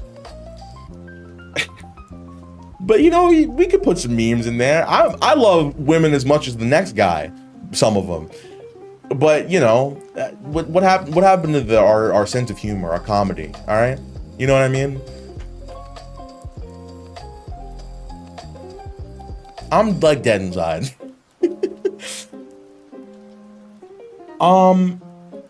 Okay. Oh, Matt Cardona. Wow, I've never been creamed on like this. I mean, honestly, that should be jokes aside, that should be a factual statement, because if Matt Cardona can produce this much cream, we have a problem.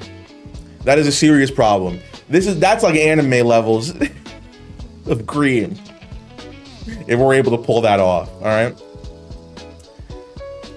My God. Besides Benoit, excuse me, would we consider this the biggest fall from grace in WWE? I don't know too much about Sunny's history. I've seen her, you know, here's the thing though, like, I feel like a lot of stuff is a trauma response. I've seen clips of Sunny when she was an interviewer, and on camera, you're seeing her getting like felt up by these fucking wrestlers. I can only imagine what her WWE life was like off camera, you know what I mean? And that it scares me a little bit, and I hope that she had a good experience in the company. Because I feel like, I mean, I don't know, you never really know somebody, but afterwards she did that that video that was definitely not gross, and then now she's in jail. So I feel bad, to be honest with you. I don't like, it just, yeah, I feel bad more than anything. To be, I don't know. I don't have anything else to say besides that. Besides Benoit. When she leaves a note on her PS5 that says this isn't working anymore, but you turn it on and it works just fine. See, this is what I'm talking about. Delusional, my girlfriend is leaving me vibes. Like that. You'd never leave me, right? What the fuck? What the fuck? Kid. I don't, this is, I don't even feel, I feel weird talking about this person. I don't know. I just, especially considering the context of the things that I've seen. So I just don't, kid, you back me up here, please. Kid, my God. I mean, I'll watch it. We'll just get my reaction. If you're on the ready, you can just show my face. Here we go.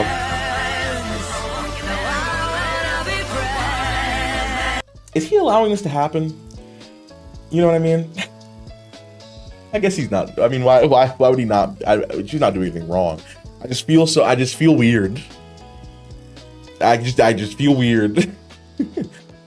Lowest viewership in SmackDown history, 933,000. Yo, TKO smoking dick, by the way. Let's talk about it. The ticket prices, oh, well, you know, Nick, honestly, I appreciate Nick Khan's honesty. That's as much credit as I'm going to give it. Oh, well, ticket prices, we stopped doing house shows once TKO took over, so we had to make up for that, the scarcity of, you know, whatever, by upping the ticket prices there, and we're packing out arenas. Are ya? I'm seeing SmackDown being a little empty. That was the problem a couple of years ago. And now it's like, what the fuck? You gotta lower a little. I mean, listen, I guess we're finally getting the pendulum swinging back, hopefully soon. Because it's like, okay, well, let's see how far we can take this. I think we've seen it. I know, you know, they're having a ticket crisis right now. You see news articles about it all the time. Lower them just a little bit. My God, I mean, I'm guilty of it as well. I be buying, you know, WWE tickets. It's also, you know, when it's in my area, it's kind of a missed opportunity to not use it for my job. People are like, you jump at the first opportunity to fucking get. Relax yourself. How many shows have I paid for this year? I paid for, I guess, the Cena thing, but that was more of a gift than me actually buying it. Out of my own pocket, I paid for Mania and WrestlePalooza, and that's it. I was at the Rumble Chamber. Am I missing anything? I guess, okay, yeah, all the shows around WrestleMania, I guess, as well. So sure.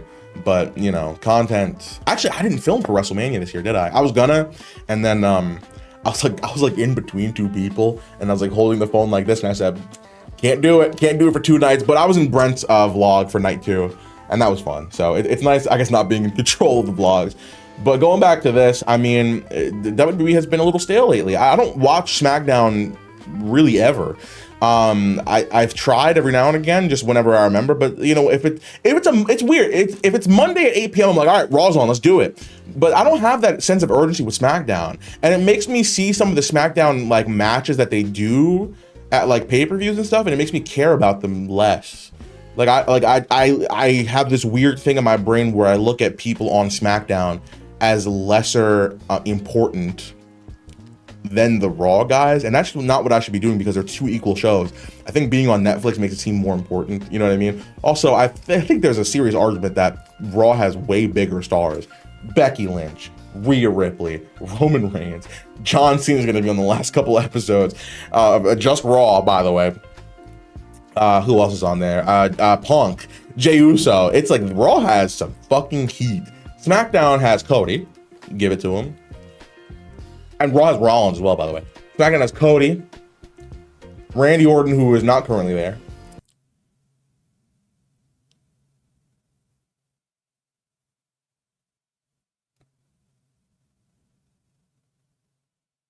And Drew. You know what I mean? I don't know, man. I really don't. Oh my God. No. They're gonna do Dom and Ray for the title, right? They wouldn't have just done that for no reason last week. That would be fucking weird. I don't want Cena's last match to be against Sheamus. I'm not a big Sheamus guy. I'm just keeping it in the buck. He's great, but like I'm not excited to see him. You know what I mean? And I don't know. For as much money as that John Cena's last match thing was, I know the spectacle is seen as it being his last match, but the opponent does have to be right. Like the opponent, like I understand that there's some like scenarios. Oh, we can use it for this person. His opponent needs to be like somebody like big, I think. But I don't know. I mean, we'll see when the time comes. You'll get my reaction to whatever happens, obviously. But yeah, man, I don't know. I wonder if the finals of the tournament is going to take place at Survivor Series. Is John Cena not going to wrestle until his last match? Are we just getting him showing up to like talk? Like, is he going to be at Survivor Series just to like shake the guy's hand? Is he done wrestling until his last match? I hope not. Who deserves a singles push or singles title out of these four? Interesting. We got JC Mateo. Oh, is it just the MFT guys? Oh, okay. I mean, Jeff Cobb is really good. I feel like he fits in weird with the MFTs. But, I mean, the real answer is this man. You know what I mean? Greatest of all time. Macho T. 10 years from now, will Dominic Mysterio end up being a much bigger superstar than both Rey Mysterio and Eddie Guerrero? Dom is doing fantastic. People think, I've had to listen to podcasts that people talk about he's got like a glass ceiling. Take the dig out your mouth, buddy. Dominic Mysterio is fucking, that's a future world champion right there. And things take time, you know what I mean? He's a mid-carder right now, and sure, you can't see him getting up there, but it's like, this man is one of the most over people in the company. But that's the whole point of wrestling. It's like, you have all of these like big crowd reactions and enthusiasm. Like, why would you want to watch a main event where it's two people that no one gives a fuck about? I don't care if you're like into them as performers. If they're over, they should be in the main event. That's why, like, when Jey Uso was World Heavyweight Champion, or when he had the Rumble run, it's like, how can you deny that? It's like, do you not hear this crowd every week? It's like, that's what WWE is looking for. It's like, I understand being the best professional wrestler is important to the purists, and it's important to me too, but it's like, how can you not understand why certain people are in the position that they are?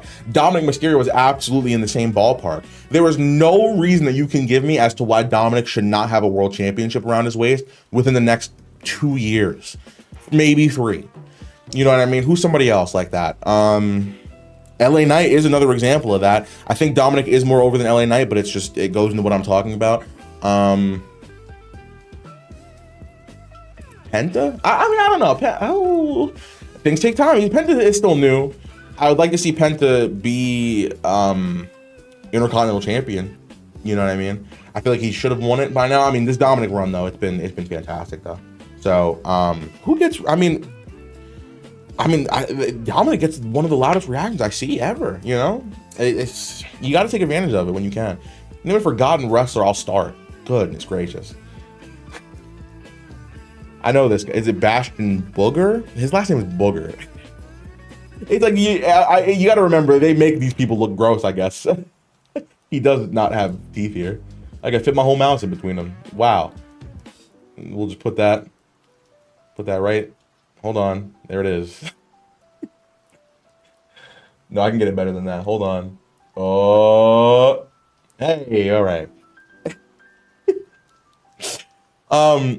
Let me see. I'm trying to think of wrestlers that like I watched growing up, because I've been watching wrestling for almost 20 years, specifically WWE. I've been watching WWE for almost 20 years. When did I actually just start watching other professional wrestling things? Like, damn, it's probably been like 10-ish years, maybe a little bit more. I started getting introduced to like stuff outside of WWE with Omega Okada. But I feel like I've seen a zillion other things before then as well. Like, I don't know, just like independent stuff on YouTube and stuff like that. But I'm trying to think. When I was younger, who was like a wrestler that I mean, Deuce and Domino always pops in my head. That was like they were like on TV every week when I was younger. And Cherry. And like, I feel like we don't ever talk about him anymore because he fucking didn't catch The Undertaker, WrestleMania 25, whatever one of them it was. It was like a really obscure early 2000s wrestler. Snitsky? No. I mean, people didn't forget Snitsky. Actually, I think the boys just did something with him at Revolver too. That's, chat, let me know a wrestler that you like remember vividly that nobody really talks about that much. I'm interested to know. Who comes to your mind when you see this title? Batista was the name I feel like I would have had in my head. Batista, Edge is one of them as well. especially for the time period that I started watching wrestling in. I mean, Edge, right? I mean, there's no other way. Batista, Edge, I guess Undertaker. I don't understand why people would say Triple H though as well, but dude, this title, I was so in love with this title as a kid, man. That was the first championship I ever had, like as a.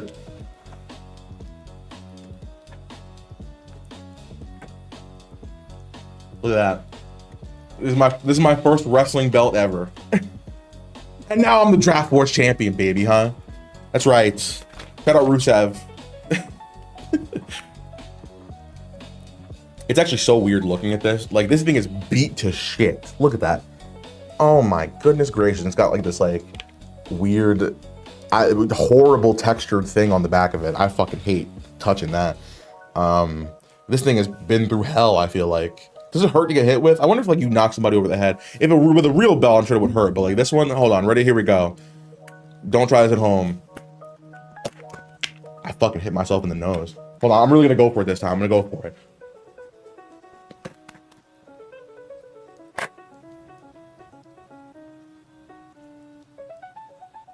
All right. There was one time I was on FaceTime with Crystal, and I was like doing that with my phone. I was like hitting my head with the phone. I was just being like, I don't know, whatever. And I started bleeding. I'm like right here, cut open, and like I started bleeding. I was like, what the fuck? Bad. All right, welcome back. Hey, we got some, normal color. I love all colors though.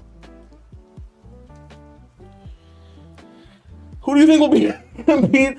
Who do you think will complete their Grand Slam first? I mean, Cena is running out of time, huh? That is a good way to end it. Give it to Dominic. Come on, Dominic versus John Cena. Honestly, not really thinking about it, that should be the match. You got the biggest heel. I mean, he's over in a babyface way, but the biggest heel versus the biggest face for the Intercontinental Championship. And Dominic should win. Do it. Okay, now that's settled in my heart right now. I would like Gunther because I think that would be, good for him. But it should be Dominic Mysterio versus John Cena for the Intercontinental Championship at John Cena's final match. Absolutely. Maybe they'll even do Dom and Ray in the Time Is Now tournament, and it's just like a red herring. I don't know. Just you get off the smell of Dominic. But okay, out of these people, wow, these guys are all just being eluded by one title. It's crazy that Jay is one championship away from being a Grand Slam champion because he won all of them in fucking like the last year. Drew's never been US champion? Wow. I think Sheamus does deserve an IC title run at some point. I think it's weird for Punk to be a US champion. I don't think they'll ever get there, right? I mean, maybe. I guess Sheamus, sure. There you go. Usually I'm not able to answer these questions. I'm like, oh, I don't know. It's Sheamus. Cody Rhodes, the next contract I sign will probably be my last. Yeah, right. I mean, I know what you are, Cody, all right? Cody says a lot of things. Oh, I'm gonna retire when I'm 40. Pussy ass lying bitch. Same thing here. I mean, I don't know how long he is 40. So, I mean, sure. It depends on how long that contract is, but he loves wrestling. He loves it. He loves it. I really want to see like people become backstage producers once they retire. Cody Rhodes being one of them. I'm sad Danielson's not in WWE anymore because I think he can actually make a big difference in terms of the overall match structure in certain matches. I think Cody and Rollins would be really good for that position as well. Once their time is up. Cena, would Cena be a good match producer? I don't know. Punk. One of a Kind is the best theme song of all time.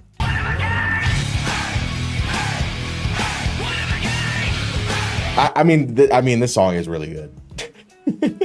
Of all time, though, wow. What is my favorite theme song of all time? I did list before, but like, what's my actual favorite song ever? I really do like Cena's. I don't know, like this last run made like me appreciate those like trumpets even more, even though I've heard the song forever. I'm not sick of it, which is weird. Cult of Personality is like a cheat code. The best WWE original song, I feel you got to give it to John Cena, right? Because like Edge is, if we're not counting stuff that was made by bands that had already made the song outside of WWE, right? Like a Jim Johnson production or a CFO production. And I mean, Cena made the song himself. I feel like Cena, it's John Cena. I don't know. Am I wrong for that? There you go. Comments. I'm giving you too many questions here, but please answer them. That belt, by the way, I don't know if it was me hitting myself in the head, but there's like shit all over me. I think it's like the leather like breaking off or something. It's like it is everywhere. What the fuck? It's like on my pants. I've never been creamed like this before ever. I wish you could see it. Triple H says there's a new landscape in WWE starting tonight. How long is he gonna get away with this until people are like, come on, buddy, yeah, you bullshitting us just a little bit, Trips. No, stop doing it. What should we call this era in WWE? I've seen a name recently. Somebody called this the Ruthless Depression era. Goodness gracious. I don't know, like with WWE right now, and it's so easy to be like, if you don't like it, stop watching. And we talk about this a lot. It's like, it's too easy. It's like, I want to love WWE. You know what I mean? I don't sit here, hate watching it. I watch it with the hope and enthusiasm that it's going to be a good show and it's going to be, something that I want to be invested in for the future. And it hasn't been like that too much lately. They've been doing well the last couple of weeks, I feel like, but we still got to get out of the hole that we put ourselves in after SummerSlam happened. Because we had a lot of stories start and stop, and there's a lot of inconsistencies, and CM Punk's first World Heavyweight Championship feud being Logan Paul. But like, I don't know, man. I feel like there's a lack of excitement with WWE right now. And maybe that's not true. I mean, Raw still does well. But it's also the company itself. It's like the practices of the actual company make me like watching it less. You know what I mean? Like TKO literally looking me in my face and saying, yeah, you're not paying enough. What? What the fuck? Them literally being like, hey, by the way, because we're going to all these international places, that means when we're in America, it's going to be more expensive because it's going to be more valuable. The price of a WWE ticket's going to be more valuable. I don't think people in America are going to fork out thousands of dollars consistently for American shows, especially if you're going to be doing a lot more international things. It's like, we don't have that many Raws here this year. That doesn't matter. It's like, how many times are you going to Monday Night Raw in a year anyway? You know what I mean? If they're in your city, they're in your city. You're not traveling to the show. So it's like, I don't know if that really correlates, but sure, I guess you're going to try to milk it. I wish I was getting milked right now. You know what I mean? Matt Cardona, Chelsea Green style. If you milking me, give me some high points. Is Drew McIntyre buried? Hell no. I think this was made before the SmackDown segment. Well, yeah, I guess. I'm recording this on Saturday, so I guess, the fuck is in that? Does anyone remember this tag team? I do. Now, Kid, I'm not going to reveal it now, but Kid knows. I have a video planned on an undisclosed date that is probably my most ridiculous video I've ever made. And I've said that a couple of times before. And I feel like there's no way I'm topping myself ever, but just within, I don't want to see it go top. I don't want to give them expectations. There's a video that I'm going to make in the near future that is probably going to be the most artistic, crazy, ridiculous, and impressive video I've ever made in my life. And I can't wait. And this is your only hint. That's it. Who should dethrone Jade Cargill? Bianca? Actually, no. Jade should beat Bianca. And then we do a shake. I don't think they have any plans to take the title off of Jade Cargill for a while. You know what I mean? Let's just embrace the fact that she's champion right now. Fuck her. Fuck her. You know what I mean? Fuck. I almost said something horrible. I don't like Tiffany that much. I was gonna say. The bit's not worth it. The bit's not worth it. All right. Let me just throw out a name, just cause. Mia Yim. Give it to her. Bailey wished for a piece of John Cena but we all know HHH always puts women on the back burner in WWE. Why are you saying this like she'd ever be in the tournament in the first place? Oh man, like if only Triple H liked women. What? Why would they do this?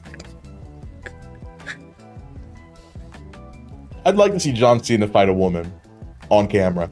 All right. We love us some cream today, huh? Oh, we sure do. Your girl's face after you completed No Nut November. It's like that.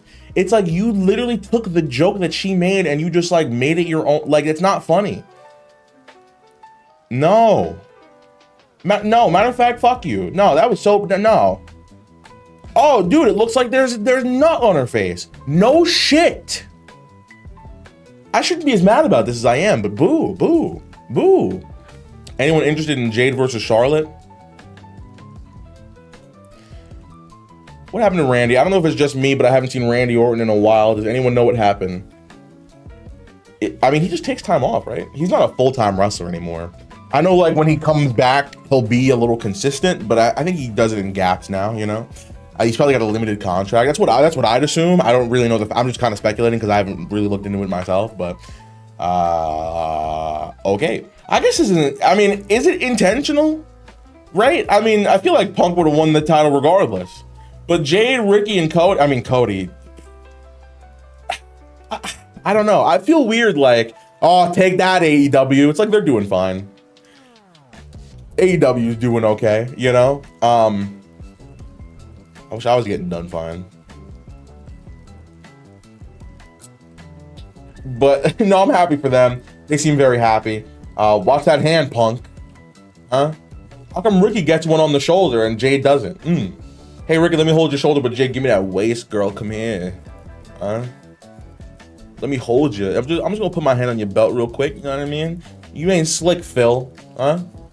Oh, let me jump into Rhea Ripley's arms real quick. Let me just jump up on her. Like, ooh, like, it don't mean nothing because, like, I'm married, right? Like, I see you. Yeah, dude, Julia, it's crazy. Like, Julia was like the one in NXT.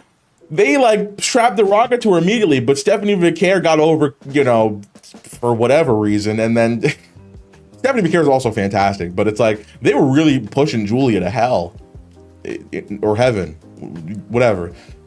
But I feel like Zarya and Stephanie are the two more popular ones. Julia has just been. Oh, Kiana James, maybe that'll help. Like, they didn't even try. Like, I would be like, okay, if they tried, sure, and it didn't work out, she's not getting good reactions. You didn't try at all. It's like they debuted this championship first, and the Women's Intercontinental Championship is way more important. It's like they didn't even, you know, this was the first mid-card Women's Championship they announced. That was a big deal. And they've done fucking nothing since Chelsea Green was first champion. I hope they turn it around with her second reign, but it's like, why? Like, what are we doing? What are we, like, what? Julia doesn't deserve that. She's good. She's damn good. I mean, her finisher sucks, but she's damn good. What's the most shocking moment in WWE this year? How is it not this? This is one of the most shocking moments in WWE, like, of all time. I can't believe I was here for this. That is an unbelievable thing that's fucking crazy. Seeing it being a heel. I'm so glad I was able to see that live up as close as I was. Like, man, I'm forever grateful. Toronto's awesome. The Rogers Center was fantastic.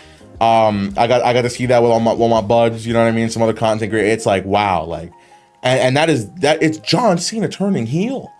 Is that not like, okay? Forget the run. But like, is this not like one of the biggest heel turns of all time? This is only like second to Hogan, in my opinion. Right? How is it not? You know, I'm really reflecting on John Cena's final year, and I understand people didn't like the heel run. I did. I kind of wish they continued it up until December. I wish John Cena was still WWE champion right now, but I guess people didn't like it and it didn't work. So in other people's heads, most people's heads, it didn't work. So they turned him face kind of randomly. But think about it like this, right? John Cena's final year, like they fumbled his final year. Final two in the Royal Rumble. won the Elimination Chamber, won the WWE Championship at WrestleMania, and defended it against Cody Rhodes, Randy Orton, CM Punk. Am I missing one? Maybe that was it. But you know what I mean? He also had a little moment where he fought R-Truth for a second, and I know people really wanted to see that match. They gave it to you. He had a 5-star match with Cody Rhodes at SummerSlam to lose the WWE Championship. And the blemish that I will give you is the Brock Lesnar squash match.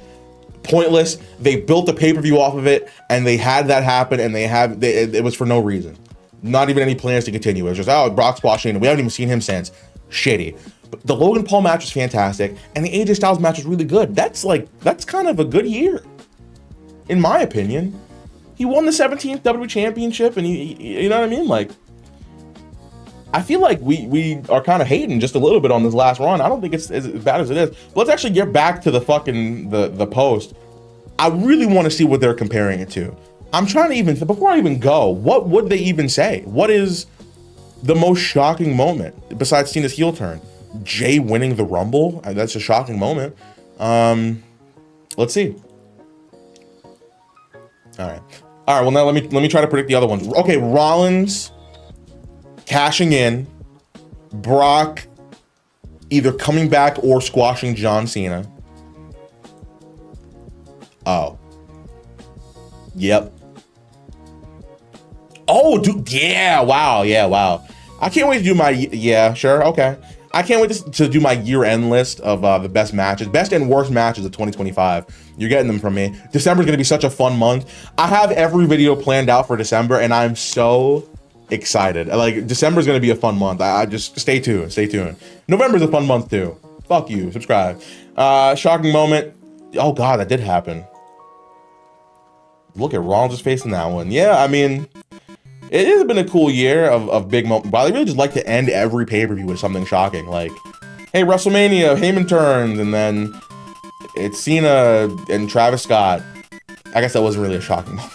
I guess Cena winning the title, though. And then the Brock thing, Rollins. Yeah, you know, sure. A lot of shocking moments. But we're not done. War Games is coming up. What the hell is going to happen at War Games? I guess Cena's last opponent will be revealed, right? Sure. Dude, Lash Legend, that's crazy. She is fucking taller than Nia Jax. I like this too. I like these two as a pairing. It's weird because they're using Nia to like help put Lash over, but like Lash is better than Nia Jax. Is that right? Is that true?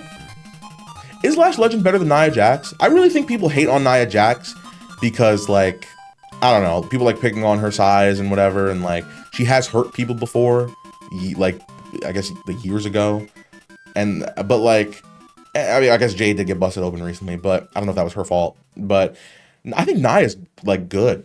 I think Nia is really good. I think she's also really entertaining. She's very charismatic, and I don't think she's as bad as everybody says she is, but Lash Legend, she's great. So I'm excited to see the moral of the story. I'm excited to see this pairing. I hope, yeah, I hope they do my girl right over here. That's all I'm saying. Mark would beat that gorilla's ass with one hand. There's no one who could solo a silverback gorilla.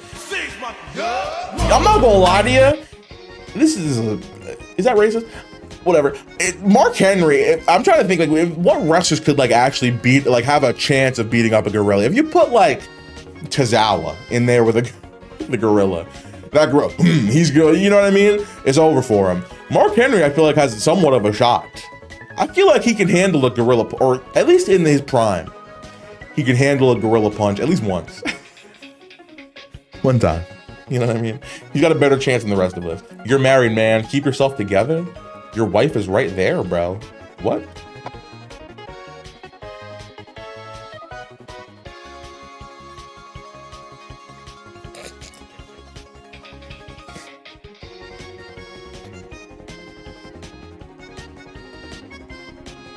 He really is just checking her out. He said, yeah, yep. You, Nikki Bella still got it, man. That's all I'm saying. Triple H, you know, he knows ball. Oh, God. He's making friends in the WWE. You know what that means. Post Malone. Oh, he's going to wrestle. Dude, Post is loving wrestling, and I love it, dude. I'm a big fan of Post Malone. I mean, I used to be. before he sold out. But dude, it's awesome. Like, Pose is awesome, dude. It's awesome. I hope he does something in WWE at some point. Not wrestle. We don't gotta see everybody wrestle. But I hope that he like makes an appearance, hosts a show, something. It's weird to me because Drake and Lil Yachty were at Elimination Chamber. I was close to Drake. Santi and Conman, I think, sat behind him. But like, I was kind of in the diagonal on the floor. Like, I literally could, if I walked 10 steps, if there was no barricade, if I walked 10 steps in front of me, I'd be right next to Drake. He was in the front. Why is he not getting shown on this? Why would they not do that? He was the theme song for WrestlePalooza. My thing is maybe like, is that like a safety thing? Like Drake didn't want to reveal his location? But he was there anyway. People saw him anyway, right? So, I mean, you're going to a public event. I mean, you must have some kind of security measure to like make sure you get out of there safely and, you know, because people are weird. But why would they not talk? Was it because the beef was so fresh? No, it was like it was almost a year. Why would they not put Drake on TV? Hey, Drake's here. Thanks, Drake. You know? Does Drake make Travis Scott's appearance mean less because Drake is a bigger star? They didn't want to bury Travis Scott's arrival. We just saw Drake, but oh, Travis Scott's here. I guess because he's also just a rapper as well, or a musician coming out there. It's like, okay, he's just one of these guys we just showed on the screen. Now he's just with The Rock. Why? That's weird. I don't know. That was such a fucking weird pairing, by the way. Where did that even come from? What exactly does Cena mean by this? What? Breaking, John Cena announces 16-man tournament to the... Oh, and maybe even some phases who don't work here. I fucking should... I read the most, like, important thing last. I mean, we know what it means. Who could he be talking about, though? Like the person that... Or people who don't work here. You talk about NXT, we haven't even heard the NXT names yet. But it's got to be... I mean, there's literally nobody else it could be besides... Joe Hendry, Matt Cardona, Chris Jericho, and maybe Edge, which that's a long shot. Who else? Who else doesn't work for the company that they could put in there that like could, you know what I mean? Is it a TNA guy? But does that count? They that's a WWE affiliated thing, but if not, I'm trying to think who would it even be. I mean, Joe Hendry is, I guess, is a TNA guy. I don't know. I really don't know. This is like seeing Cody Rhodes versus Roman Reigns on Raw. You'll never see that because Raw and SmackDown mean nothing in 2025. You know what? This match was also fucking crazy. It's almost as long as this video so far. But why don't they just do this? And I understand, like, you want to protect your biggest stars as much as you can, but like, just do matches sometimes. Why can't we have fucking Seth Rollins versus like, why not just have a Rollins and Logan Paul match on Raw? You know what I mean? Or give me Gunther and fucking, like, they save them for like big time pay-per-views and stuff, and maybe that's a safety thing so they don't get injured, but it's like, why not give me Ilya Dragunov versus fucking CM Punk with a clean finish? Why not just do it? It's nice to have fun. WWE still takes themselves too seriously, and it's like, you are an entertainment business. Entertain. Don't build up to the entertainment with shit out of a butt. Entertain. I mean, and they do for the most part, but you do stuff like this. It's so easy. Monday Night Walker was great. And I stand by it. Name a wrestler's career that's so dead in itself, it could become...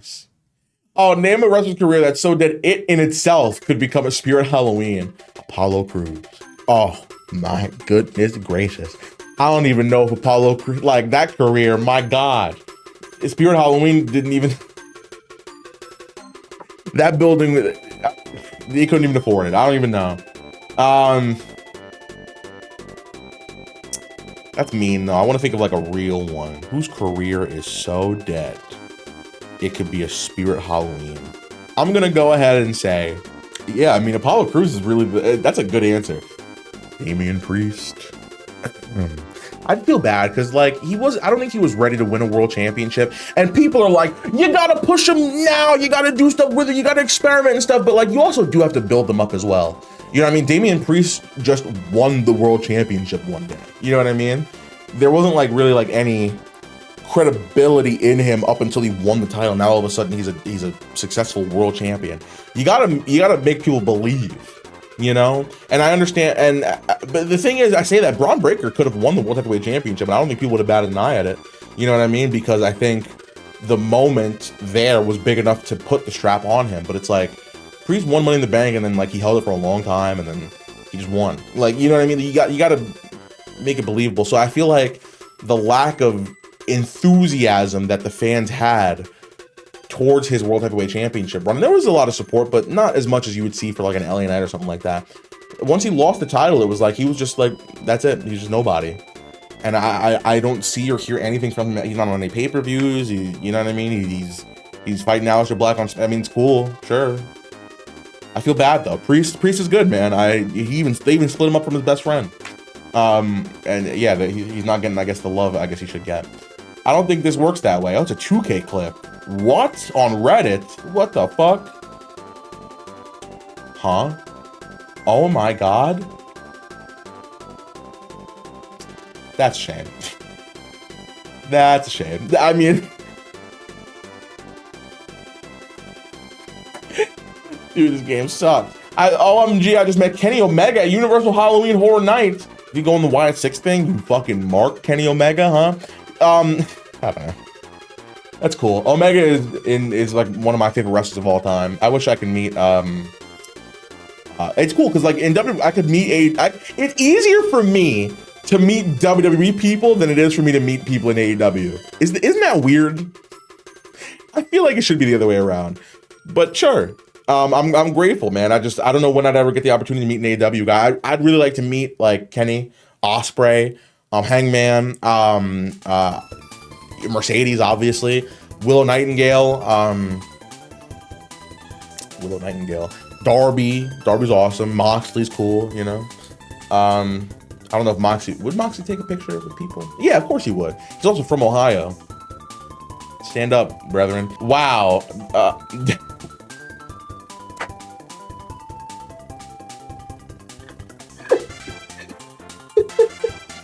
Remember when I said, don't be surprised, all right? Remember when I said I left the comment on a TikTok? That's the comment.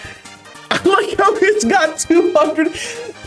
The fact that people don't just know who I am, you know what I mean? The fact that I could say that and get 237 likes on a random TikTok that I'm not even tagged in is fucking crazy.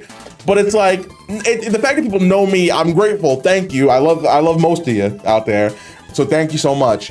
But the fact that it's like I say this to people, like they're like, oh, like it's this guy. That's so fucking weird to me. You know, Tiffany, here's a direct message to Tiffany Stratton. All right, I'm gonna be as real as I possibly can be. I'm so sorry. And I can't be saying this in the shirt and your picture on my wall and my screen. And in my heart, but you know,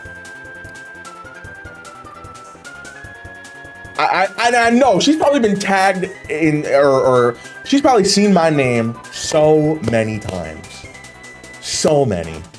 and I just hope, I really did. I stress this all the time, and I really can't stress this enough.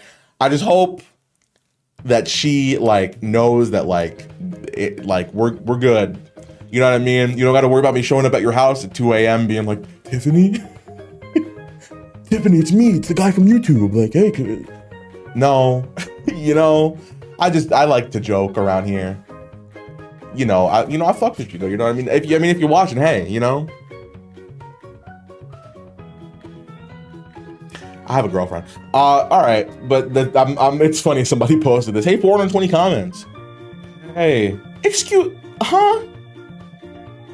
Oh, no, it's too early. Kevin can't come back. He was even talking about not coming back. Who would? Oh, it's gotta be. Let me think though. The vacant person, and we talked about this a lot, versus LA Knight. They picked LA Knight to fight the mystery opponent, not Nakamura, not Priest. It's specifically LA Knight, which makes me think this is a really high profile match that they're trying to get off here. And who would match well with LA Knight? I feel like LA Knight is the clue. but I can't put the pieces together. Maybe somebody else can do it for me. Yeah, I appreciate Bret Hart, because it's like, why? Like, I'm sorry, if I've got beef with you, if I don't like you, that's not changing. I'm sorry. Like, if I'm not a fan of your work, like we talk about the Braun Breaker stuff, that opinion can change. But like on a personal, if I don't like you personally, it's very hard for me to change it. It's very, very hard. There are some creators out here, like, I guess I won't name names, some podcasters that I just do not respect in the community. And some of them are like, I mean, the one that I'm thinking of is pretty, he's up there. I'm not gonna say who it is. I think people think that they know who I'm talking about. You don't. It's somebody high up. I don't like them personally, and I feel like everything they do, I'm just like, I fucking hate this person, and that's a normal human thing to do. But also, it's just like no, like if somebody also did something to me, if fucking Goldberg was shitty and ended my career, I'd be mad forever. Fuck you. It's like, you don't deserve my forgiveness. I'm sorry. And that's that's also bad on me. I also can accept that's not good. You should be forgiving. You know what I mean? Especially, for all of my fellow believers out there. Forgiveness is like a really important thing. It's hard for me to do it. Can't. If I don't like you, I don't like you probably forever. And I'm that's just, you know what I mean? You might not like it. It's just me being honest. So for Bret Hart, you keeping it real, my brother, and I respect you. Afro, when are you gonna be included on Raw? I mean, I don't react to shit. You know what's crazy? I tried. Me and Aaron, and kid, if you can, put it up.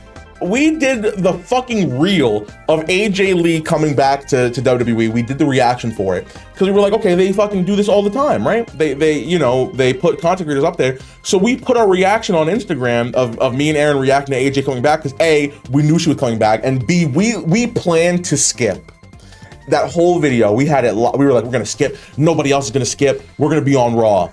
And of course, the time we decide to actually do something, they show 0 content creators.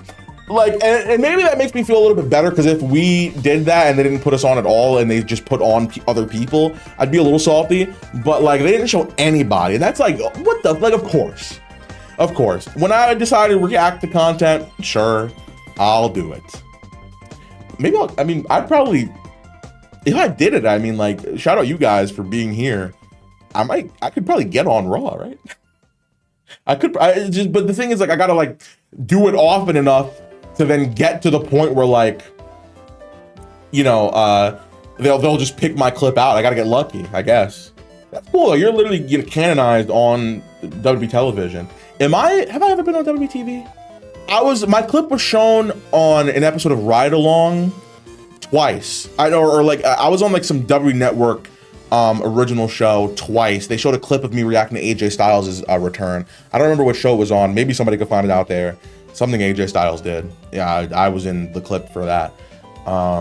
So that's the only thing I can think of. But I'd like to be on an episode of Raw. You know what I mean? Like, that'd be fire as fuck. I'm not gonna lie. Like, everybody that's done this, shout out them. Even though, I did see somebody's reaction to an AEW show being clipped on Raw. You didn't hear it from me, but WWE sometimes takes reactions from other streams that have nothing to do with the actual thing that they're showing, and they'll play it as if it's their own clip. Why am I seeing an AEW World's End reaction for a SummerSlam segment? Fitting narratives, are we, WWE? Calling me an asshole and you got 3 baby daddies because you didn't use yours is crazy. Sorry for the shitty quality, but holy shit, this goes hard. I hate being that guy, okay? I'm gonna try not to be that guy in this video because I'm always that guy. And I don't wanna start off this video being that guy, but I hated this. I talked about it in the TikTok video. I hated this.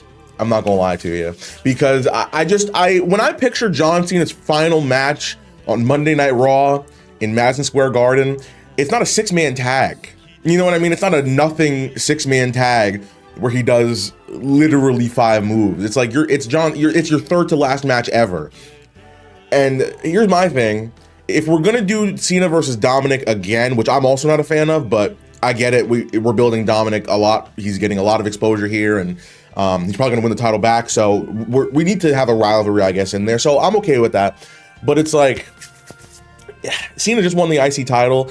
I think everybody was expecting an open challenge for the IC title, which could have been answered by Rey, to then have Dom interference. I feel like that can go hand in hand. I don't think we needed Finn Balor and JD McDonough in there, and Sheamus and Finn Balor are in the tournament. Yeah, well, not anymore, you're not. As of this recording, they're not even eliminated from it. So why they've already wrestled them, sort of. Finn did. Sheamus is already in there with them. And that also is just telling us as fans, hey, Sheamus is not winning the tournament. Why is he in it?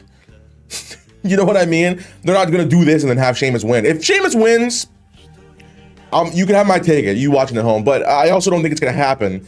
I wasn't a fan of it, but Cena and Dom, his second to last match ever is gonna be against Dominic, and then his last match against Gunther. All right. See, where was this when I did the video with Wheezy? I was waiting on this. I was gonna have to explain myself. You guys behaved yourselves very well. All right. Okay, 2 days ago. There you go. Yeah, we just missed the mark. No. I'm not. We're not. It's like, again, it's the Green Goblin match talking to me. I can't do it. This is so true. LA Knight. Jey Uso, Triple H, Austin Theories. 848 people were like, yep. Isn't Austin Theory injured? They were talking about bringing him in for War Games. Is he not injured anymore? I don't know. Shout out Austin Theories if you're watching at home. Austin Theories. I like how you know how to spell theories very correctly, but it's not nowhere near what his name is.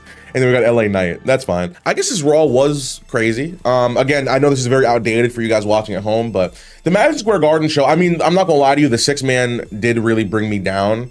I'm not gonna lie. It actually like bothered me a lot, but the rest of Raw, I liked. And of course, while you're seeing this, I'm in New York now. And of course, they're doing a New York show before I'm there. They hiding from me. I understand. You ducking me, huh? Trips, you ducking me? That Ziggler pop was fucking crazy, by the way. He's really back. No posting NSFW content. What? Approve? What? Reddit, you're dumb. I love Mr. Beast 69. What a fucking mark. Dolph Ziggler. Dolph Ziggler. He's not back though, right? I think like TNA adjacent people, or I mean, they're both. Matt Cardona's in TNA, right? Yes? I don't know. I think it was a one-off appearance. I know they put Zack Ryder merch up. I don't think Zack Ryder's back in WWE. I don't know. I never saw anything about him getting re-signed. Or I mean, Ziggler, I don't think is going to do that anyway. I don't know why they wouldn't have Ziggler on the roster. He fucking performed so much better than a lot of people I've seen on Raw in a very long time. And I'm not saying we got to make this guy a world champion, but like, man, like, this is not somebody you'd like to have on your roster talent-wise. You can't do anything with Dolph Ziggler. Maxine really is the new champion. I mean, okay, I feel like I've talked a lot about this in the Reddit, not the Reddit, the TikTok video, but Maxine, great for her. People are upset about this for some reason. Like, oh, well, why is she? This is a mid-card championship. You know what I mean? Becky Lynch having the title was to elevate it, but the Intercontinental Championship is for people like Maxine Dupree. The thing is, I don't think she's holding it for long. I think Becky Lynch is going to beat Maxine very soon and win it back, because I think what we're going to have is AJ Lee versus Becky Lynch, possibly at WrestleMania, where AJ finally will take the title that she held up when she fucking came back, the Women's Intercontinental Championship. Julia, no context, just Julia. Let's see it.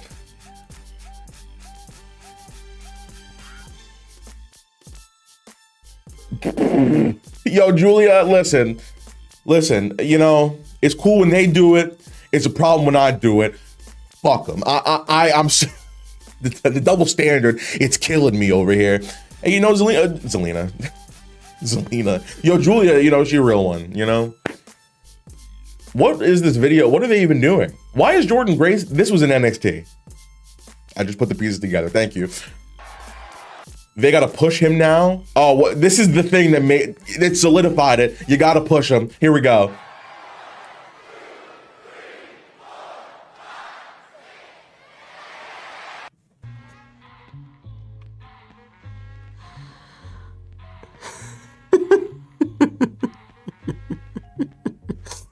Fuck you, Carmelo Hayes.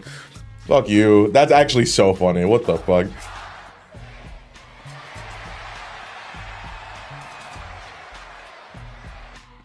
But you only threw 7 punches, you fucking... Are you kidding me? Or no? 8. He threw 8 punches. And I'm pissed. I'm mad! Why the fuck you... Well, I mean, I guess you just took a picture of your TV. Y'all don't be caring what angles y'all be catching people at. I mean, look at this. He looks like he is pushing out the fucking spikiest Duke of all time. That's my analysis for that. Who should win the 2026 Men's Royal Rumble? Dude, hear me out. Brock Lesnar, I know, beats Cody Rhodes for the WWE Championship. I know. And then we have Gunther winning the Rumble. Gunther versus Brock for the WWE Championship at WrestleMania. Oh, butter me up nice. That sounds nice. But my pick, who I actually think it's going to be, is weirdly either Roman Reigns or God, it could be Brock too, man. But we're gonna do Brock Cody. Saudi Arabia likes a lot of people that American fans don't. Let me not say American fans don't, but people that we wouldn't want to see Roman win another Rumble. But I think the Saudi crowd would love it, if that makes sense. I think they're gonna do the same thing for Brock Lesnar. I originally thought it was gonna be Sami Zayn, but Sami's not really doing much. They're not treating him like he's about to be the next world champion. They didn't do that with Jey Uso either, and maybe they're trying to do some element of surprise type stuff, but I think it's gonna be either Roman or Brock. But the thing is, they don't even need to. They don't need to win the Rumble at all. But I do think WrestleMania is going to be Brock Lesnar versus Cody and Roman Reigns versus CM Punk. So if that's the case, one of those two is going to have to win the Rumble. Which, it's only been 2 years. I didn't realize it was only fucking 2 years. I'm thinking he hasn't been there since like the pandemic. What the fuck did Ziggler do in 2021 and 2 and 3? Was he at any of the WrestleManias? I was at 37. I don't think he was there. I just completely excuse me while I look this up. Okay, there was no 37 appearance. There was, he was NXT champion during WrestleMania 38. And then 39, he's just nowhere to be found. He wasn't at WrestleMania for the 3 final years he was in that company. Holy shit. Maybe I'm just missing, whatever. Who should John Cena face on Raw? How about Rey Mysterio for the Intercontinental Championship?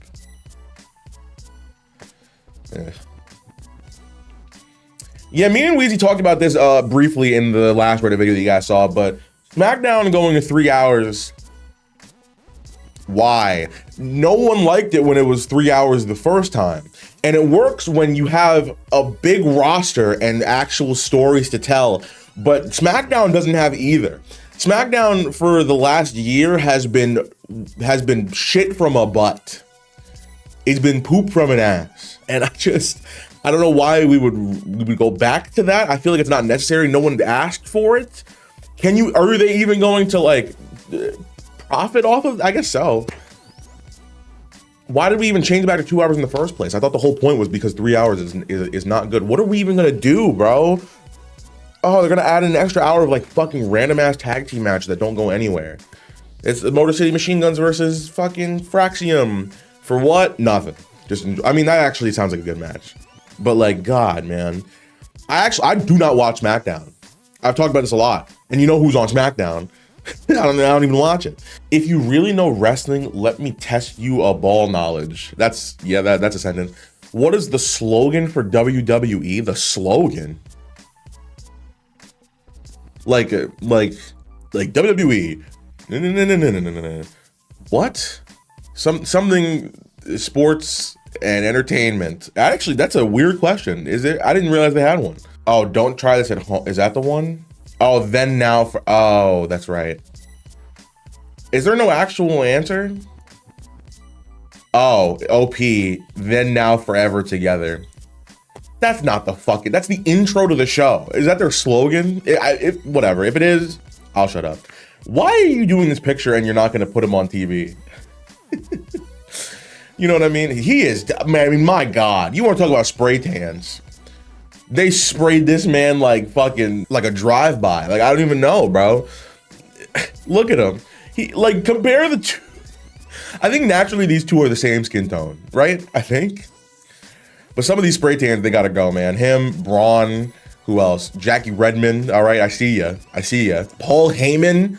Paul Heyman has had a fucking weird looking spray tan recently. I don't like it. There's a lot of you. Bailey. Oh, come on. My dad's reaction to Nick Nemeth returning. I want to see a grown person's perspective.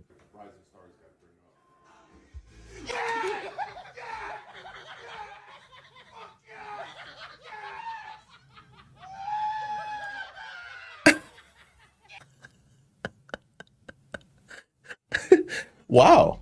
I didn't think like I don't want to say grown folks, because what the fuck am I? You know what I mean? But like, I'm just surprised that Ziggler's reach is for people. I guess people like us, we grew up in the Ziggler era, right?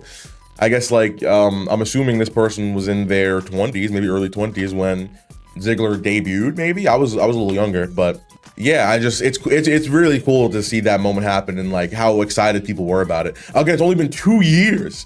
It feels like so much longer. What the fuck happened? Man, you know, we don't gotta watch the whole clip because I think I'm gonna get flagged, but we'll see the Flar Flash. Come on. Hey, come on.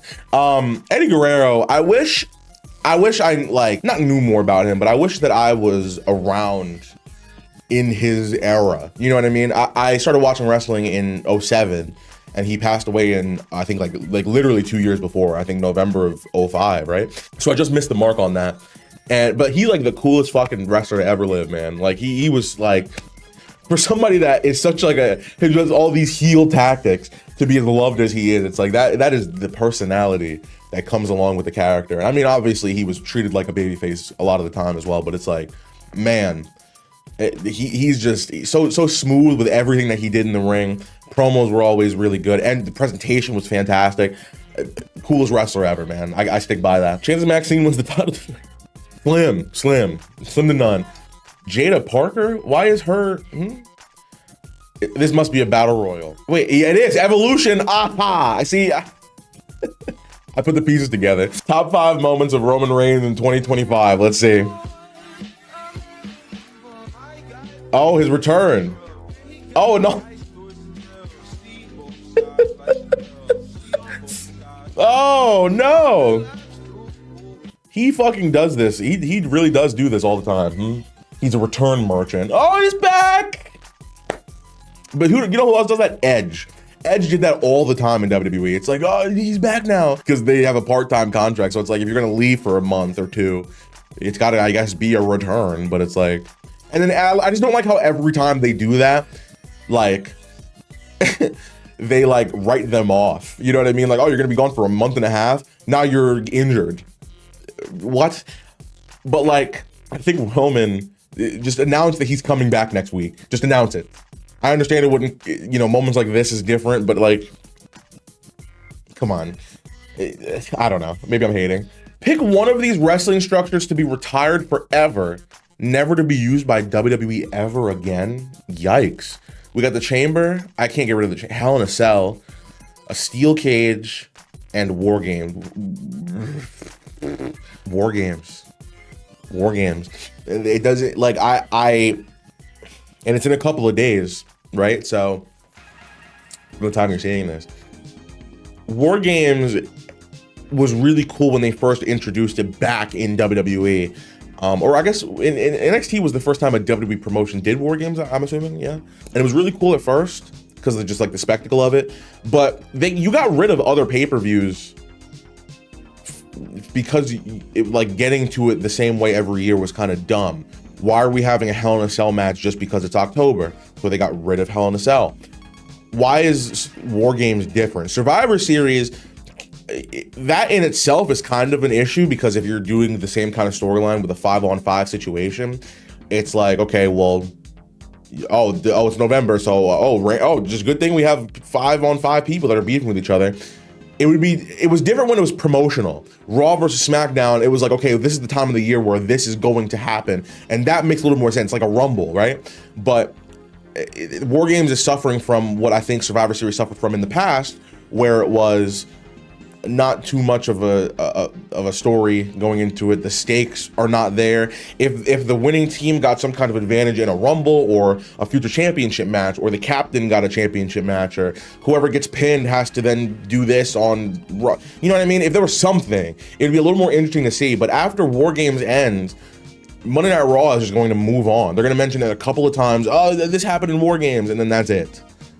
Well, I don't think War Games really mattered much for anything except for like the returns that have happened, like a Randy Orton or a CM Punk. Besides that, what are we doing? I actually think War Games is a waste of time. They spend months building to this just for it to not matter 24 hours later, 48 hours later now, because it's on Saturday. Now, no comment. I showed Weezy Blonde my blank. What are we doing? What are we doing? This is 3 days after I posted about it. No, not even. It's I'm filming this 2 days after that video went live. And this is already what we're doing.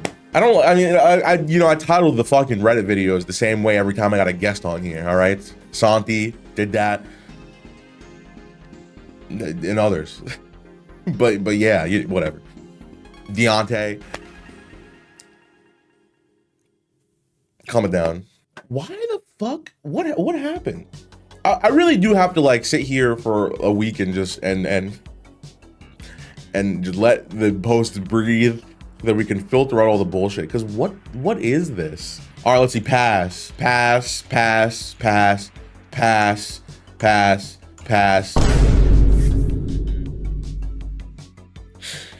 Get the fuck off my Reddit page.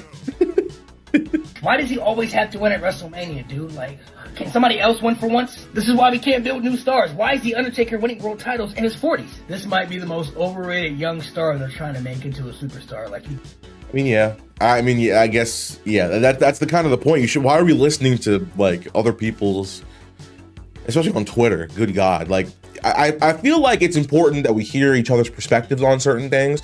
I've never sat here and been like, you have to, what I say is right and you're fucking wrong no matter what. An opinion is an opinion. You know what I mean? So I think it's important to have a conversation every now and again about what certain people's opinions are, but I don't think you should let another person's opinion make you think differently than you already do. Maybe if you've been opened up to a new perspective that you didn't think about before, that's a little bit different. But if you're so solidified in what you believe or what you feel like, why should somebody else change that? You know what I mean? I feel like people take other people's opinions so seriously. If something I say on here upsets you so much because you disagree with it, it's like, relax, you know? If you disagree, that's okay. I'm not, who's to say I'm right? You know, I'm just the guy with the channel. I don't know. You know, I'm just saying what I think. Same thing with you. You do it the same thing. It's just, it doesn't matter what I think. It doesn't matter what you think. It just matters what you feel. It matters what you think to yourself. All right? And that's the problem in this community, is that we always feel like you can't be saying that. It's like, why? Who cares? Why? You don't have to listen to them. If you don't like what I have to say, why are you listening to me? You know what I mean? If you fucking are gonna be upset at every single thing that comes out of my mouth, why are you here? I mean, thanks, I guess, for the hate watch. Hey, how you doing? But it's like, why are you here? Like, it's stupid to me. Good God, I don't remember that. What the fuck? Oh, he wants a contract. And listen, hell yeah, give it to him. See, this is the kind of stuff I need. All right, no craziness, no weird caption to go along with it. Just fine, you know? I've been rubbing my hands too much in this video. And I also don't mean it, you know?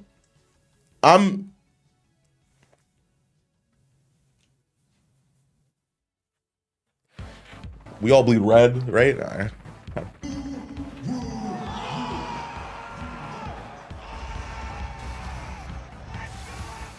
Damn, this is, Matt Cardona. I'm gonna say this quietly into the microphone, because I really do like how much work Matt Cardona has put in on the indie scene. I don't even know if he's needed to, but he really reinvented his personality on the indie scene. And I thought he'd get a bigger reaction than he did. Kind of nobody made noise once the bell rang for the rest of the match. And that was different with Ziggler's match. I don't know what that means.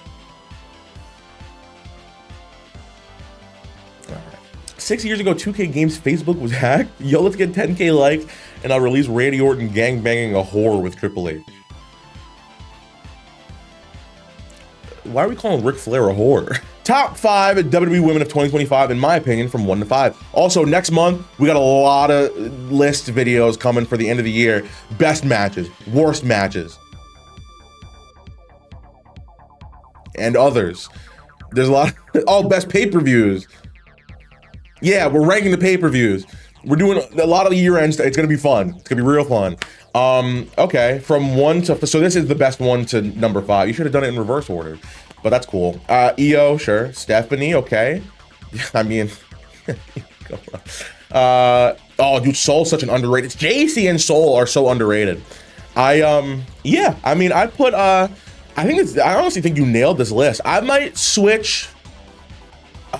I mean, I don't think Stephanie had a better year than Tiff. No, she did, because this happened this year. Yeah, Stephanie. Yeah, no, you nailed it. You nailed it. Yeah, you nailed it. And his name is John Cena.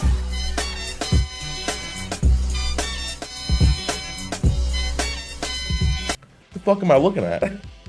A list of Lion Tamer renames from Vince.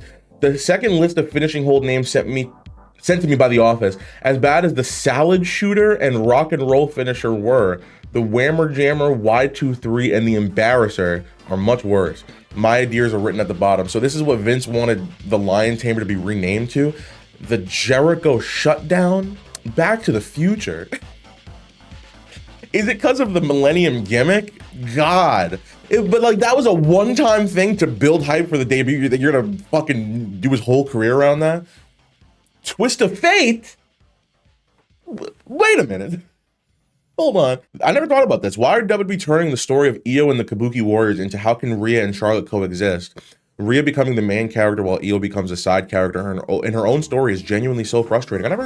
I guess I never considered that. Io is kind of the center of the whole storyline, right? Because the Kabuki Warriors turned on her, and Rhea was, and it's because of her relationship with Rhea Ripley and how she wasn't able to let that go. Why? We don't need you here, Charlotte. I really thought Charlotte was going to leave the team, and then it was going to turn into Charlotte joining the heel squad. So then you have the conflict of Alexa and Charlotte on different teams, and then you get Bayley and Lyra on the face team. So it's Alexa, Rhea, Io, Bayley, and Lyra versus Charlotte, the Kabuki Warrior, Charlotte, Nia, and Lash Legend. Because I think that heel team also needs like a big name. Who the fuck else is on that heel team? I don't know. But yeah, they're not doing that. She just rejoined the squad, and it's like now this is a Charlotte Flair centered match. I guess we already told the story about the Io and Asuka beef, but they did kind of just stop referencing it. It's just now been something completely different. And I guess we do have to make the other competitors in the match feel just as important as the Io thing, because if it was just an Io storyline, Rhea, Alexa, Charlotte, and whoever the fuck else they have in there, it's gonna feel a little weirder. Because it's like Io and friends for this one with Rhea Ripley. But no, now we're trying to make it about everybody in here. So there's a couple stories. The Damage Control breakup, Alexa and Charlotte's friendship, contrasting with Rhea and Charlotte's dislike for each other. Which one means more to Charlotte to let go of or embrace, I guess. I think that's a good story. I don't know why Lash and Nia are there. That would have worked a little better if Charlotte and Alexa were still the tag team champions, but it's like they're not. The champions are on your team. So what is your beef? All right, and Seance, anniversary dinner and Seance, huh? Happy anniversary, babe. Let's summon a demon. What the fuck? I mean, hey, that seems fun. I think it's only fun if you don't believe in that stuff. Because like for me, okay, put a Ouija board in front of me, this means nothing to me personally. So I would just do it because like, oh, it's spooky and scary. Like, oh my God, but if you actually believe in it, it's like, why the fuck are you doing that? If you think that summons a ghost for real or a spirit or an entity, why the fuck don't stop it? I don't know. Hey, the toy aisle at my Walmart. Dude, thank you for everybody that gave love to the toy aisle video that me and Crystal did recently. I was really nervous, not nervous. I was nervous to put that video out, but only because of like how I thought it would perform. It's such a different style of video to what I do. I actually really enjoy doing that, and I would love to do more videos in that style in the future. I don't know what I would do, but thank you for everybody that's giving me love on that. Let's see how it compares here. I feel like you had a lot more stuff. is kind of the Target and Walmart stuff mixed together. I mean, the figures for the most part are the same. I don't know if the lowrider. Oh, it's right here. Okay, so ours is kind of the similar. So okay, but this still kind of, you know, goes to my point where it's like, this is it. You got Kiana James and fucking. I mean, it's there is a lot of stuff here. I feel like it used to be more, and maybe when WWE's popularity decreased over time, so did the shelf space. Whatever. How are you gonna put a spoiler on it and then say thoughts on this? I'm happy for Maxine. Whatever. Like no. What the fuck is the point of the spoiler then? You spoiled it. Spoiled it. Sorry. Who's the better boss? Vince, Trips. Oh, is it Tony? No. Oh, huh?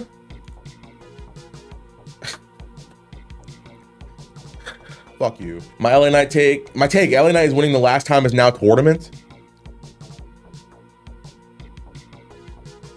No, no. Who would win this fatal 4-way? Huh? Oh. I forgot he wrestled. I was like, what? Sorry, this is Zeus. That's right. I don't think Zeus is winning, unfortunately. I'm gonna go ahead and say either The Rock or John Cena. Okay, if we're taking the characters, then let's forget the wrestlers behind the characters. If we're taking the characters, I mean, who is this? I'm gonna say, I don't know. I never watched Peacemaker. Can he like, does he do, Peacemaker? No, because of Suicide Squad, I remember. Peacemaker. Who would win this War Games / Survivor Series match? We got the Undisputed Era and the, I mean, I think the Bloodline would win because Roman wins everything. But that would have been a fucking banging ass match to see, man. That would have been amazing. It's temperature chicken!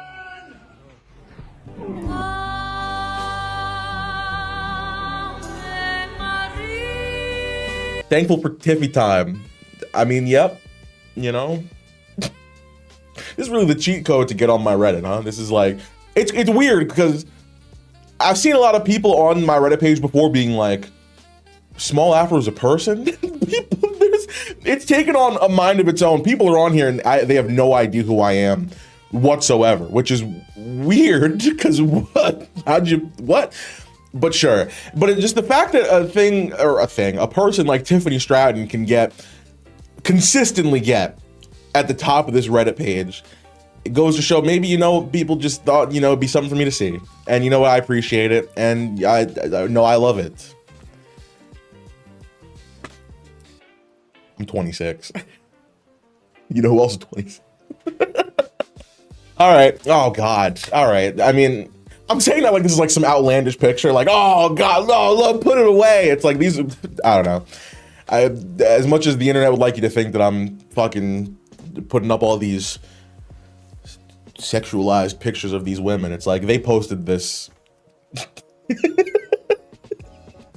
like I'm the bad guy for reacting to it in Reddit and putting in a thumbnail, but they get to post them. Well, yeah, Roxanne at the gym.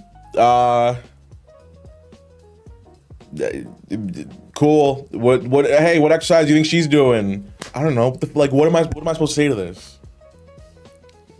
Squats. All right, we're moving on. I'm so glad she's back. Dude, me too. Liv Morgan is a great addition back to Raw. Cena versus Dominic was like awesome. That match was fantastic. Every member of the Judgment Day got involved, and you know, Liv Morgan at the end and stuff like that. I'm not a fan of the whole we're back and we're running Monday Night Raw. It's like you've been saying that for 4 years, and it's like everybody says they run Monday Night Raw. It's like, I don't know. I hate the promos in WWE right now. I hate them. Oh well, like they talk like comic book characters, but it's like that's not the role you're playing here. You know what I mean? Roman's looking at Cody like, you know, we used to be enemies. It's like, I said, fucking nobody. You gotta recap your whole storyline to the audience in case it's their first time watching. You know, me and you used to be enemies and we used to, you know, go to battle, but now we're partners in war. Like, who talks like that? You know what I mean? You don't sound like a person. A lot of the promos don't sound like people.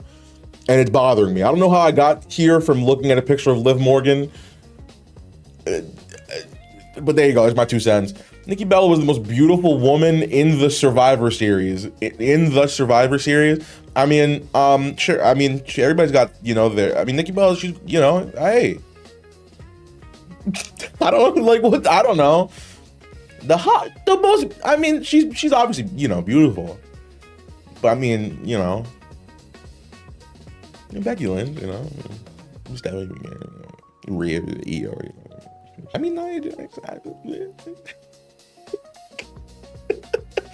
I swear I hate Dominic. Yeah, this man, he's living a good life. He's living a good life. Fuck him. Oh, I read this as so this black person, who do we think? No, that is what you're saying. So the person is black? Who do we think it is? What? So the person is black. Wait a minute. No, they painted their face. That's what black people look like to you? They look like fucking the most southern part of Ghana. You know what I mean? So he's clearly he's black. All right. I mean, it's Austin Theory, right? It's Austin Theory. That's what it is. My favorite black man of all time. It breaks my heart, man. Hope he has a speedy recovery. Oh, dude, Penta. Yeah, man. That sucks. It really was supposed to be him versus Gunther on Monday, right? And it just, I can't see it naturally being Solo versus Gunther, but it's like, damn. He seemed very upset when they had to stop the match. My thing is, if like you continued the match and like you won, you couldn't even do you versus Gunther anyway because you're hurt. You know what I mean? So I feel like the right choice was to stop the match. Penta seems very protective of his positioning on, you know, in the company. Also, no wrestler likes to, you know, stop a match halfway through. Most wrestlers would like to finish it, you know? So I can understand probably the frustration in Penta. You could tell when somebody actually cares about their craft. And Penta is one of those guys you could tell like gives a shit, and it's refreshing to see. I hope he, you know, comes back strong. I hope he's not out for too long. I mean, a dislocated shoulder. Liv Morgan was out for I don't even know how long. So hopefully he's not out for it might be a couple of months. I don't know. Hopefully not. Who do you think it is? Is this not the same guy? I love Mr. B69. Great username. Who do you think it is?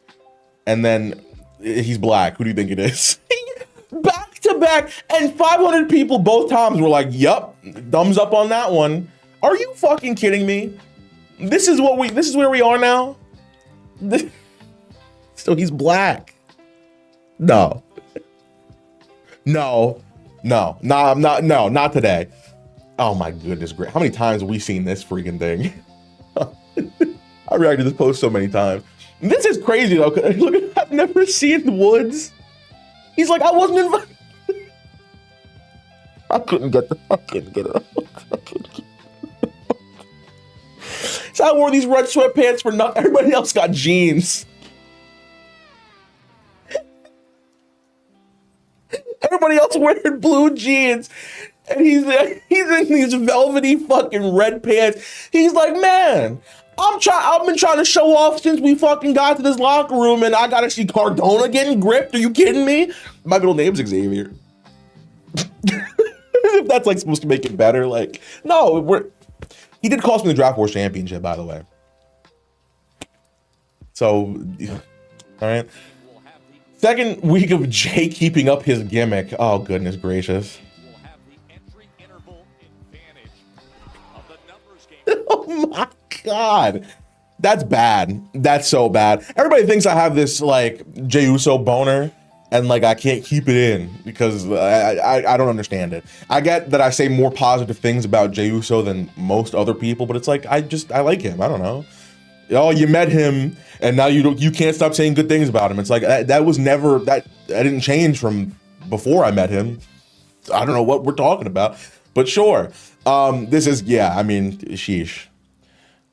Whose fault even is that? Is that, I guess Jay just didn't pick him up? Oh, God. You know, it looks like, I think Logan thought he was going for a fireman's carry, but Jay was just trying to pick him up like normal. I don't know what the hell happened here.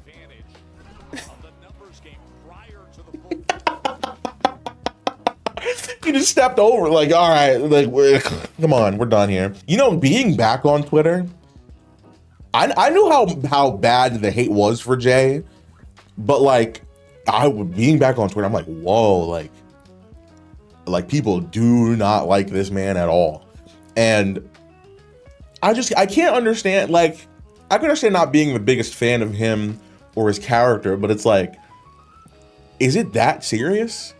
It's like, oh, I thought everything he does, he messes up everything. Why is he around? He's getting pushed too much. And my thing is like, he hasn't won, he hasn't held a championship in like 6 months. Like, I think every time he has held it, it's been for like less than a month and a half. Is he really being that over pushed? I feel like he's in the perfect position for somebody as over as he is right now. It's like, he's not world heavyweight champion. He won the Rumble, sure, and he was the champion for like a month. But it's like, all right. Like after that, he's just been like normal. He's been like a normal member of the roster. I don't see what he's doing that's like insanely offensive to people. It's like I guess because he's in like main event slots. Like he's main eventing Raw. Everybody main events Raw nowadays. You know what I mean? I just don't get like what is like, okay, if he was being pushed as the next world champion or somebody that's going to be in the main event slot of whatever, it's like, then I'd understand, but it's like, he's not. War Game, sure, but like, come on, that makes sense. What else? He's not going to be like in a championship match anytime soon. I don't think he is. Maybe people thought he was going to win the tournament to face Cena. It's like, clearly he's not. Like we fucking started getting like outraged before the Final Four even happened. It's like, oh, it's gonna be Jay versus God. It's like, no.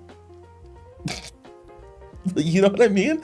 I don't know. Sucks that no Shark Cage this year. War Games. Thank you for the sentence. I don't care. When the fuck did these four team up, by the way? Candice LeRae is that's where the meme started. The fucking who invited Candice thing. I forgot all about that. I still don't remember who did these people face. Was this like last year? I do not remember this at all. But okay. I mean, Shark, like people love to get outraged about stuff that they like take away or something like. It's like, you don't care. You're losing sleep because they got rid of the shark cages. Oh, WWE's in the bin, and it's like, sure, I agree a little bit, but it's like, it's not because of the shark cages. Are you like, is your attention really focused on? I can't. You know, it sucks that this year we couldn't fucking watch Roman Reigns go like this for 20 minutes.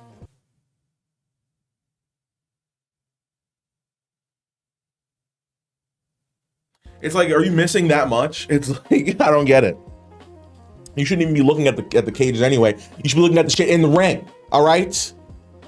Look in the ring. Don't get distracted. God. But like, jokes aside, it's like, who cares? I do not care whether there's a shark cage or no shark cage. You could put a fucking elimination chamber next to the War Game structure. I don't care. Let me watch the match. That's it. I don't care. I feel like I'm being so hateful today. I don't mean it. I feel like everybody like goes the extra mile to like try to hate on something, and like, sure, maybe I do that as well, but certain things I just can't see the logic in. We're gonna have let's have a positive hour. Here we go. Put 60 seconds on the timer, and we're gonna be I'm gonna be positive for 60 seconds. Here we go. Let's see. Gunther and Solo Sikoa. That was really good. Huh? Great match. The Styles Clash. Oh, hey-oh, that was beautiful. Oh God. Dominic and Cena. That was really good. Great match. I'm sad he's retired. No, positive. I'm happy for the career John Cena was able to give us. Yeah, and then, all right, positive. Hey, Braun Breaker, even though he kind of said like the same thing that everybody else says in a promo, like ever, with a little more intensity, it was probably his best promo on the main roster. He beat like the other two that he's had. That's a great thing. And I think, you know, it's a step in the right direction. Is that 60 seconds? Do we have any time left on the clock? I'll give you one more.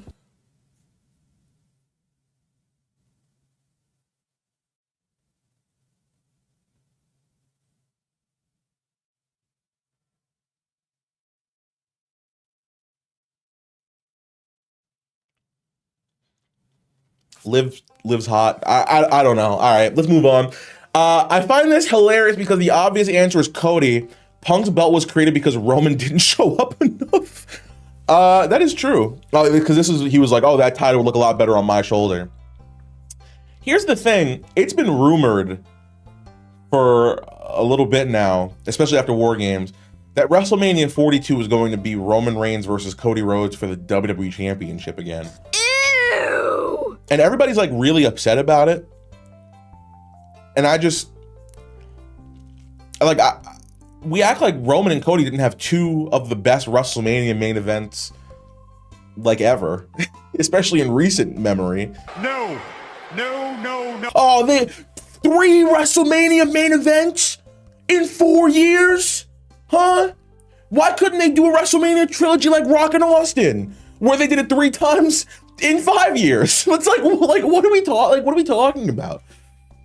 It's such a big difference. I mean, I don't get, and plus the dynamic's probably gonna get flipped, right? It's gonna be face Roman versus potentially heelish Cody Rhodes, where Cody's title is on the line this time. I think that's a nice little mix-up. You know how unsatisfying it was for me as a teenager to see Cena and The Rock face off twice, and we're tied. We're tied with this. I'd like to see a tiebreaker at WrestleMania. All right, I don't understand why people are upset about that. My thing is though, the other rumored match is Braun Breaker versus CM Punk for the World Heavyweight Championship at WrestleMania. However, Braun's facing Punk for the title in January on Raw, but sure, you can have, you know, a title match here and then win, you know, 4 months later at WrestleMania. But does that mean Braun Breaker is going to win the Rumble? Because my thing is, it's either Roman, Braun, or who I thought was going to face Cody Rhodes, Brock Lesnar. But maybe, does Braun Breaker just win the Royal Rumble match? Because my thought for Mania was that it was going to be Roman versus Punk and Brock Lesnar versus Cody Rhodes, because they were building Brock and Cody like for a hot minute. Like Cody was like talking about Brock in the months, or the months to War Games. But now it's gonna be Braun and Punk? And it's weird to think about him winning the Rumble, and I obviously know about all the things I've said about him, but like, I guess it's refreshing. It's always nice to see somebody new win the Royal Rumble. That's why when Jey Uso won this year, I was like excited, because like, cool. Like somebody actually new and fresh, and somebody who needs a push is getting a push. Or just somebody new in general. You know, Braun, I guess, is another one of those people. I wouldn't be up in arms about it, but it's refreshing. So, sure. I mean, I guess that. What happened to Sami Zayn? I know I said refreshing because I bring up Sami like he hasn't been around for 18 years, but he's never won a world title. You know, I feel like a lot of it, moving him to SmackDown killed him. SmackDown is where you go to die. And Sami Zayn went over there, and man, I can smell his flesh rotting from all the way over here. It's disgusting. Like I don't even know who won that Survivor Series match. Did it even happen? Is that this Friday? I actually don't know. Did it already happen? I don't know. But yeah, I guess we'll see. The winner of the Rumble is going to be either Roman, Brock, or Braun. If it's anybody else, I will be shocked. I will be absolutely shocked. Time will tell. Who are your top 10 hottest? Guys, what are we doing? You know, as much as I like women, all right? And listen, I'm a women liker, all right? I licky boom boom down. However, it's like, what are we doing? Who are your top 10 hottest female WWE wrestlers of all time? Do we have to do this? No. You know, the men don't get enough love on here, right? Where's the top 10? Who's your top 10 hottest male superstars? Number 1 is me, all right? Spoiler alert. I mean, I don't even know what to say about this. Who's my number 1? There was no funny way to finish that joke. Let's just move on. Man, 600 pounds UK wrestler. that was a lot of money back then.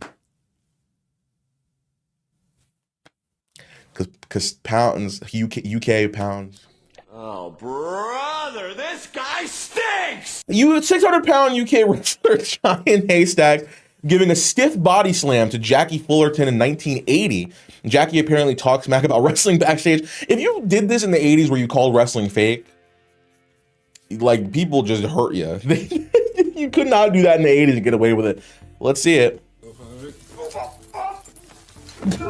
Goodness gracious. Oh! Yeah, that's what you get, you fucking mark, huh? That feel fake to you, huh? Sorry. I've seen a lot of things from like back in the day of like, isn't this whole thing like fake? It's fake. Does this feel fake to you? And they'll, like, I don't know. It's exaggeration, obviously, but like they'll just unload on them. And you know what? Good. We need more of this in wrestling. Maybe not assault, but just, you know, a little bit of intimidation. Grayson Waller did that whole thing with the reporter, which I think was a work. Eva Marie had to stick up for the business. It's like, it's crazy how even in 2025, people just can't grasp the concept that we know that it's not like real. And I know people don't like using the word fake, but it's like, it's not real. What's the opposite of real? It's like, I'm not saying it's fake as in like, it's not hard work and it doesn't hurt. I've been in the fucking ring. It hurts. I know for a fact it hurts. But you know what I'm trying to say when I say the word fake. You know what I mean? People just, like every time I see something wrestling related break into the mainstream, it's like, you know, people still watch this fake stuff. How is anybody watching this fake stuff? It's like, I'm pretty sure half the sports you watch are also rigged. So I don't really know. Like, I don't know. Maybe UFC and basketball is better than WWE at being sports entertainment, because if they can fake their fights and fake the outcomes of their games and they get away with it and people think that it's real, you know what I mean? Maybe they're doing a better job than the Fed. But I mean, I don't know. Like, name a TV show you like. It's fake. It's like I don't understand what is the argument there. You know it's fake. Like I'm fucking gonna sit here and be like, oh, Randy Orton, like he's gonna beat John Cena this Sunday. It's like, oh my gosh, like I don't know if Cena's got enough strength in his body. Like no one talks like that.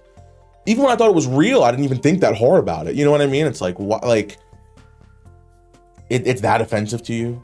That, you know what I mean? You crying about this being fake. How about the love in your marriage? All right, that hasn't been real in 10 years, Kevin. That's right. That's right, Kevin, I'm talking to you, all right? You want to criticize the wrestling business and you want to talk about how, you know, just anytime anybody named Kevin says anything bad about wrestling, your marriage is a sham and it's faker than whatever the hell you think is going on in the world of wrestling, you bitch. Raise your children. But no, this is good. So what do we think about this? I'm not laughing because the kid got shoved. I'm laughing because it's like what? Paul Heyman never seemed like the type of person to be like this. And I don't know, because I've heard two different arguments to it. It's Paul, you know, is getting this kid out of harm's way and security shouldn't let him through in the first place. And you know, you shouldn't be running, you should know better than to run up on, you know, people like that. We'll leave that there. And on this side, you got Paul, he's a child. Even if like you need him to go away, why are you shoving the kid like he's a grown ass man? You don't need to be doing that. Here's where I am. It's gonna be right here. All right. I don't think you need, there is no like necessity to shove a child as hard as Paul Heyman did. And it's like, we talked about this with the Rhea thing as well. It's like, I can understand there's a lot of people out there, and obviously, you know, if we're in the same ballpark here, you know that like if you see a wrestler, you see a celebrity, not a lot of people are gonna freak out and run up to people like this. But the thing is, with like super fans who don't really see people like this all the time, it's like I can understand being a child and getting excited about seeing somebody wanting to run up and get like a high five or a hug or whatever. Not saying that that's okay, but I feel like that's what the kid was doing. I feel like this is a kid. Researchers are gonna be like, kid, you shouldn't, like, it's a child that's excited. However, security should have stopped him. I'm not gonna sit here and be like, this kid's terrible. He was just excited. He wanted to see Heyman. He did grab on him, as I'm seeing right here. Maybe that's not okay. You should have a little more respect. I mean, that's also a parent thing. You should teach your child to not grab people. But the shoving is kind of crazy. I just like, there's no excuse ever to put your hands on somebody else's kid like this. I feel like if it was a more aggressive situation, there's a little bit more of an argument for that, but this kid just seemed like really excited.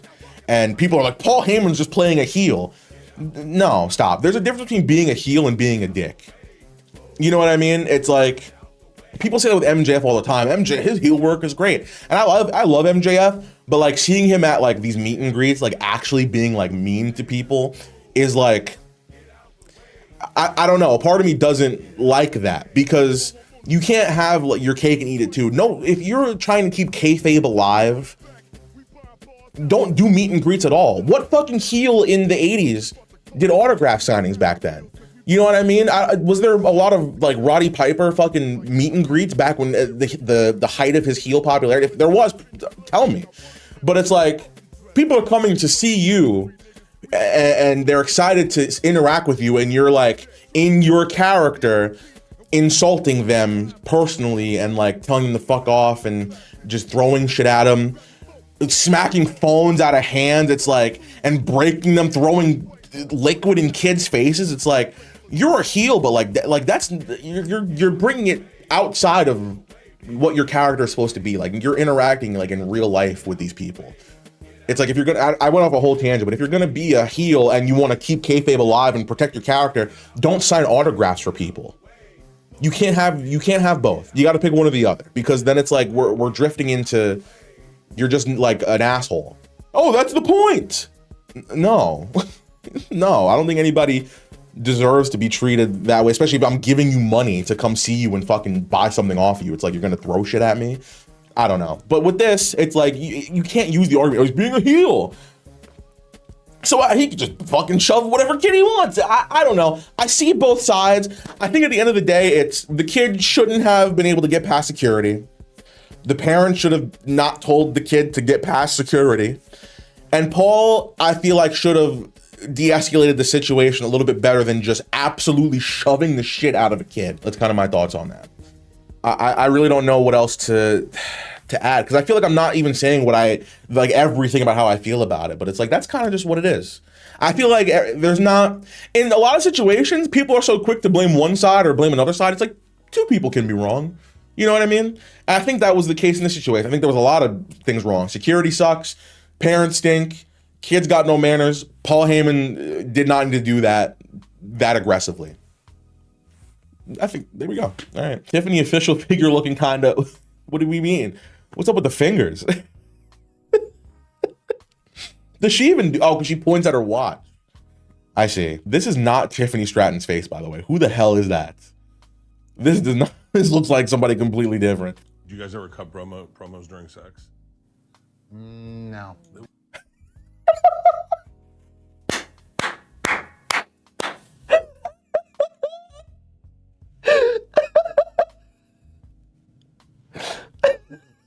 Why? Why did you, what? What are you talking about? Oh, you know what? I don't want wrestling to go mainstream ever again. Fuck the 90s boom, Attitude Era, Netflix deals. I don't care. I don't want to ever hear anybody talk like this ever again. Are you kidding me? And look at them trying to answer this seriously. How are you answering this seriously at all? No. That would be such a great video. No. Never. That's in a my life. No. No. No. No. How does that even, what would it even be? You know, last time I was in here, it was about 3 centimeters tighter than it was before. But now I leave for 2 weeks and I come back and it's loose. Who's been in this Sunday? This Sunday, wife, I'm gonna show you whose walls I'm gonna break down on Sunday. It's yours. All right? You wanna sit here and squeeze them labias you got trying to convince me? Whoops. I'm still like, what the fuck? There we have it. The worst bit in Reddit history. There we go. Subscribe or don't. I don't blame you. WWE is smoking that good crack. What's bad crack? Oh no, I've seen people on bad crack before. If they think I'm paying $30 for a PLE, put it back on Peacock. I've been using a VPN. You know, it's crazy. I use a VPN for Netflix, which I think is a legal thing that I can say.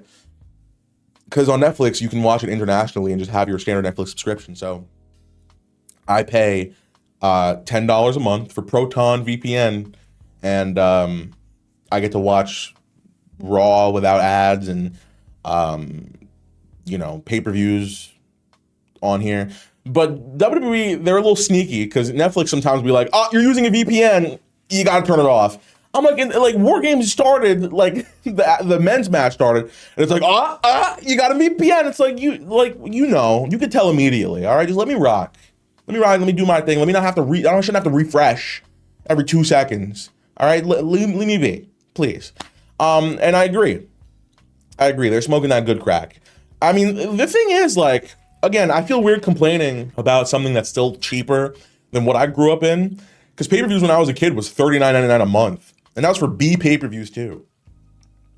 It's like that gross. It's gross. So $30, not too bad. We're just so used to it being $10 from, you know, WrestleMania 30 onwards, which is, it's been 11 years. So there's a lot of, you know, there's a whole generation of fans that haven't had to experience paying these high prices. But I don't care. I mean, I care enough to not buy them. But I mean, if there's a way to do it, I'm just gonna pay something else. VPN, go on Netflix. I don't know what else to tell you. There's been a spider. If anybody's seen me looking up here, by the way, I haven't been in this office for a couple of days, and there is a spider web. Shit. I don't even know where it ends. That scares me. This scares you? Goodness gracious. Sitting on my crack couch. It's in the parking lot on the couch. Imagine if Tiffy is well aware of Jaron and has been trying to mention and tag him on X, but Jaron has no idea about it because he doesn't have a Twitter account anymore to see any of it.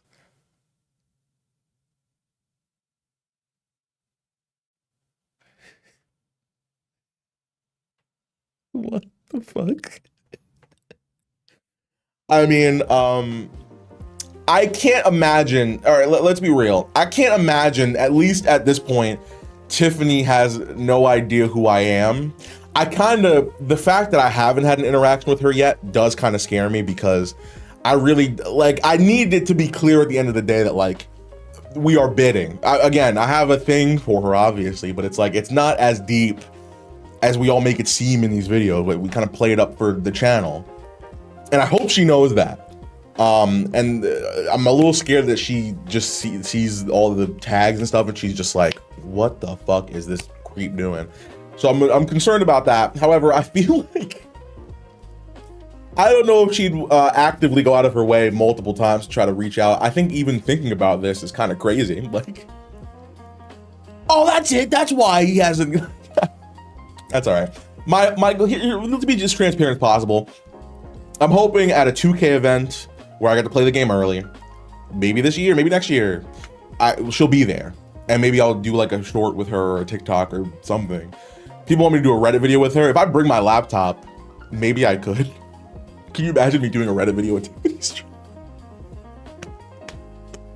I mean, the collab's gotta happen one day, right? I'm manifesting it. All right, it's gonna happen at some point. I don't think she cares enough to message me on anything.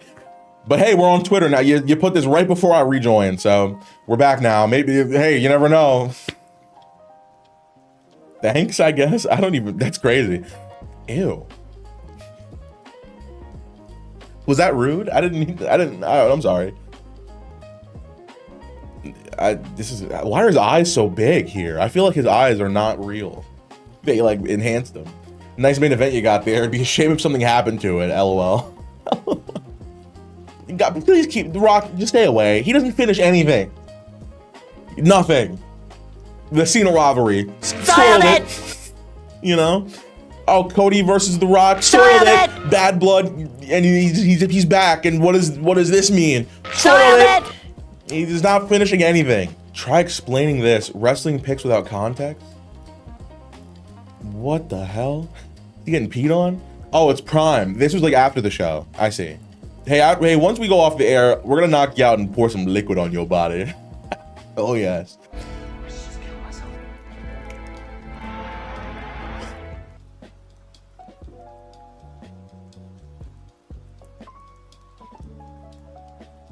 Get Blur the Gun, please, if you can. Wow. I mean, how do you fuck up a devil's kiss, by the way? Can we talk about that? I've never seen anything like it. Oh, dude, hell yeah. Where was this? I'm trying to thank you. Well, okay, let me upvote this. I appreciate you very much. This is awesome. I wish you guys posted more pictures. You know how many people I met in New Jersey? I commented Brandon's match, by the way. Thank you for everybody that's showing me love on that. That's the first time I'm really talking about it on this channel. I think I did a good job. I think I'm gonna toot my own horn real quick. And I met a lot of people. I took a lot of pictures with people, and they're like, "I'm gonna put this on the Reddit," and I never saw it. I'm gonna try to actually search for some in a second. But yeah, post if you have a picture with me, post them. I guess maybe it needs upvotes as well for me to actually see it, but yeah. I'm gonna go searching real quick. Where I gotta figure out where this was. I see my chain. This is the newer one. I had a thinner one before. I see the Verizon logo back here. He's wearing the Cena shirt. This is not in Vegas because I bought this chain after WrestleMania. So it must have been was it WrestlePalooza? No, I was wearing a Rhea Ripley shirt at WrestlePalooza. When the hell? SummerSlam? Oh, SummerSlam, right? All right. I don't know why that took me so long. That's a lot of hype points to put inside you, Jaren. Yeah, please. If you seeing this, if you're here, hype me up or hype me in. I guess is the more appropriate one. All right, let me look up. Oh, Santi's getting married. I did see this. Hey, congrats to Santi, man. Who is this? All right, thank you, everybody. All right, let me see if I can find any pictures of me with people. Oh yeah, people told me this is supposed to be Butch. What else am I supposed to think? I guess I should have put the pieces together, but it's like I'm looking at this and this is obviously, why would they even censor out if nobody's Butch would be funny wordplay as it is. Nobody's Butch. You can put that on a shirt. I'm nobody's Butch. Why did you put the censor on it? It's like that just confused me more than anything. All right, I'm gonna have to go back. I'm coming. Nobody can stop me. Nobody can hold me. Nobody control me. I'm coming. I'll be coming too. Come on, 6 upvotes. Come on. This is, come on. There it is. There it is. We got one. We got one and I appreciate it. Thank you. Thank you. Much love. I wish I could like pin stuff. Can I? No. Okay. But thank you very much. I always appreciate the love whenever y'all be doing this. Did I miss any? This one is fucking killing me, by the way, because it's like... What video did we even do for this? Was it Draft Wars? They see me rolling and winning and you are such a loser. It's like, are you 5 years? He probably is. There it is. Hell yeah. Hell yeah. Oh, this was like what as I'm walking out the door, I think, as well. You got me at a good time. I appreciate you very much. Thank you for the post. Much love. 58.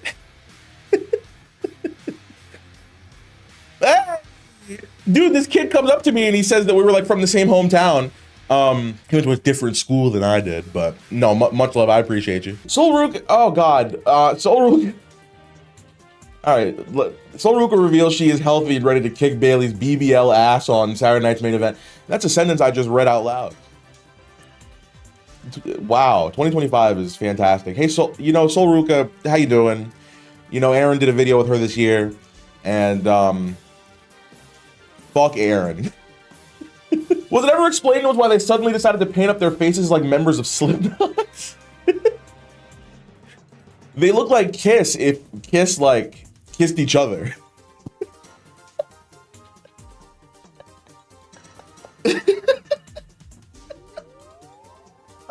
Actually, maybe Kiss did kiss each other. You know, it was the 80s, 70s, whatever. All right. I don't know. Why doesn't Solo paint his face? That would be bad. That would be so bad. Why? That's actually a very good question. I don't know why this is a thing. At least there's more white than there was black. You know, Finn Balor when he was the demon, there was some times where I was like, ooh. I was like, ooh boy, all right. Whoa, John, come on. John, you're a married man, John, please. I've actually, you know what's crazy? I've heard about this. I never saw it. This is my first time actually seeing it. But from what I heard was he had it like that, I guess, to like carry her, or that was just the initial place that his hands were. And then like he moved him like mad quick, like, oh, like, sorry. I All right. You know, my question is, why didn't Liv just kick him in the balls?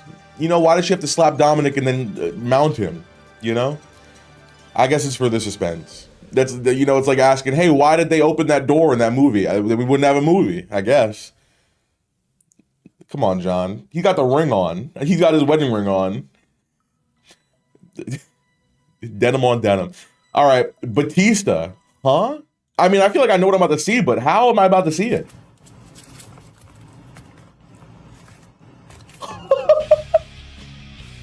No, dude, you know, Batista gets too much credit for his power bombs because everyone thinks Batista when you think of a power bomb, but Batista does a sit-out power bomb. All right, Kevin Nash gets no love. JBL gets no love. Batista's fine. Yeah, never mind. Okay.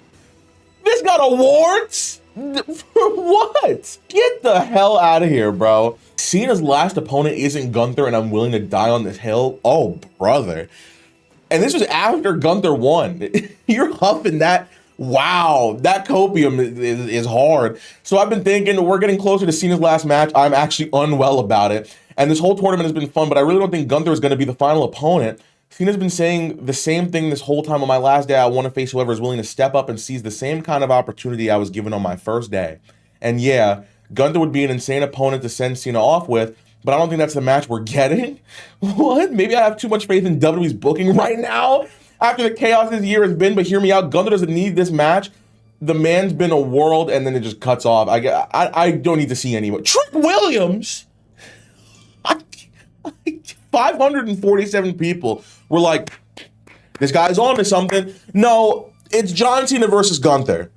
I genuinely don't get how we could like not think that Gunther is like a great person to face Cena in his last match. I understand people aren't super excited about his persona, but it's like, I don't know. It's like Gunther is like one of the best wrestlers in the company, if not the best wrestler in the company. And somebody that everybody wanted Cena to face in his retirement run anyway. It's like LA Knight and Cena would have had a bad match. It would have been I'm gonna say bad. It would have been like a 2-star match on the Jaron Walker scale. We don't gotta talk about Meltzer. On the Jaron Walker scale, it would have been a 2-star match. Gunther and Cena have a capability to have Cena's like one of Cena's best matches like ever. And I'm not saying it's even gonna be like that, but if you're like, it's hurting my brain how people don't like Gunther as much as like I feel like people should. And I get that he's a very traditional wrestler, and if you're not doing fucking springboards, then you're like boring. You know what I mean? But it's like, I don't know what to tell you. I'm sorry. I'm sorry. You little fantasy world, go watch fucking, I don't know, 205 Live, or go watch NXT, whatever you want. Even on NXT, they got the, you know, hitters. I don't know. Let me stop hating. It's just, it's Gunther versus Cena. If Trick Williams faces John Cena at any point, I will give Kid Spooky fucking $500. You have my words. Oh, people who Gunther in the subreddit actually just hate good wrestling. All you guys care about hype moments and aura. Gunther is the perfect final opponent for Cena. All I have to do is scroll down. All right, thank you for that. So it's a different person. Here's the thing, all right? The masked man in WWE, you know, people thought it was Austin Theory because I think it was Theory who entered War Games and hit Braun Breaker, you know, with a curb stomp. Not Braun Breaker, CM Punk with a curb stomp. And then on Raw, Rey Mysterio got flattened out, and then in the main event as well. It's all helping the Vision, all right? All of these guys are helping the Vision. Now, here's my thing. This one is Austin Theory. This one, it seems like it's Montez Ford. Now, the question is that to throw off who it actually is, or are they a part of a team? That's another big thing that's been hypothesized, is that are all of these people working together? Is Austin Theory and Montez Ford and whoever else that's going to be involved in this? Is it going to be a new faction? My answer to that is no, and here's why. They are specifically helping the Vision. Specifically. Now, unless this is a case of Braun Breaker not being privy to anything, and this leads to Braun separating himself from the faction, leaving Bronson, Theory, and Montez Ford, which is a weird faction, and I don't think that that's going. And Logan Paul, and I don't think that's going to happen. Here's what I think it is. I think WWE is legitimately just trying to like mess with your head, because if it is the same person over and over again, you would be able to tell who it is. Xia Li had the mask on, and oh boy, we could tell it was Xia Li. Yes, sir. But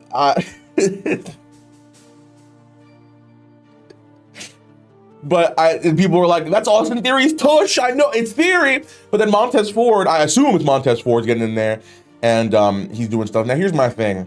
I think they're going to drag this out for a little longer, potentially to help Braun Breaker win the World Heavyweight Championship on the January 5th episode of Raw. So my question is, who is it? I think it's Chris Jericho. Like it's Chris Jericho. I think when it's all said and done and he takes off the mask, it's going to be Chris Jericho, which means that he's going to be in the Vision.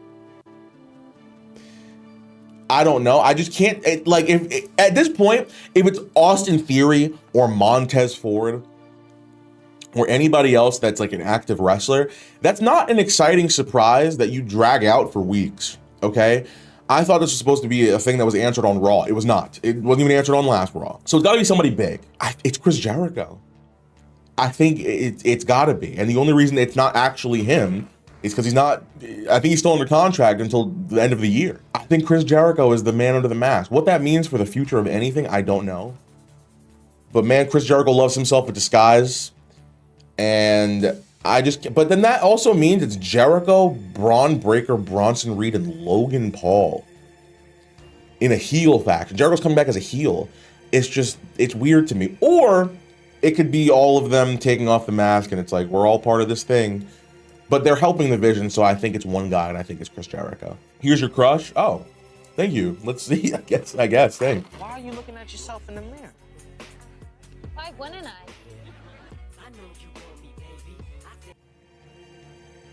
All right. I don't know how to react to this. I gotta do a YouTube reaction. Hold on, wait. We'll do this. Why are you looking at yourself in the mirror? Why wouldn't I? Oh! Okay. Listen, I don't blame you, Tiff. I don't blame you. What do you think WWE will do with Seth when he returns? I mean, him versus Braun. He's gonna have to face Logan Paul, and then he's gonna have to face Bronson Reed, and then you get to Braun Breaker, who's gonna be World Heavyweight Champion at the time, and it's gonna be Seth versus Braun for the title, possibly at SummerSlam, and then Braun wins. And then cue Roman Reigns' music. Oh, it's Roman. And then Braun wins. Come back to this. I'll tell you right now. Bro, it's been 20 years and John Cena is getting sued right now. It's been literally 20 years ago. And why didn't they sue him before, since 20 years ago rather than now? What did I just read? I'm going to read that again. Bro, it's been 20 years ago and now John Cena getting sued right now. It's been literally 20 years ago, and why didn't they sue him before, since 20 years ago rather than now? There you go. I gave it a little more heart. More than you gave it a spell check. WWE and John Cena getting sued over the Time Is Now theme. I did hear about this. It's like, you got to be some kind of hater to do this right before the fucking last match. That better not screw with the entrance. You play it, all right? You play them horns. At this point, there's got to be some kind of like, what do they call like a limitations thing or whatever about like how much time has passed since then. It's like, come on, he's had the licensed song like this 20 years, and now you're gonna have a problem with it. Eat my butt. Blurred Lines, when that came out, they sued him immediately. All right, Marvin Gaye was like, no, his family or whoever was like, It's like, you can't do this 20 years later. I'm sorry, you can't. WWE star Nikki Bella denies rumor about wanting to hook up with her fans. And then Nikki goes, LOL, what is this and where did this come from? Oh my gosh. See, now they're sending mixed signals. This is making me think that you didn't say that you didn't want to hook up with fans.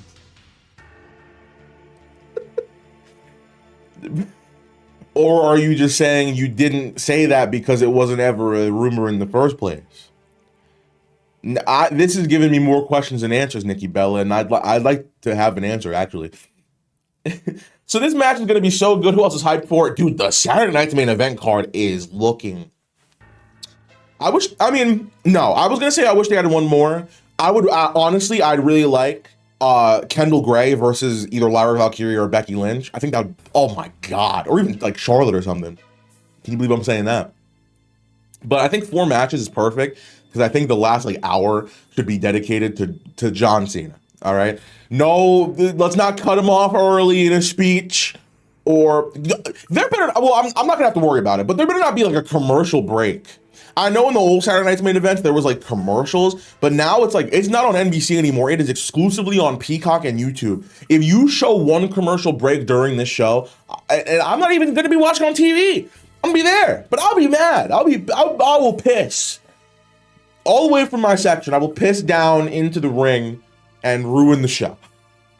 If that's actually, how would I know that there was a commercial break? I guess I wouldn't know. So I guess I'm bluffing. All right, that's fine. I am excited for this match. Oba and Cody is gonna make me bust. And then that tag match, Javon and Leon Slater versus AJ Lee, is going. My God, so good, so good. I can't wait. And then Cena versus Gunther, man. I might cry. I genuinely, like, I used to cry a lot when I was younger because I was a sensitive boy. Now, as I've grown up, I've been so traumatized by life that I don't really cry too much anymore. I thought I'd cry when I hit 100,000 subscribers because it was like a lifelong goal for me to have a plaque. I was like 15, 16 years old, like thinking about how much time it would take for me to actually get a plaque. And when I got it, I was just like, I felt good, but like I wasn't like emotional. Cena's last match might make me cry. The last time I almost like cried at least something in media was when Cody beat Roman. You can see it on my WrestleMania 40 vlog.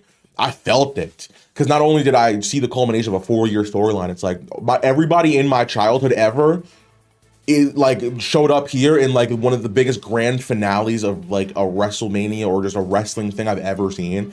And it made me emotional. And I didn't think I'd ever feel like that. John Cena retiring, like, I will talk about it in the vlog. We'll talk about it in the intro, but it's like you guys actually watching at home, and I know I make a lot of jokes about like just everything ever, but to keep it like serious with you, John Cena is my favorite wrestler of all time. And it's like, that's not an understatement. I'm not saying that for the cameras. It's like, no, like John Cena was my childhood. I wore a John Cena shirt to school every single day. You can ask anybody I ever went to school with.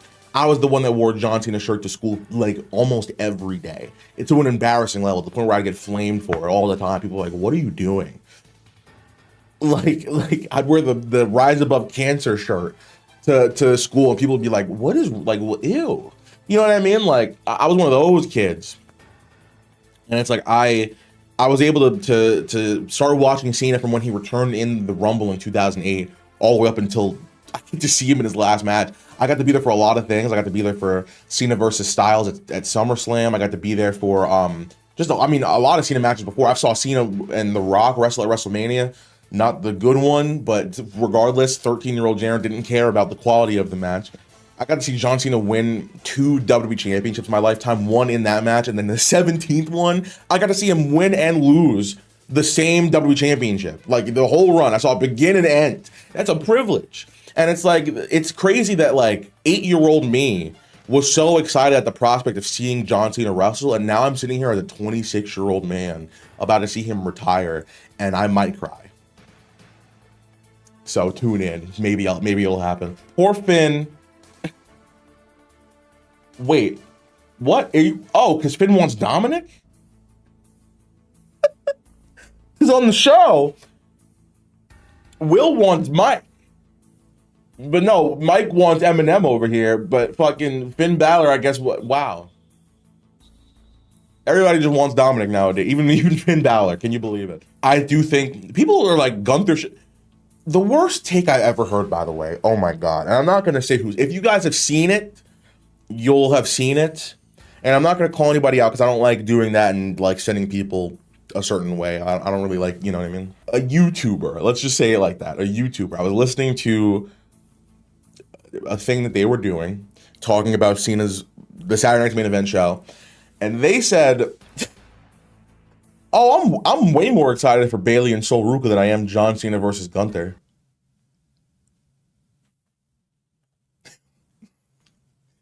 Like, you just stop it, please. Like you want to be that person? Like,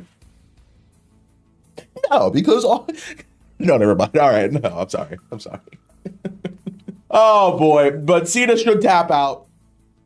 Some people think Cena should win. That's kind of the point I was getting to, and I don't disagree with that. I don't mind it either way. But I think if Gunther wins, if Gunther is going to win, I think he should make Cena tap. Why not? What a endorsement than having Cena submit. He hasn't done it in 20 years. And he's only done it, I think, 4 times before he was ever a champion, I think. Maybe once afterwards when he was like US.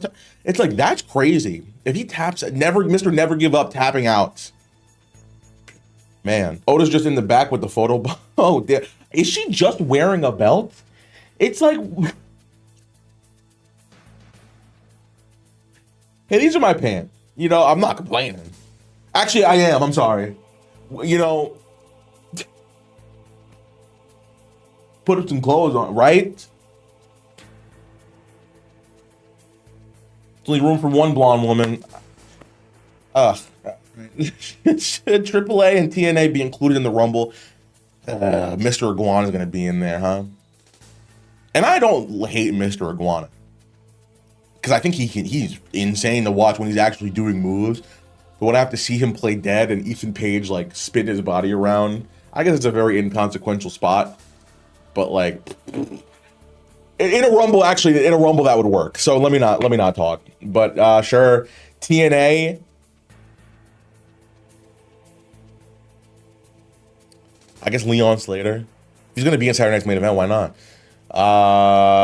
Yeah. Samantha, we miss you. Oh, dude. I freaking, she is the greatest ring announcer of all time.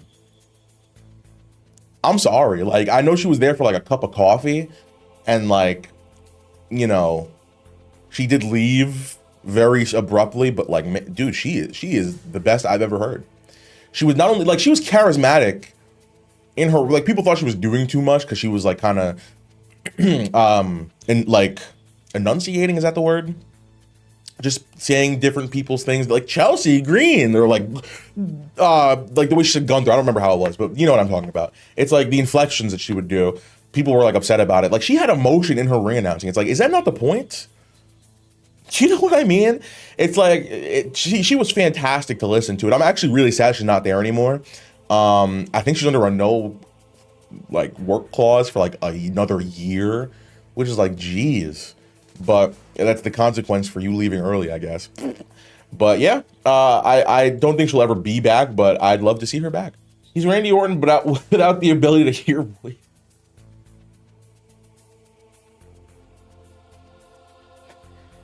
Is it like, I just...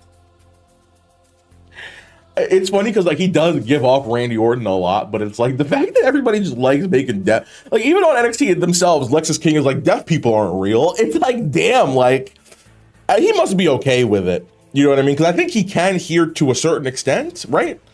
Or maybe does he just? I actually don't know. I like to imagine. Oh man, I was like, oh, don't make deaf jokes. I'm about to make a deaf joke. All right, here we go. Let's sound the alarms, kid. A deaf joke incoming. I would just like to imagine everybody's like, damn, like he pulled Stephanie Vaquer. You know what I mean? I'd like to imagine she's like yelling at him for certain things. He's just like, can have a language barrier if you can't hear. All right, this is mind-boggling to me. John Cena reveals he originally wanted to do 220 dates on the retirement tour, but WWE only needed him for 36 dates. Do they even do 220 shows a year anymore? They used to do house shows every time they'd have a show like not on TV. But my thing is like 220 still, it's like, why I don't think he needed to do that much. That's like every Raw. There's 52 Raws, 52 SmackDowns. That's 104 shows. Where the hell are the other ones coming from? That's not even half. There's 116 dates that still need to be filled in. 52 episodes of NXT. You're going to show up on every single one of them.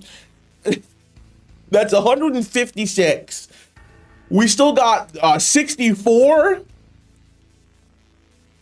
That's not even enough pay-per-views and Saturday Night's Main. What the hell? TNA. I'm gonna show up on TNA. That's like what?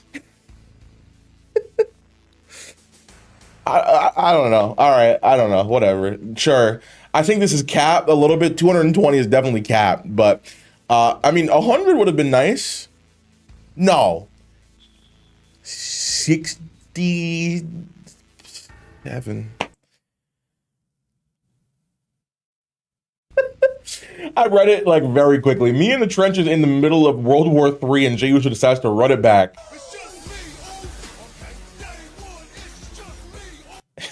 He gets up on top of the little barrier. He's sitting there humping. All right, good meme, I guess. In your opinion, is Cena considered to be the greatest of all time? I can understand why somebody would say no to this, but I think it depends on the generation you grew up in. For me, yes. Unequivocally, 100%. And I'm saying that even with the knowledge that, like, he should not have been in the certain position that he was in a lot of the time. Doesn't matter. I don't care. I started watching when I was 8. Started watching wrestling when I was 8, and since then, for 18 years, it's been John Cena, baby. You know, you can have your Austins or Rocks or Hogans. You know what I mean? How's that arthritis doing? But for me, it's John Cena. And I'm sure for somebody, let's say somebody that's like 6 or 7 years old, they're going to say Roman Reigns. You know what I mean? Or maybe not. Like, if you're like 10 or 11 even, you probably think Roman Reigns is one of the greatest of all time. And it's like that. It's a subjective thing. There's no actual answer to this question. You know what I mean? People that grew up in the 70s and 80s and even 90s, I guess, some would say Hogan. People that were really big Attitude Era fans would say Austin. People like me would say John Cena, and somebody younger than me would probably say Roman Reigns. And I'm sure a kid that's being born today is going to grow up thinking that Braun Breaker is the greatest wrestler of all time. That's what I'm talking about! That's why he's the MVP! That's why he's the GOAT! The GOAT! We're so cooked. All right, name a wrestling finisher you would use in a real life fight. How is somebody getting in position for you to do this? If you got hops like this, you got it. You got it. I don't even want to fight you at that point. I don't. But I mean, the thing is, in a real fight, like, I don't know. I can hit a Kimura lock. But like, you'd have to also like, a lot of it, like, wrestling does not work in a real life fight. When you see people hit like tombstones and power bombs, it's like the other person on the end of that sucks. And has no reason being in a fight in the first place. If you're getting put in that position, I mean, geez. You know what I mean? But like, most of the time, it's just punches. You know what I mean? It's like you're not hitting moves unless you're in like the octagon or something. But it's like, you know, street fighting does not work out that way. But if I was lucky to control somebody's arm while they're trying to punch me, Kimura. I guess that's the answer to the question. I don't know. I mean, if you want to let me pick you up in F5, I'll do that, I guess. I saw somebody get hit with a shoot RKO in high school once. How embarrassing is that? You got hit with a shoot RKO. Wow. If you could change only one thing about WWE in 2026, what would you change and why? You know, I would bring back one-night WrestleManias. Or I'm tired of the 2-night format for WWE shows. I mean, I think the only reason they exist is to like maximize profits. I'm not gonna lie to you though. I'm pretty upset that the pandemic happened. That's when they started doing the 2-night WrestleManias, and it was a format that I guess worked out for them, that they decided to just do it for every year since. And I don't like it. It's like, that's why I talk about the night 1 Mania main event like not counting. I don't count it. Because it's like, at the end of the day, it's like WrestleMania 41 is one show. It's not 2 shows. Like in a technical sense, sure. But it's like, you got when it's part 1 and part 2 of something, the ending of part 2 is the ending. You know what I mean? Like, you can't call the final scene in the first part of the last Harry Potter movie and Twilight movie. You can't call that, the final scene of Twilight. That's the final scene of Harry Potter Deathly Hallows. Like, no, there's another part you gotta watch. And the ending of that is there. That's the ending of the whole thing. And I hate that there's like a narrative about that, but I also just don't like how unspecial it feels when it's 2 nights. You know what I mean? It's like, it 2 nights doesn't make the overall thing feel as special to me as it did before. I think 1 night of a WrestleMania is like a big deal. Like imagine if Saturday night's main event was 2 nights that I'm going to. Like, I don't want to see that. You know what I mean? WrestleMania, I think, should go back to 1 night. SummerSlam. And if it's got to be 5 hours long, I don't care. Everybody complains about, oh, this wrestling show's too long. You get no bitches. Stop. Please stop. What are you going to do with your life? Oh, I wish I had, we didn't have these extra 2 hours of this show so I can turn my TV off and beat my Johnson for the rest of the night. It's like, what plans do you have? All right, we're wrestling fans. All right, let's knock it off. Your 5 hour show, who cares? I do that. I really did not mind it. It's like, I love wrestling. Why would I care about there being more wrestling? It's like, I'm not in the crowd for half of these things. You know what I mean? It's like, I don't care. And if they're tired, whatever. Put on exciting things. Thanks for coming to the TED Talk. Damn, I'm so happy Liv Morgan, Rhea Ripley, and Tiffany Stratton exist. Who the hell is Liv Morgan and Rhea Ripley? Who should win the 2026 Royal Rumble? Stop it. Can we stop? No. No. No. That'd be crazy. Sure. Here's the thing. We talked about it a zillion times already. I think this is a serious possibility. And okay, I'm kind of playing up the hatred now for the bit. I don't hate Braun Breaker. The promo, all right, here we go. The promo he had on Raw this week was, in my opinion, better than the last one. I enjoyed that one better. I don't like the spear 1, 2, 3 thing. That's kind of lame. But I think the digs that he did at Punk this time were way better. And I thought the promo was good. I don't think he cannot wrestle. I think he's a very talented wrestler. And he can talk. He can talk. It's just I didn't like the promo a couple of weeks ago, and then he doesn't ever talk ever. You know what I mean? And it's you can have the argument, oh well, he's got Paul Heyman, so why would he need to talk? It's at that point, then you're just Brock. And it's why are you trying to be like somebody else? Roman talked. You know what I mean? Punk talked, even with Paul Heyman. You know what I mean? It's Brock got away with it because it's that was a dynamic. You know what I mean? Paul Heyman talking for Brock Lesnar and him just being the monster behind the guy is that's a good dynamic. Braun is he should be different. So I like the style of promos that he is doing, the Steinery stuff. And I think last week's the one on Monday was really good. I'll take your wife too. That's great. All right, look. Hey, can we get some confetti? Hey, Jaren gave Braun Breaker some love. Can you believe it? John Cena followed me on Twitter. And mind you, he follows 1 million people on Twitter. But I like how I will say all of these things about him being my favorite wrestler of all time. And then the fucking one time I make a video making fun of him. Well, not at least a skit. He follows me. You could open my mind up to new perspectives about my life and the way that I'm living it. I thank you for the follow, John, I guess. Of course, that's when he's following me, is when I make a video teasing him. I'm gonna fucking lose my mind. Get your freaky ass on, bro. Ew. See, this is the kind of stuff people assume I do with her. And I don't take it this far. Geesh. I don't like that. I actually did not like that at all. What do you not think about Julia? Dude, this match was awesome. Oba and Javon. Oh my God. It's hard to put a TV match in the best matches of the year, but this is gonna get an honorable mention. Right after the Cena vlog, you're getting the top 10 worst WWE matches of 2025, and then after that, the 10 best WWE matches of 2025. It's a hard list to make. I kind of want to wait till after Saturday night's main event because maybe something will Cena Gunther, maybe, you know what I mean? Even Oba Cody would go crazy. But man, this match was fantastic. Fantastic. Who is the GOAT here? Huh? Is it a hot take to say Liv Morgan is the second best wrestler on this list? Yeah, I said it. All right.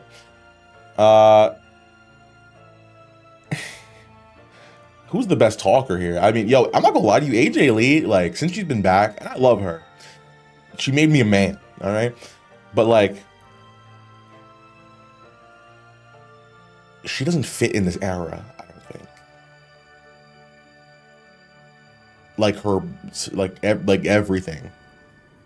I don't think it matches in this era. I think Nikki Bella fits more in this era than she does. But let me justify that. I think AJ is obviously a better wrestler than Nikki Bella is, and I'm sitting here like I didn't love the mixed mixed tag match at WrestlePalooza. When I saw her wrestle again, I was like, oh, like you were a very Divas era, and that's not like a bad thing. That was just like the time, you know what I mean? But I don't think she's on like the same level as like a Stephanie Vaquer or even like a Liv Morgan. And Nikki Bella never was, even in the Divas era. So it's like her being there and like, I don't know, she's like the heel persona. I think, okay, we need an AJ Lee heel turn at some point. I kind of regret saying what I said. I don't know. A part of me believes it and part of me doesn't. And I don't know how to feel. I don't know how to feel about that, the emotion I just had getting that off my chest. But I love AJ. You know what I mean? I do. That's fine. Tomatoes. Go ahead. Please throw tomatoes at me. Tomato, I'll take tomato. them. Throwing tomatoes. I'll take them. Come on. Tomato me, please. Yeah, that's fine. I'll deal with it. Some star he is. Can't even get his name right. Jared is the star now. It's Jaren. Two wrongs. You know, people think LA Knight's like buried because of this. It's like he got beat up by he'll return in the Rumble, right? I don't think it's that serious. He doesn't win anything, but like, I see the argument, but I think he'll be. Actually, I don't know. All right, I guess that'll do it. We'll see you soon, everybody. Yeah.